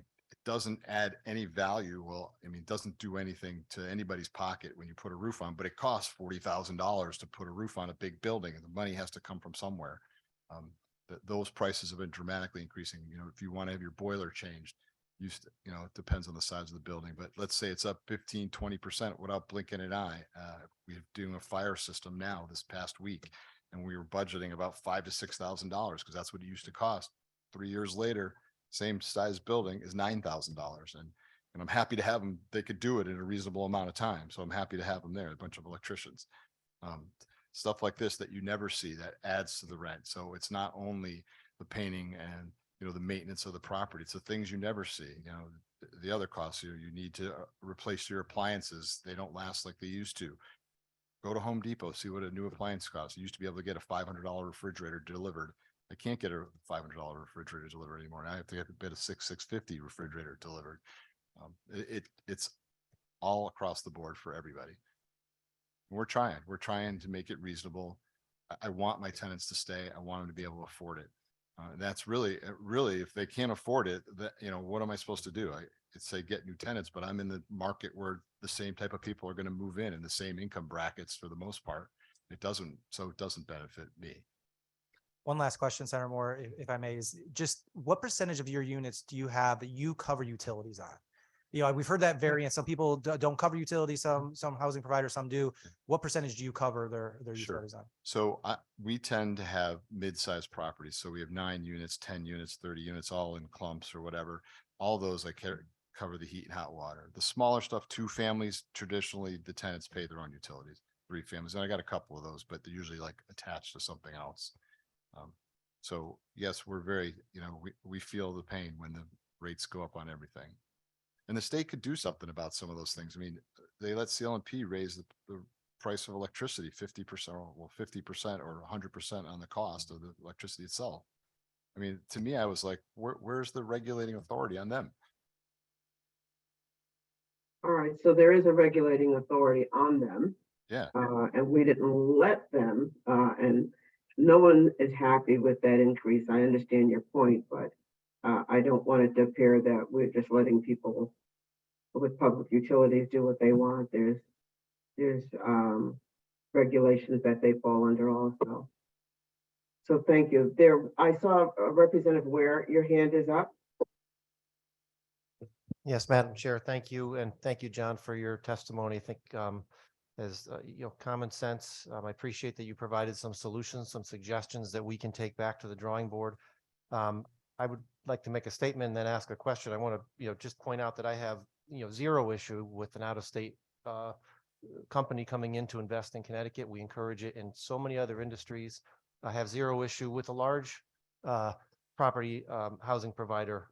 There are different markets. You have the smaller 1 to 4 family, and then you've got we've had other people testify 50 to 70 units, 90 units. It's a different type of owner perhaps for each, but I have zero problem with encouraging people to come and invest in Connecticut. I want to go on the record for that. I think maybe we make a distinction about the good actors, the bad versus the bad actors. I'm happy to have that discussion. Right now, Connecticut enjoys the housing market is strong, and we've seen other, there's evidence out there for other states, other cities that have implemented rent caps, rent control, other types of policies that would otherwise discourage business. So from your perspective, if we are to enact something like this, and maybe even, we've had people calling for even more strict than the proposal on paper, what might that do to your business plan? And then what's the contingency? What does that do for you? And then what type of opportunity does that open up for somebody else? Through you, Madam Chair. So there's a lot in that question, but I'll try. So again, I agree, there's, like everything else in the world, there's good people and bad people and corporations, whatever. They come here, they play by the rules, they're welcome to come, right? We all agree to that, I think. That's why we didn't oppose the fair rent commissions. That keeps control of everybody and anyone. But if we discourage people from coming, building new stuff, investing in Connecticut on all levels, luxury through, mid-range stuff, affordable housing, then that's bad in the long run. We all agree to that. We don't have people willing to risk their money, risk their labor in the sense of, taking the time to build something. Then we're not going to have anything, to be honest with you. If you scare away the people that willing to do it, then we're going to have less of it. It's just basic economics. And I know for sure that a lot of my members are like, John, at some point, I'm just going to sell out because I'm tired. And there's other reasons too. I mean, Connecticut passed other laws in the last couple of years that make it harder and harder to be a landlord, be a good landlord, and not just a bad landlord, a good landlord. And that doesn't help the industry. It hurts the industry in the long run. Thank you. Thank you. Do you have any other questions? Thank you, Mr. Sosa. Thank you. Appreciate your testimony. Appreciate it. All right. Next up is number 58, Rita Curtis.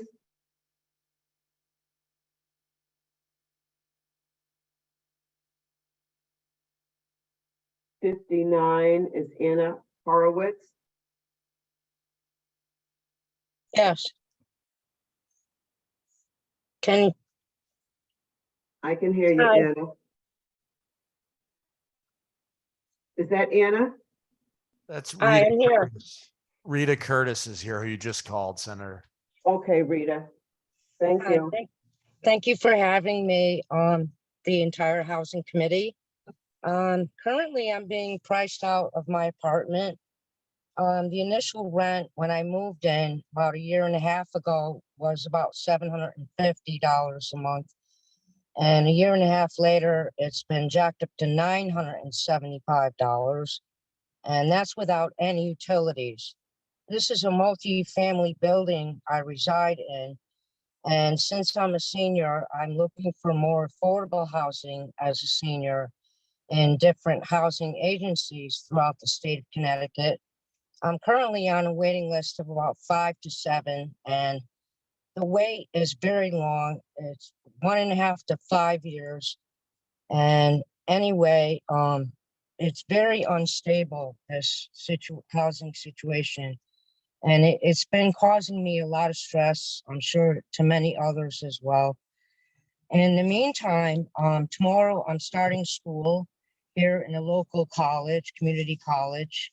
I live in Winsted, Connecticut, and I'm going to be taking classes to become an emergency medical technician.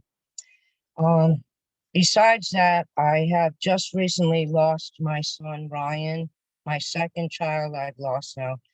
He died of a drug overdose of fentanyl last summer. So I'm trying to line up school and I have a couple jobs lined up in order to supplement my income. The state of Connecticut has dissolved everyone's extra food allowance as of this month. And the skyrocketing cost of electricity is overwhelming. It's very expensive. And all of these increases and trying to maintain your car, the maintenance are very burdensome to me. And I'd like to see the rent payments more stabilized so that I can get some relief. And that's about it, really. Can I ask you a question? Thank you for that testimony. So that increase that you saw, was that, how much notice did you get that was going to be an increase? Well, the house was sold almost immediately about a year ago, and the owner doubled their profit. Two men owned the building, and it was bought by a lady that lives in Africa now. So the people that are my landlord is more like a maintenance company, whereas a big corporation bought this building, and it's very hard to get any kind of repairs done. And when they're fixed, they're done, not to my satisfaction. It's okay, but I've chosen to stay on. I had to resign for another year to stay there, my lease. And hopefully by then, a senior housing complex will open up, and they go by like 30% of your gross income. So hopefully that will help a little bit. All right. I do want to acknowledge, I'm sorry for your loss of your son. Thank you. On the upside of that, you're on a new journey as a senior. Yes, So I am. that's congratulations. I hope you do well in that. Thank you. Thank you for your testimony. Are there any questions? All right. Well, thank you. Thank you, ma'am. Next is Anna Hardowitz. Is it number 59?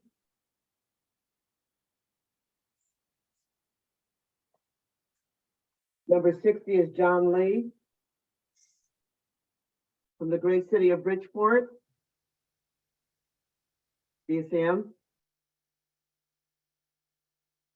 Melissa Bernstein. I see you, Melissa. Yes, hi, I'm here. Hi. So my name is Melissa Bernstein. Good afternoon, well, good evening. Thank you for the time to speak. I represent the Broadmoor Apartments in the Hamden Tenants Union, and I support a 2.5% rent cap and ending no-fault evictions. I have an entire speech here about getting less for more money, and how when we renew our leases, we end up getting fewer services or amenities than what was agreed to in the lease, and we're supposed to just eat that. And I'm not going to cover that topic because I'm actually really fired up about some of the other testimony I've heard today, to be honest. I want to start out by saying I completely understand that landlords are running a business, and because of that, yes, they need to make a profit. I don't think any tenants really have an issue with a business making a profit. That's how they get paid. I want to also add that housing is obviously a necessary service, and these landlords are contributing to the tax base, and so their presence is important. And my goal is not to demonize all landlords. However, having said all that, we've heard a lot of complaints today about landlord expenses increasing. and I just need to take a moment to respond to that. An investment property is exactly that. It's an investment that is subject to the whims of the market. Property owners and the banks that assist in the funding of those purchases take on that risk, and that's their choice. So I want to know why renters should be responsible for their landlord's gambling debts. If anyone has an answer to that question, I would welcome it, because I've heard a whole lot about how when the market is bad, where a landlord's supposed to pull this money from. However, I've never gotten money back from a landlord when the market was good. So I really take issue with the argument that it only goes one way, that renters are responsible when things are bad, but don't get any of the benefits when things are good. I'm tired of it. I lived in an extremely unsafe housing situation up until about 18 months ago, which is when I moved to Hamden. That housing situation was such that my downstairs neighbor had to be taken away by the cops and mental health employees in the city of Bridgeport. I got broken into multiple times. I had things stolen. It was not a safe situation.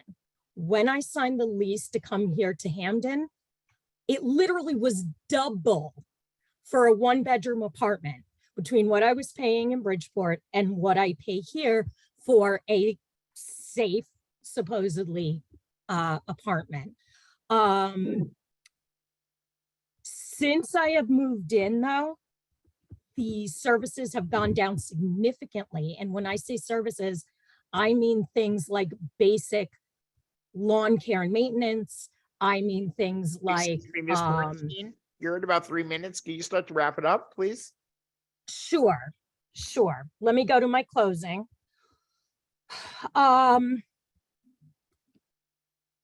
Basically, what I want to say at this point is that I support capping the amount that a landlord can increase the rent if they're not making improvements to 2.5%. If you're going to make improvements to your property, that's fine.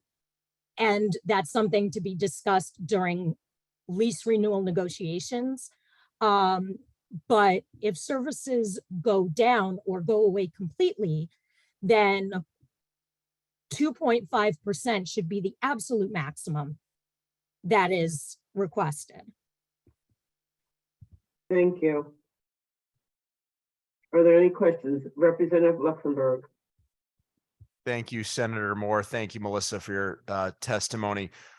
What do you think about the concept of providing tenants notice before any rent increase, either 30, 60, or 90 days, that a landlord would be required to notify the tenant of any increase so that a tenant could make a choice and have enough time to make a choice if they want to stay and pay that increase or if they want to move to another place? And also curious, I guess, how tenants unions in general, since you may have more experience with a tenants union than I do, how they might view a change like that. So I have only been part of the tenants union for about 3 months, so I'm still learning a lot. So please bear with me as I take on new information. I'm learning a lot today, actually. But as far as a rental increase, my only experience with it personally is through lease renewals. And in that case, as I said, most folks expect that there's going to be some increase. I think we all understand the idea of inflation and costs going up year over year. So I think all of us expect a certain small increase. I think that giving a 60 or 90-day notice is absolutely necessary, but was not the topic that I was really talking about, because I was talking specifically about lease renewals. And so I think it's a little bit apples and oranges. Thank And I'm you. sorry, what was the other question that you had? I didn't have any other questions, but I did want to let folks know that are physically here at the Legislative Office building that I saw somebody walking around with a slice of pizza. So I think the pizza that we've ordered for those that are physically here has arrived. For anybody that is hungry, please feel free to help yourself to pizza and soda. It's just outside the hearing room that we're in, which is in 1C. And I don't have any further questions, Senator Moore. Thank you. But too bad for us, Melissa, right? Maybe Yes he'll and have no. some- I live closer to New Haven, so I can get pizza. Well, he could send us I some would just too. like to add also, though, that even when the representatives are not speaking, we can see their faces, and their laughter during testimony is not welcome or appreciated. So I just want to make that point. We can see you. Thank you for that comment, Melissa. Thank you. Respectfully, thank you. All right, so next, I have Sarah Prail. Sarah, I see you, number 62. Yes, thank you. Dear Representative Luxembourg, Senator Moore, and members of the Housing Committee. My name is Sarah Prail. I'm a resident of New Haven, and I'm testifying in support of HB 6588 with changes to better protect tenants. Earlier, there was a question about why housing should be excluded from the list of commodities with skyrocketing prices. Housing is different. Housing is necessary for survival, and it should not be legal to profiteer off the survival need. It's vital to implement a lower rent cap at 2.5% because tenants are already paying more than they can afford. In my city of New Haven, over half of all tenants are rent burdened. A rent cap won't bring down already exorbitant rents, and an annual rent increase of 10% is far above what most tenants can afford when they can barely afford the current rent. This bill won't make already expensive housing more affordable. This bill on its own will not fix the housing crisis, but a rent cap will stop the bleeding. This is a step in the right direction, and it is a necessary step. I strongly support the rent cap, but HB 6588 would be stronger with the following changes. A lower cap at 2.5% tracks pre-pandemic average rent increases and would be affordable and predictable to tenants. It should cover apartments in between tenants so landlords can't push out tenants to increase the rent. I also support an amendment to expand good cause eviction protections to cover all tenants so they have greater stability in their homes. Investments are not guaranteed, and they should not be prioritized over people's access to housing. It should not be the public's responsibility to pay for real estate gambles, and skyrocketing rents are doing exactly that by shifting the burden to tenants. There are a lot of tenants testifying today, and I urge you to listen to them, ask them questions, give them your time. Thank you. Thank you, Sarah. Are there any questions for Sarah? Thank you. Next is number 63, Misael Silvas.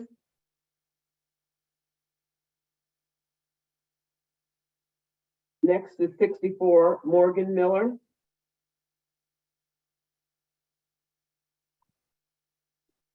Morgan is here, Senator. She's coming up to the microphone in person. Thank you, Morgan. Hi, thank you for the opportunity to speak today. My name is Morgan Miller. I'm a housing provider. I'm also a volunteer with the Connecticut Apartment Association, and I've been involved in the multifamily industry in Connecticut for the last 20 years. I'm testifying today in opposition to HB 6588 and 89. Unfortunately, I think this topic of rent regulation has become extraordinarily polarizing. It's become a political issue. I find it to be more of a matter of economics. But if politics are about choosing what's the best interest of the residents of the Connecticut, I think then the goal of truly helping the renters of Connecticut, it would not be rent regulation. It would not accomplish this.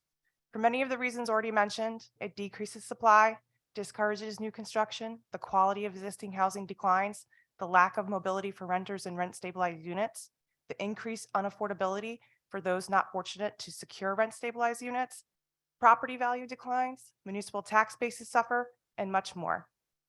Most importantly, I think an element has been lacking from the discourse, and that's the human element.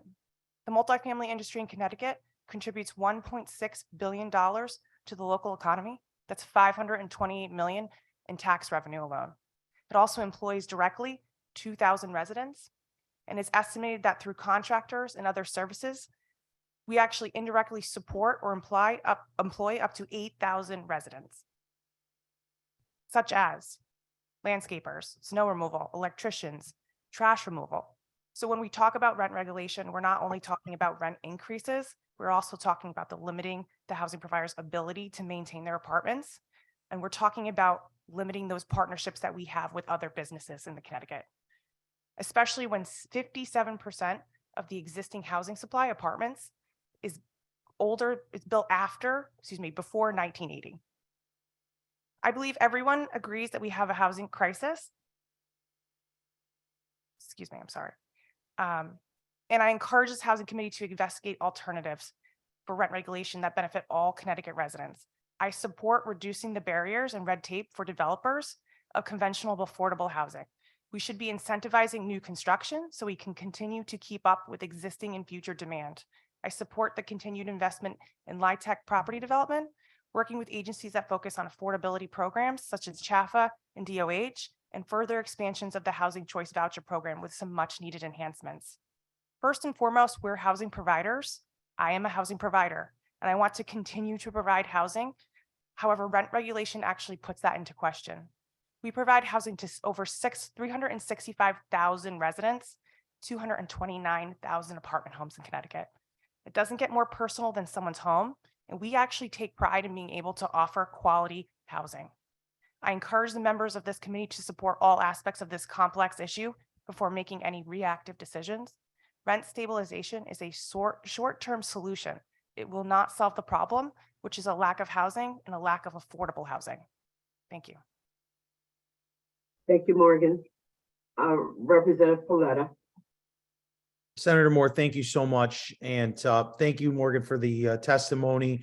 If I may, I've been hitting on some points throughout this public hearing, and I think you spoke to something that I haven't talked about and I think is very important for folks. So I just want to reiterate one of my personal views. One of my personal views is that we have a housing shortage in the state of Connecticut, and we need to work in a collaborative way, Democrats and Republicans, to address that shortage. Do I think that this bill gets us there? Absolutely not. I think it actually will decrease the housing stock because developers will not want to expand here in the state of Connecticut. However, I am sympathetic to all of the testimony today, and I want to work in a collaborative way to get more housing so that when there's more housing units available on the market, the price will actually go down because landlords will be battling for good tenants.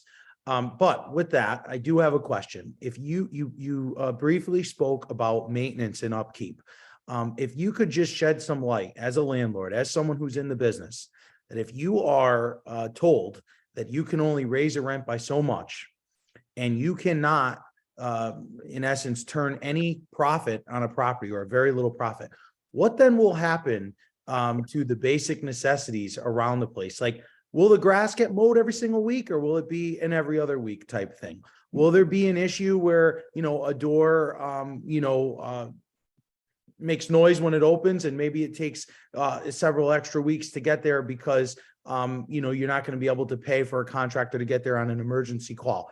Could you just speak to some of the shortcomings that might come as a result of passing this bill? Sure. So the answer to all your points was yes, yes, and yes. I mean, the cost of a 2x4 pre-pandemic was $2.60 in Connecticut. Today, it is $8.90. It's just one piece of wood that's needed to make multiple repairs in any type of home. I mean, the cost of services in some cases has gone up 20-30%. Snow removal, trash removal, that's not uncommon today. Costs are going up on a lot of maintenance. I mean, snow removal and trash removal directly affects your curb appeal, and therefore light ordinances and everything else that also comes into play for some municipalities. Thank you. So, with the previous person, Mr. Souza, that I had talked about, I really hit on the point about expanding the housing market and whether or not a developer would want to expand if a bill like this were to go forward. And with you, I thank you for shedding some light on this. I'm now looking at the maintenance costs of the property in relation to the government now telling the property owner that they can only charge so much or go up so much on a rent in any given year. So I think that will actually disproportionately affect the tenant. And there was a person who testified 2 or 3 persons ago who talked about horrible living condition in the town that she was in. She since has moved to Hamden.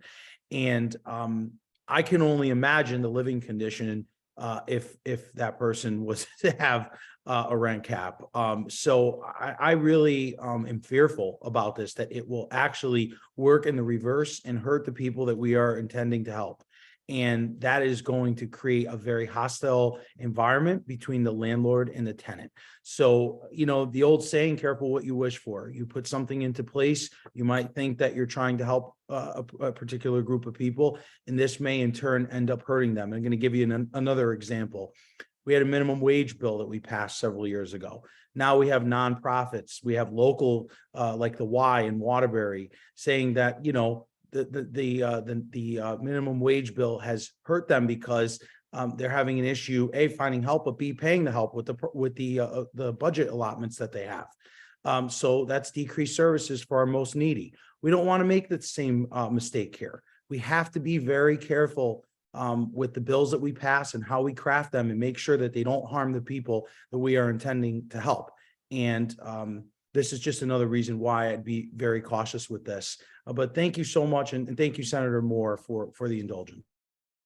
Thank Yes. you. If I can comment, I'm sorry. Sure. Yes, please.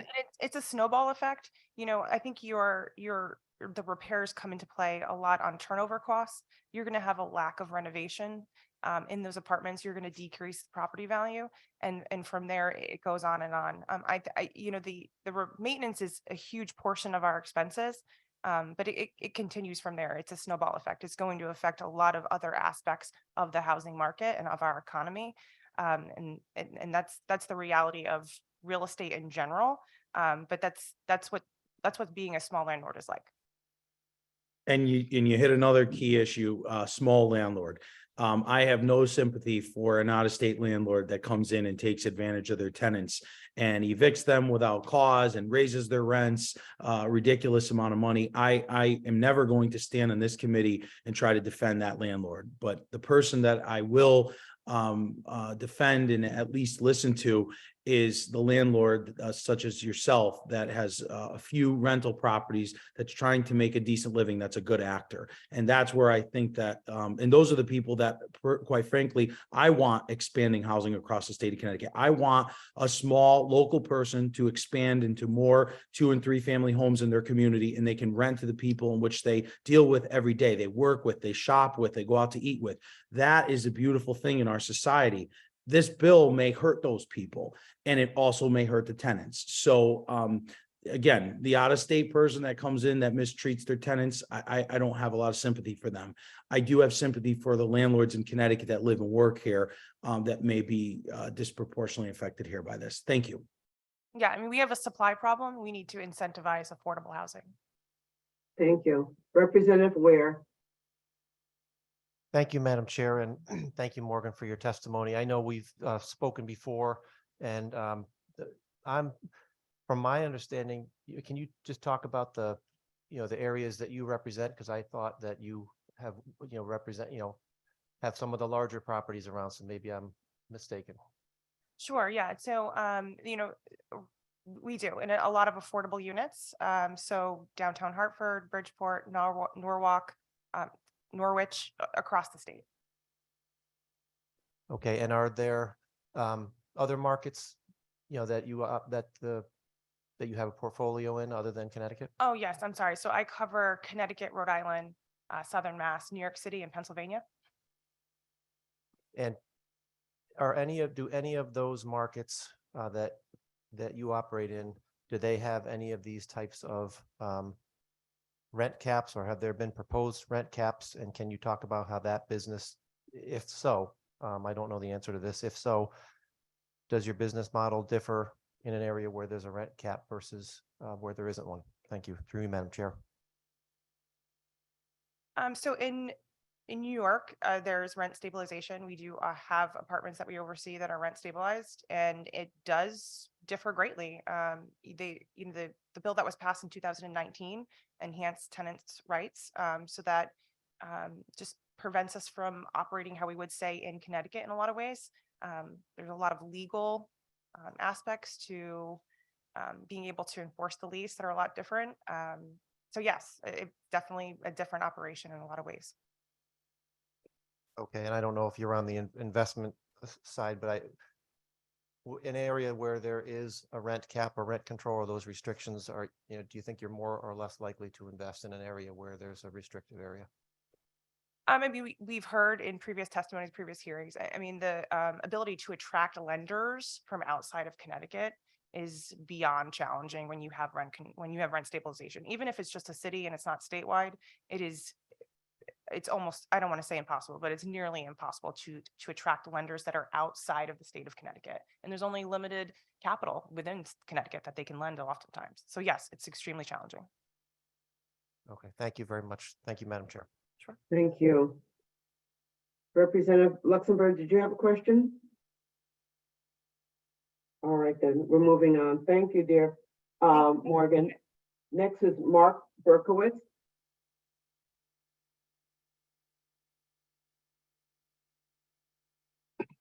I saw Mark earlier. Okay, Kotisha Miller, number 66. Senator, I think the prior person you called is here in person, and I missed that for about a second. So, but he's just coming up to the mic here. Okay, and that would be Mateo? No, my name is Or is Mark. that Mark? Mark, Is that I'm- Mark? I'm actually speaking in for Mark Berkowitz, who's unable to make his call. Please state your name. Yep. My name is Mark Asnes. I appreciate the opportunity, Senator Moore, Representative Luxembourg, as well as the additional members of the House, members of the committee. I live in Connecticut and I own several mobile home communities. It seems that during this marathon discussion, most of what we've been talking about today has been apartments. I represent the Connecticut Manufactured Housing Association. I also was appointed by Governor Lamont at the end of 2021 to serve on the Mobile Manufactured Advisory Council. I myself own and operate 8 communities in the state of Connecticut. There are approximately 179 communities in the state. Some have 3 homes, some are in the hundreds, and it's about 10,000 homes make up that industry. Overall, we make up just 1% of all housing in the state of Connecticut today. So it begs the question, why would our industry be targeted for a rent cap? We provide water and sewer, trash, plowing, sanding, road maintenance, electric and common areas, in some cases a pool and community center, and more importantly, we provide a safe place for people to live. All of the above services, and yet as a group, we have maintained very moderate rent increases. In Connecticut in 2022, the average rent went up 12%, but in mobile home communities, it only went up 5%. During the pandemic, we never charged or increased our rent during the first year. Where can you pay on average $500 a month for those services, plus the tax on your land under your home? To give you some statistics, we bought our first major community in 2006, and the rent was $345. Today, it is currently $490. That is $8.53 a year, or just 2.07%. In that same community, our property taxes have doubled since 2017. The town that I'm including in my example, they don't supply water, they don't supply sewer, they don't plow or sand any of our roads, they don't supply any of the common streetlights. The town does almost nothing except collect almost $200,000 a year in property taxes. Are you aware that in the towns that in addition to charging exorbitant property taxes on our communities, they also charge every single resident a tax on their home? If you want to help our tenants, pass a law like they did in Massachusetts, where each homeowner is charged just $12 a month for their home. That $12 is paid by me and is then charged back to the tenant. If you do that, it would save on average every homeowner in a mobile home community $100 a month. We could eliminate all of this talk about rent caps because we can immediately reduce their rent, like I said, by $100. If you want to help our homeowners, limit towns to taxing the leased land community on the value of the infrastructure so we can stop having to pass on the predatory tax increases. When we calculate rent increases, we always want to have to include the increase of the property tax. If you want to single out our industry, single us out for affordable taxation so we can continue to keep the rents down. Affordable mobile home communities provide the least expensive form of housing in the state. They are the bulk of the mobile home communities by far. Mark, sorry to cut you off. Yep. You're at your 3 minutes. If you could summarize. Really? Holy crap.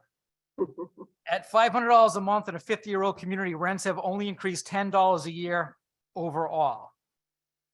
How would anybody be able to afford a community with the increase of the property taxes, the largest increase in electricity in a decade, rising labor, insurance, and materials, worst of all, the exploding interest rates? And I know Representative Luxembourg kind of touched on it twice, but there's a storm coming.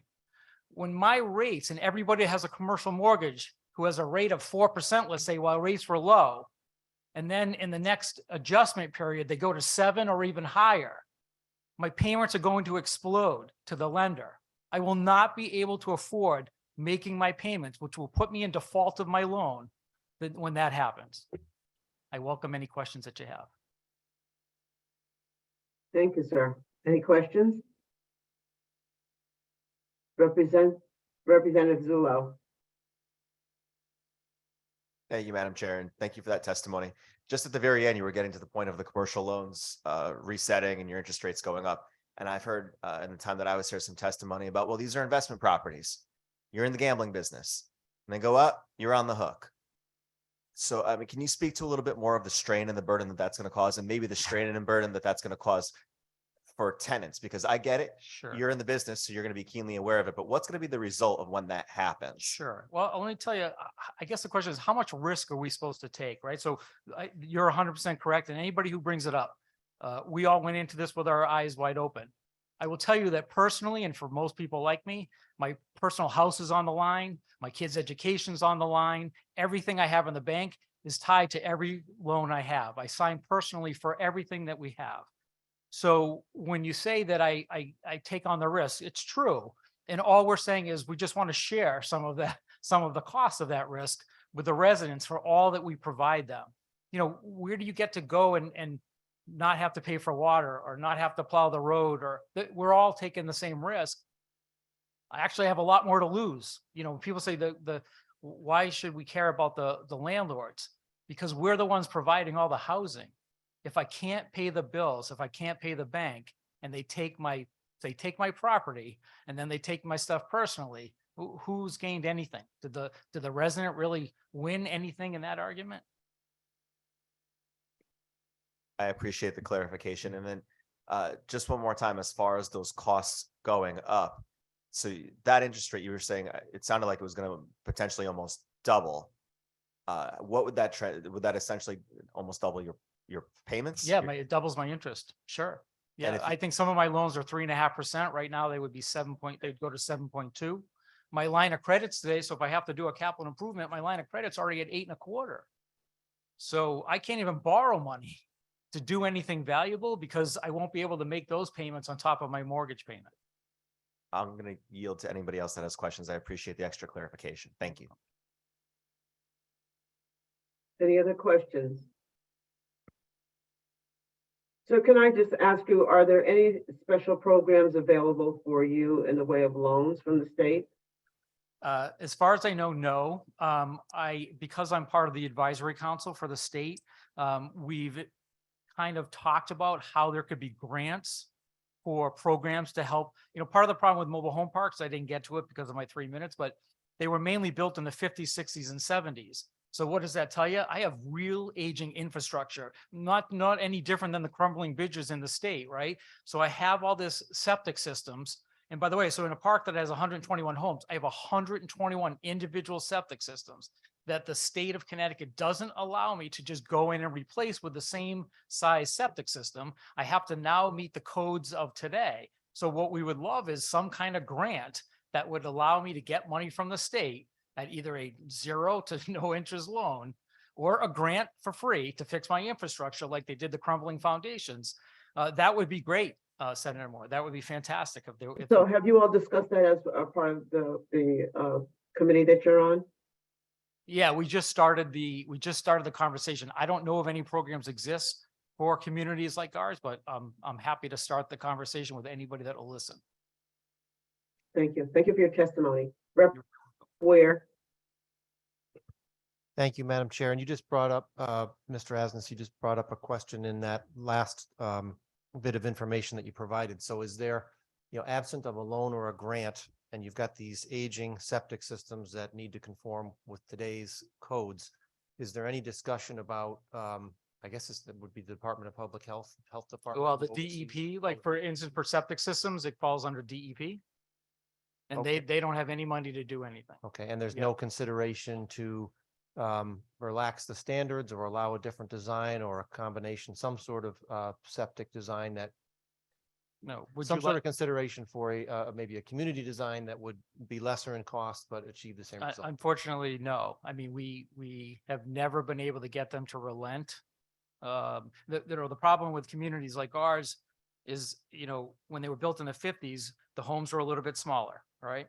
So then as those homes age out and you bring in homes that are just a little bit bigger, the distance between the home and the home next to it is smaller. So the problem is that I can't meet the standard because they want me to put in, let's say, a larger tank. So today, let's say it has a 750 gallon tank. Now I need 1,000 or 1,200 gallon tank, and they need to put it in the same space as the 750 gallon tank. It doesn't work. So yes, are there alternatives where they want to put into a centralized system and stuff like that? Sure, but you have to have the land somewhere on the property to put in a centralized system. That's $1 million. $1 million to replace all the septic systems in a community of that size. So the problem is when you talk about rent caps, I can't even meet my debt service with the bank. Now I'm being asked to put in $1 million into the infrastructure, and there's no provision for me to recapture that in any rent increases. So we're kind of locked down to not knowing what to do. And so go ahead if you have another question.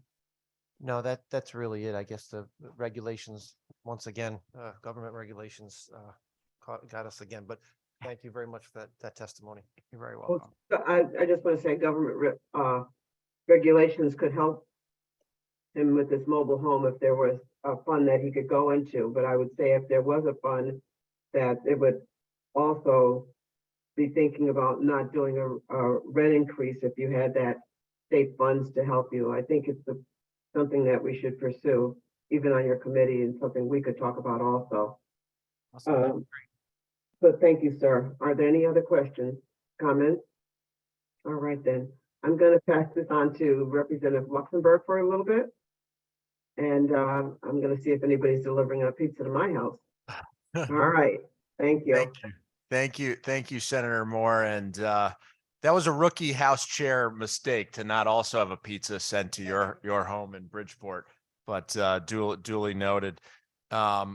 We are going to move on to Miss Miller, who I see with us on Zoom.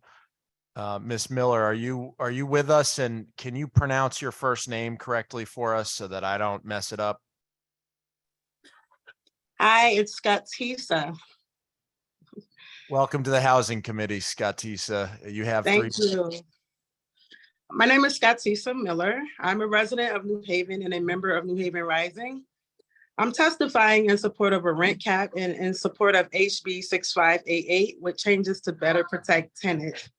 I think housing in Connecticut has become an issue for many years. Within recent years, it has become more of an issue and almost impossible to get the proper housing needed at an affordable living standard. I think landlords, they should definitely be held accountable for making rent lower across the state. Housing should be a top priority in our state. I'm a mother of 3. Maybe as you can hear, my son is in the background, but I'm a mother of 3 and I'm trying to live the best I can. It's become kind of frustrating. We're having 3 kids. We need more space as of right now. We're looking for more bedrooms to accommodate our family. But as of right now, with the way rent is, the more bedrooms, the more money you pay. And then we become more uncomfortable by not having funds available to take care of other bills and responsibilities. But because we will become uncomfortable, that will make life more stressful, and I'm not able to focus the way I need to for my kids. But I think that in Connecticut, it should really be a responsibility that housing is taken care of. People need space. People need to be able to move around their homes freely, and people should have what they want. So having housing at a lower rate where people can afford it, I think it would do so much better for people if landlords really care about that communication and relationship. I strongly support a rent cap, but HB 6588 would be stronger with the following changes. The cap should be lower. I suggest 2.5 or 3%. This tracks the pre-pandemic average rent increases and would be affordable and predictable to tenants. It should cover apartments in between tenants so landlords can't push out tenants to increase the rent. And it should expand good cause eviction protections to cover all tenants so they have a greater stability in their homes. And thank you so much for the opportunity to testify. Thank you for your testimony. Any questions for her from committee members? Seeing none, we appreciate your input. Thank you for your patience as well. Thank you. Next, we'll have Sarah White. Sarah White is here in person. Bonus points for you, Sarah White. Welcome to the Housing Committee.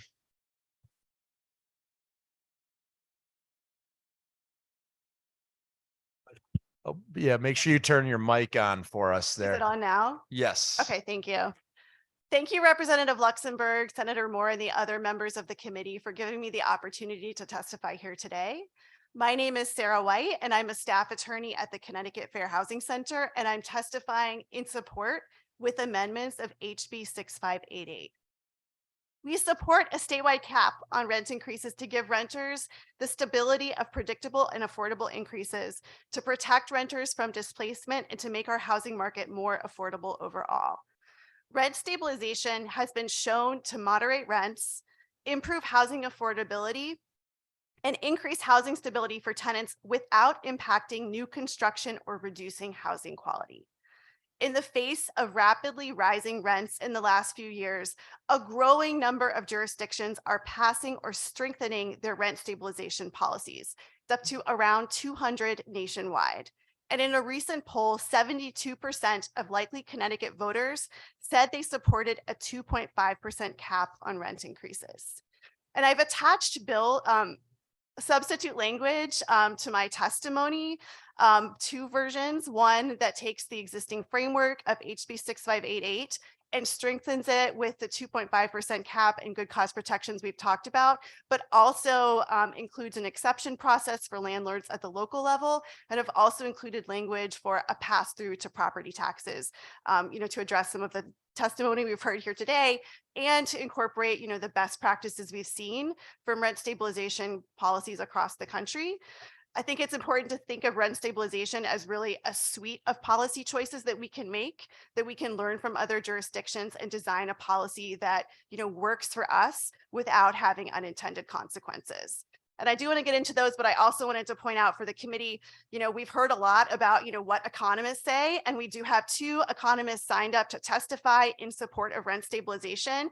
I'm hoping it works out with all of the changes, but they are Dr. Gary Painter, who's an economist at USC, Dr. Mark Paul, an economist at Rutgers, and we also have Dr. Edward Gates, who's a professor at the University of Minnesota and the author of the Minneapolis Rent Stabilization Study, which I highly recommend to everyone.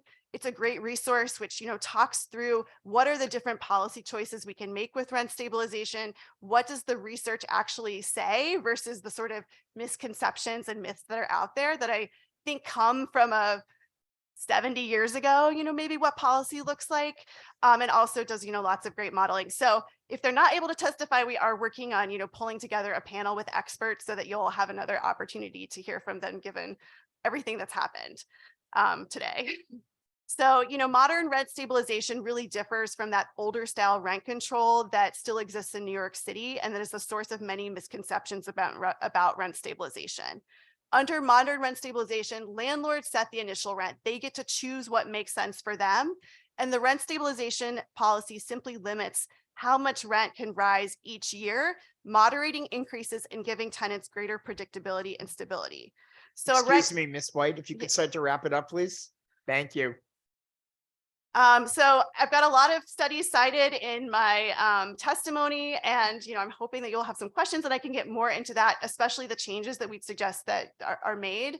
A really important one is ensuring that rent is stabilized in between tenants, called vacancy control, which is, we've learned from other jurisdictions, is really necessary to keep rents from rising overall.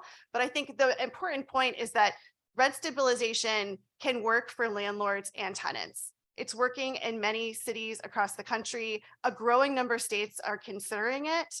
It's not a punitive policy, and it doesn't affect new construction. We need to look at a lot of different policy changes in Connecticut to address what we've seen with really skyrocketing rents and a shift in our housing market, where more of these corporate out-of-state landlords are coming in that just simply have a different business model and are more interested in increasing rent as much as they can to extract money from tenants and frankly take it out of state.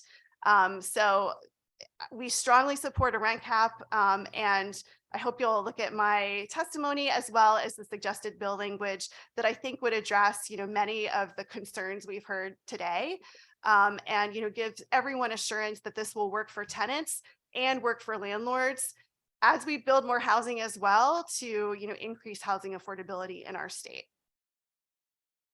Thank you very much for your testimony. Looking around the room to see if we have any questions for you. I have one, which is we've heard a lot of talk about the implications of a potential rent stabilization bill on landlords and tenants and banks. One topic that I don't think has been addressed, which I'd love to get your expert opinion on, is, it's been presented to me that one risk of a rent stabilization policy is that many pieces of residential real estate are part of the formula that the marketplace relies on to value those real estate assets, might be driven in part by what the rents are. And so as a corollary to that, if there is a policy in place that sort of caps the rents for residential real estate, that may have a chilling effect on how residential real estate is valued, including potentially how it's valued by municipalities. And so if the values are being sort of artificially, I'll say, reduced by a rent cap policy, you could imagine a scenario where the tax revenue for municipalities is pegged to what they're valued at. So you could imagine a scenario where perhaps you have less revenue going to municipalities, and municipalities rely on property tax revenue to fund schools.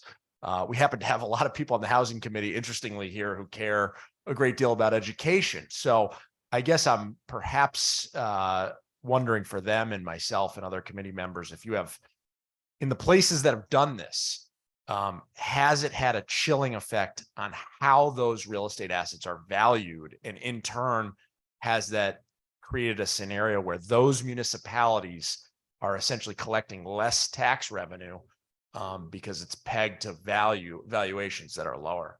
That's a great question. And that sort of gets into,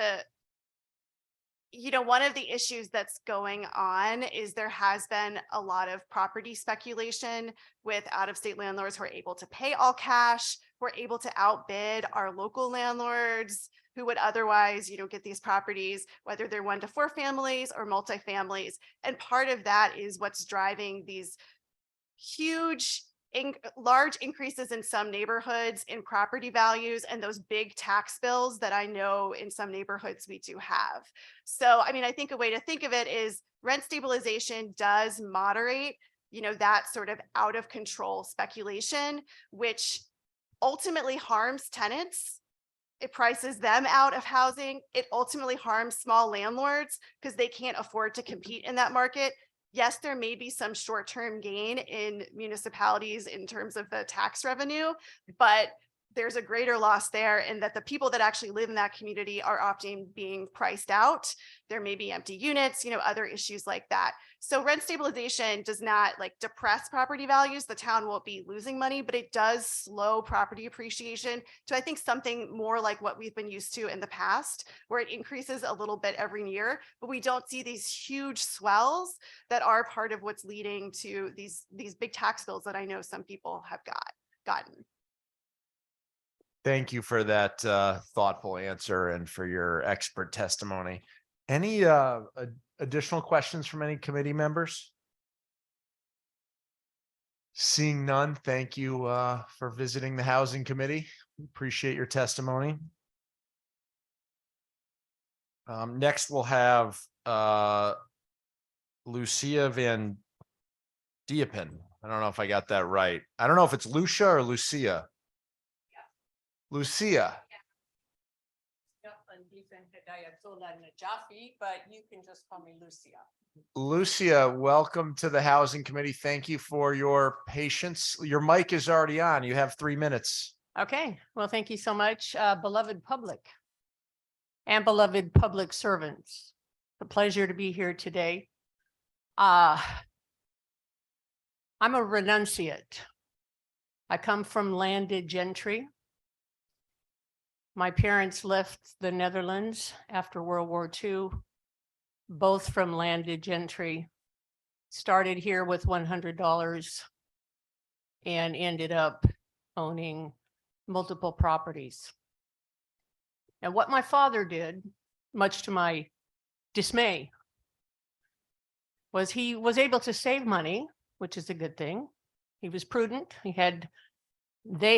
My parents had 10 of us in 12 years. He saved enough money to buy a house and he bought it cash. And then he put money down and tenants bought the property. And then when he saved enough money from that, he would put money down and then tenants would buy the house for the family. And so, you know, as I became an adult, I realized, you know what, maybe this isn't really God's will. You know, maybe those tenants would like to own the property. We have a house. We have one house. That's enough. We're one family. We had a 5-bedroom house, double lot. And so I renounced, and I've been a minister ever since.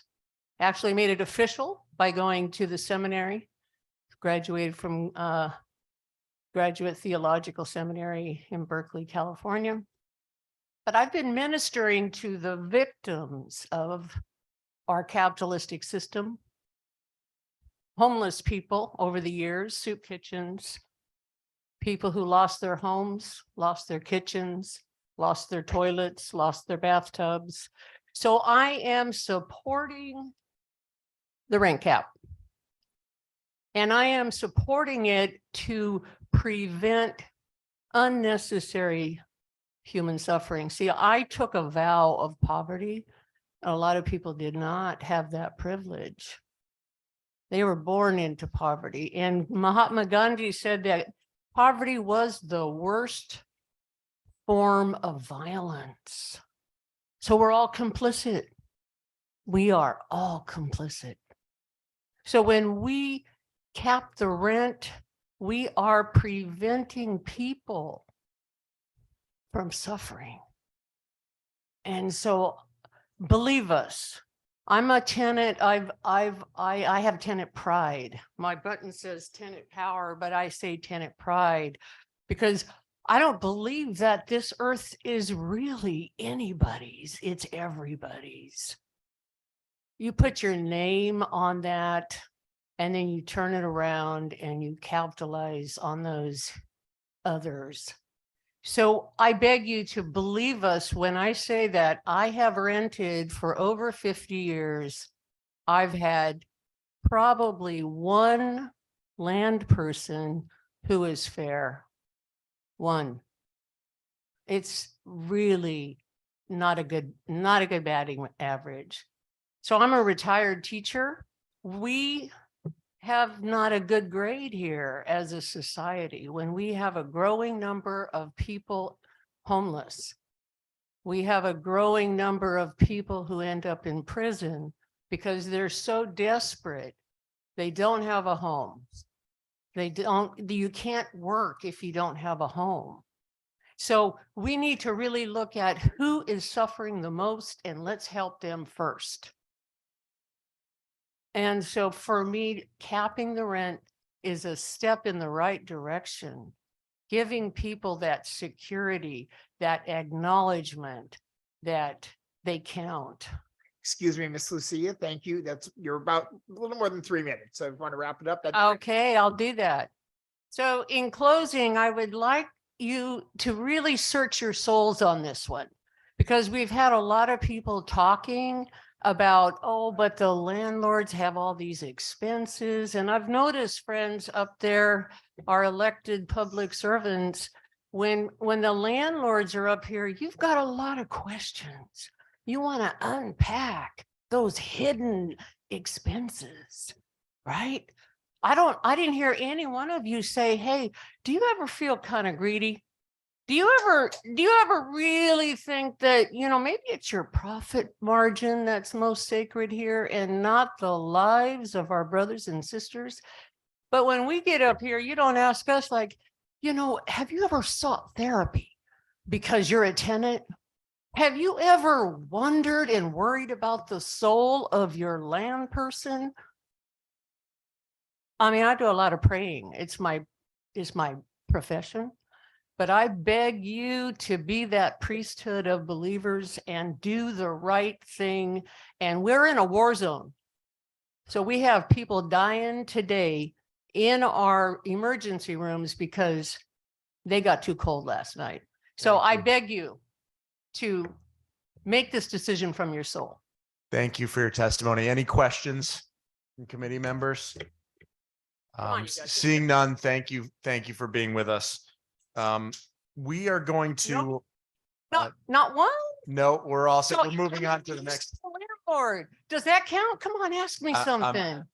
I used to reap the benefits of owning property. I mean, that's what this country was based on, right? Yeah, we appreciate Just come over here for religious freedom and take the land away from the natives. And then what do? Excuse me. Start owning people. Excuse me. We have to have a civil Excuse war. me. Excuse me. We have a lot of folks. We have a lot of folks waiting. God Many bless have been you all. waiting. Many have been waiting a long time. And I would urge all people in this room, I think for the fourth time, we do not applaud, we do not interrupt, we do not disrespect the Housing Committee or this General Assembly. We follow the decorum that is required for all public hearings. We do not interrupt committee members. We don't interrupt members of the public while they're testifying during their 3 minutes. Folks should not be interrupting members of this committee. Moving on, at this point in time, we'd like to call Susan Zabahansky up, who's here in person to testify. Welcome to the Housing Committee, Susan.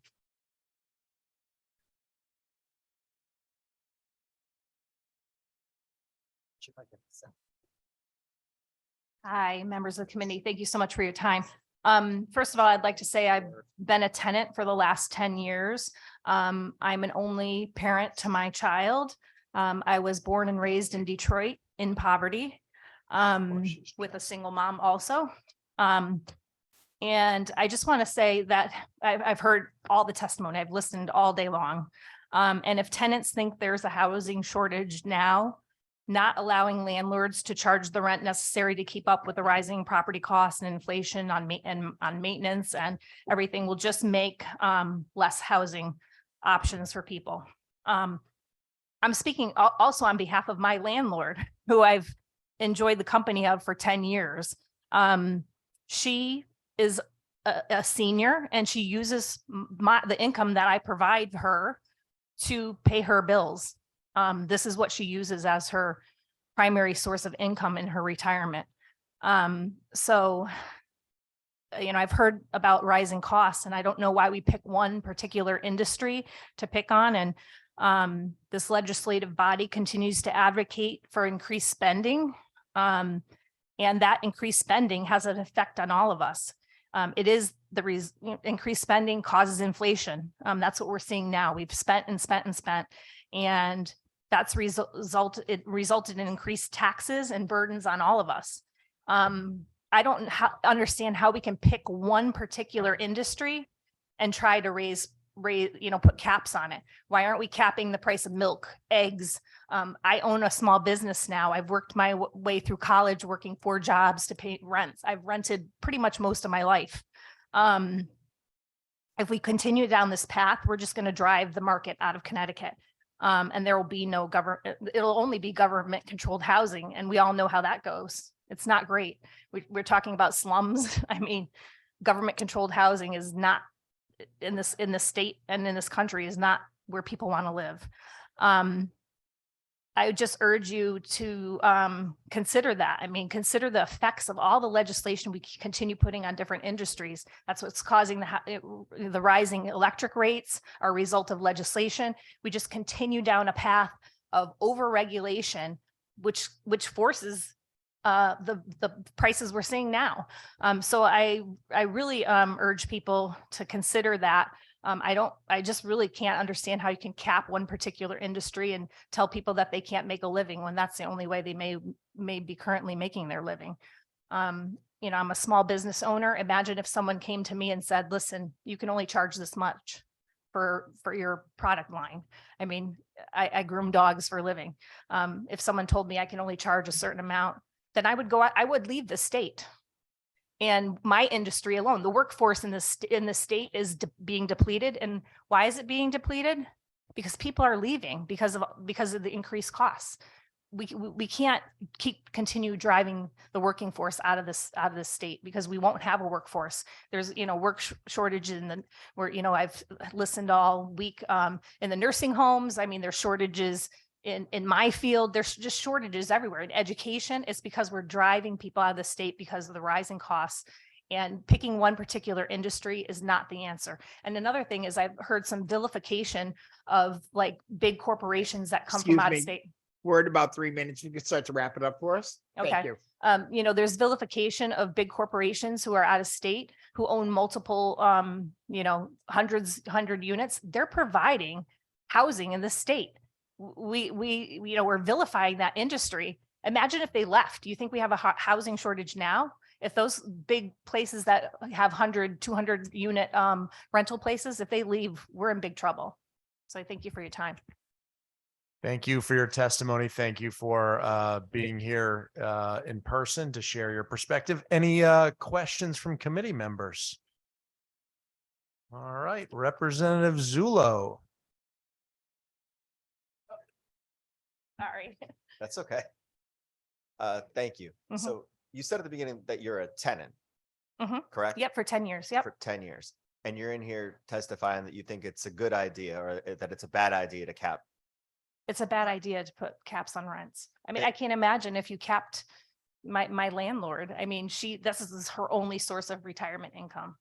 And what do you think would happen if that income was capped as far as her welfare goes? Because we've heard testimony that, some of us are only here asking landlords what would happen to them, but what would happen as to a her tenant, individually? my fear is, and I wouldn't blame a landlord for doing this. If you capped a rent at 10% or whatever it is at the moment, I think it's equaling to about 10%. If I were a landlord, I would raise it 10% every year. And I'm fearful that will happen, but why wouldn't you? Because you don't know what's going to happen down the line. I mean, we're facing tremendous inflation. It's not this 8% or whatever people keep touting. It's like, my own industry, for me to purchase a grooming table, for example, before COVID, it was $500. It's now $1,200 for me to purchase that same exact table.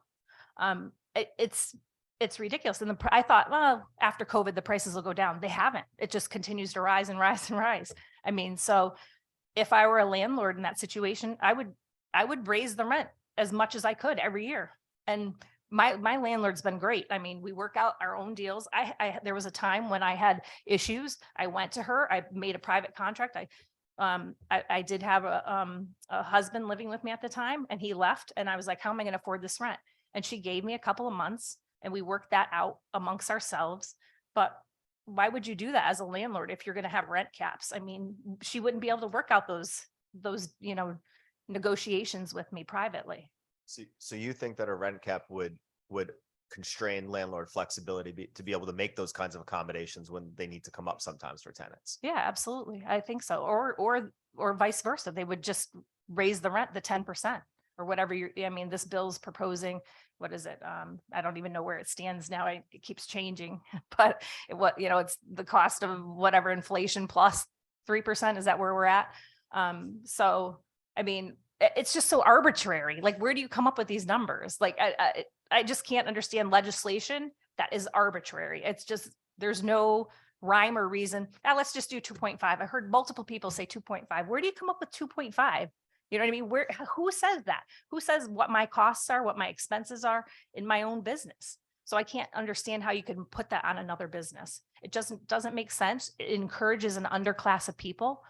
To me, it's just, those people will never own if we just keep putting them in the situation where they don't want to improve themselves. I mean, I worked 4 jobs to put myself through college. I started a business with having a daughter as a single mom, and no father involved in the situation. So it encouraged me to work to get more. If we just keep pushing people down, we're creating an underclass of people who never want to work or get out of poverty. I lived in Detroit for 10 years. I know about poverty, and I know about poor housing situations. So I don't want to see that happen here in Connecticut. It's already happening in some places. Listen, I appreciate the perspective of the testimony. I don't want to monopolize Yep. the entire conversation. I know we've Yep. got a lot of people tonight, but I appreciate your Yep. sharing your story and your thoughts. Yep. And thank you again for the indulgence, Mr. Chair. Representative Scott. Hi, thank you for coming in today. I want to focus on your relationship with the landlord, because I think that is key here. And that's some of the complaints people I've heard that have these large corporations, well, they might not have that relationship. So you are definitely lucky that you have that relationship with your landlord. But the idea is that it's a private business transaction, right? Yeah, absolutely. I signed a contract. Yeah. And I don't have to sign that contract. I'm not forced into it. yeah, that's what I want to get to is, like, sometimes they have a faceless, landlord, right? That's out there, and that is not someone right? And that is the case for many of the residents out there that are maybe, proponents of having this rent cap. But there are many, many, many individual small, as quote unquote business owners who are landlords that are trying to just make ends meet, right? To have your situation. And I think that's something key to understand. And anything else you can expand on it, the fact that relationship you built with a private situation that is flexible with you, instead of just what's written on the contract is it. But you can negotiate, right? You can work with that person, right? Is that a little bit more of what you get to do? I can do that. Yeah, absolutely. I take very good care of the property. I've negotiated doing stuff around for my rent. And I understand with bigger corporations that may not be a possibility, but we shouldn't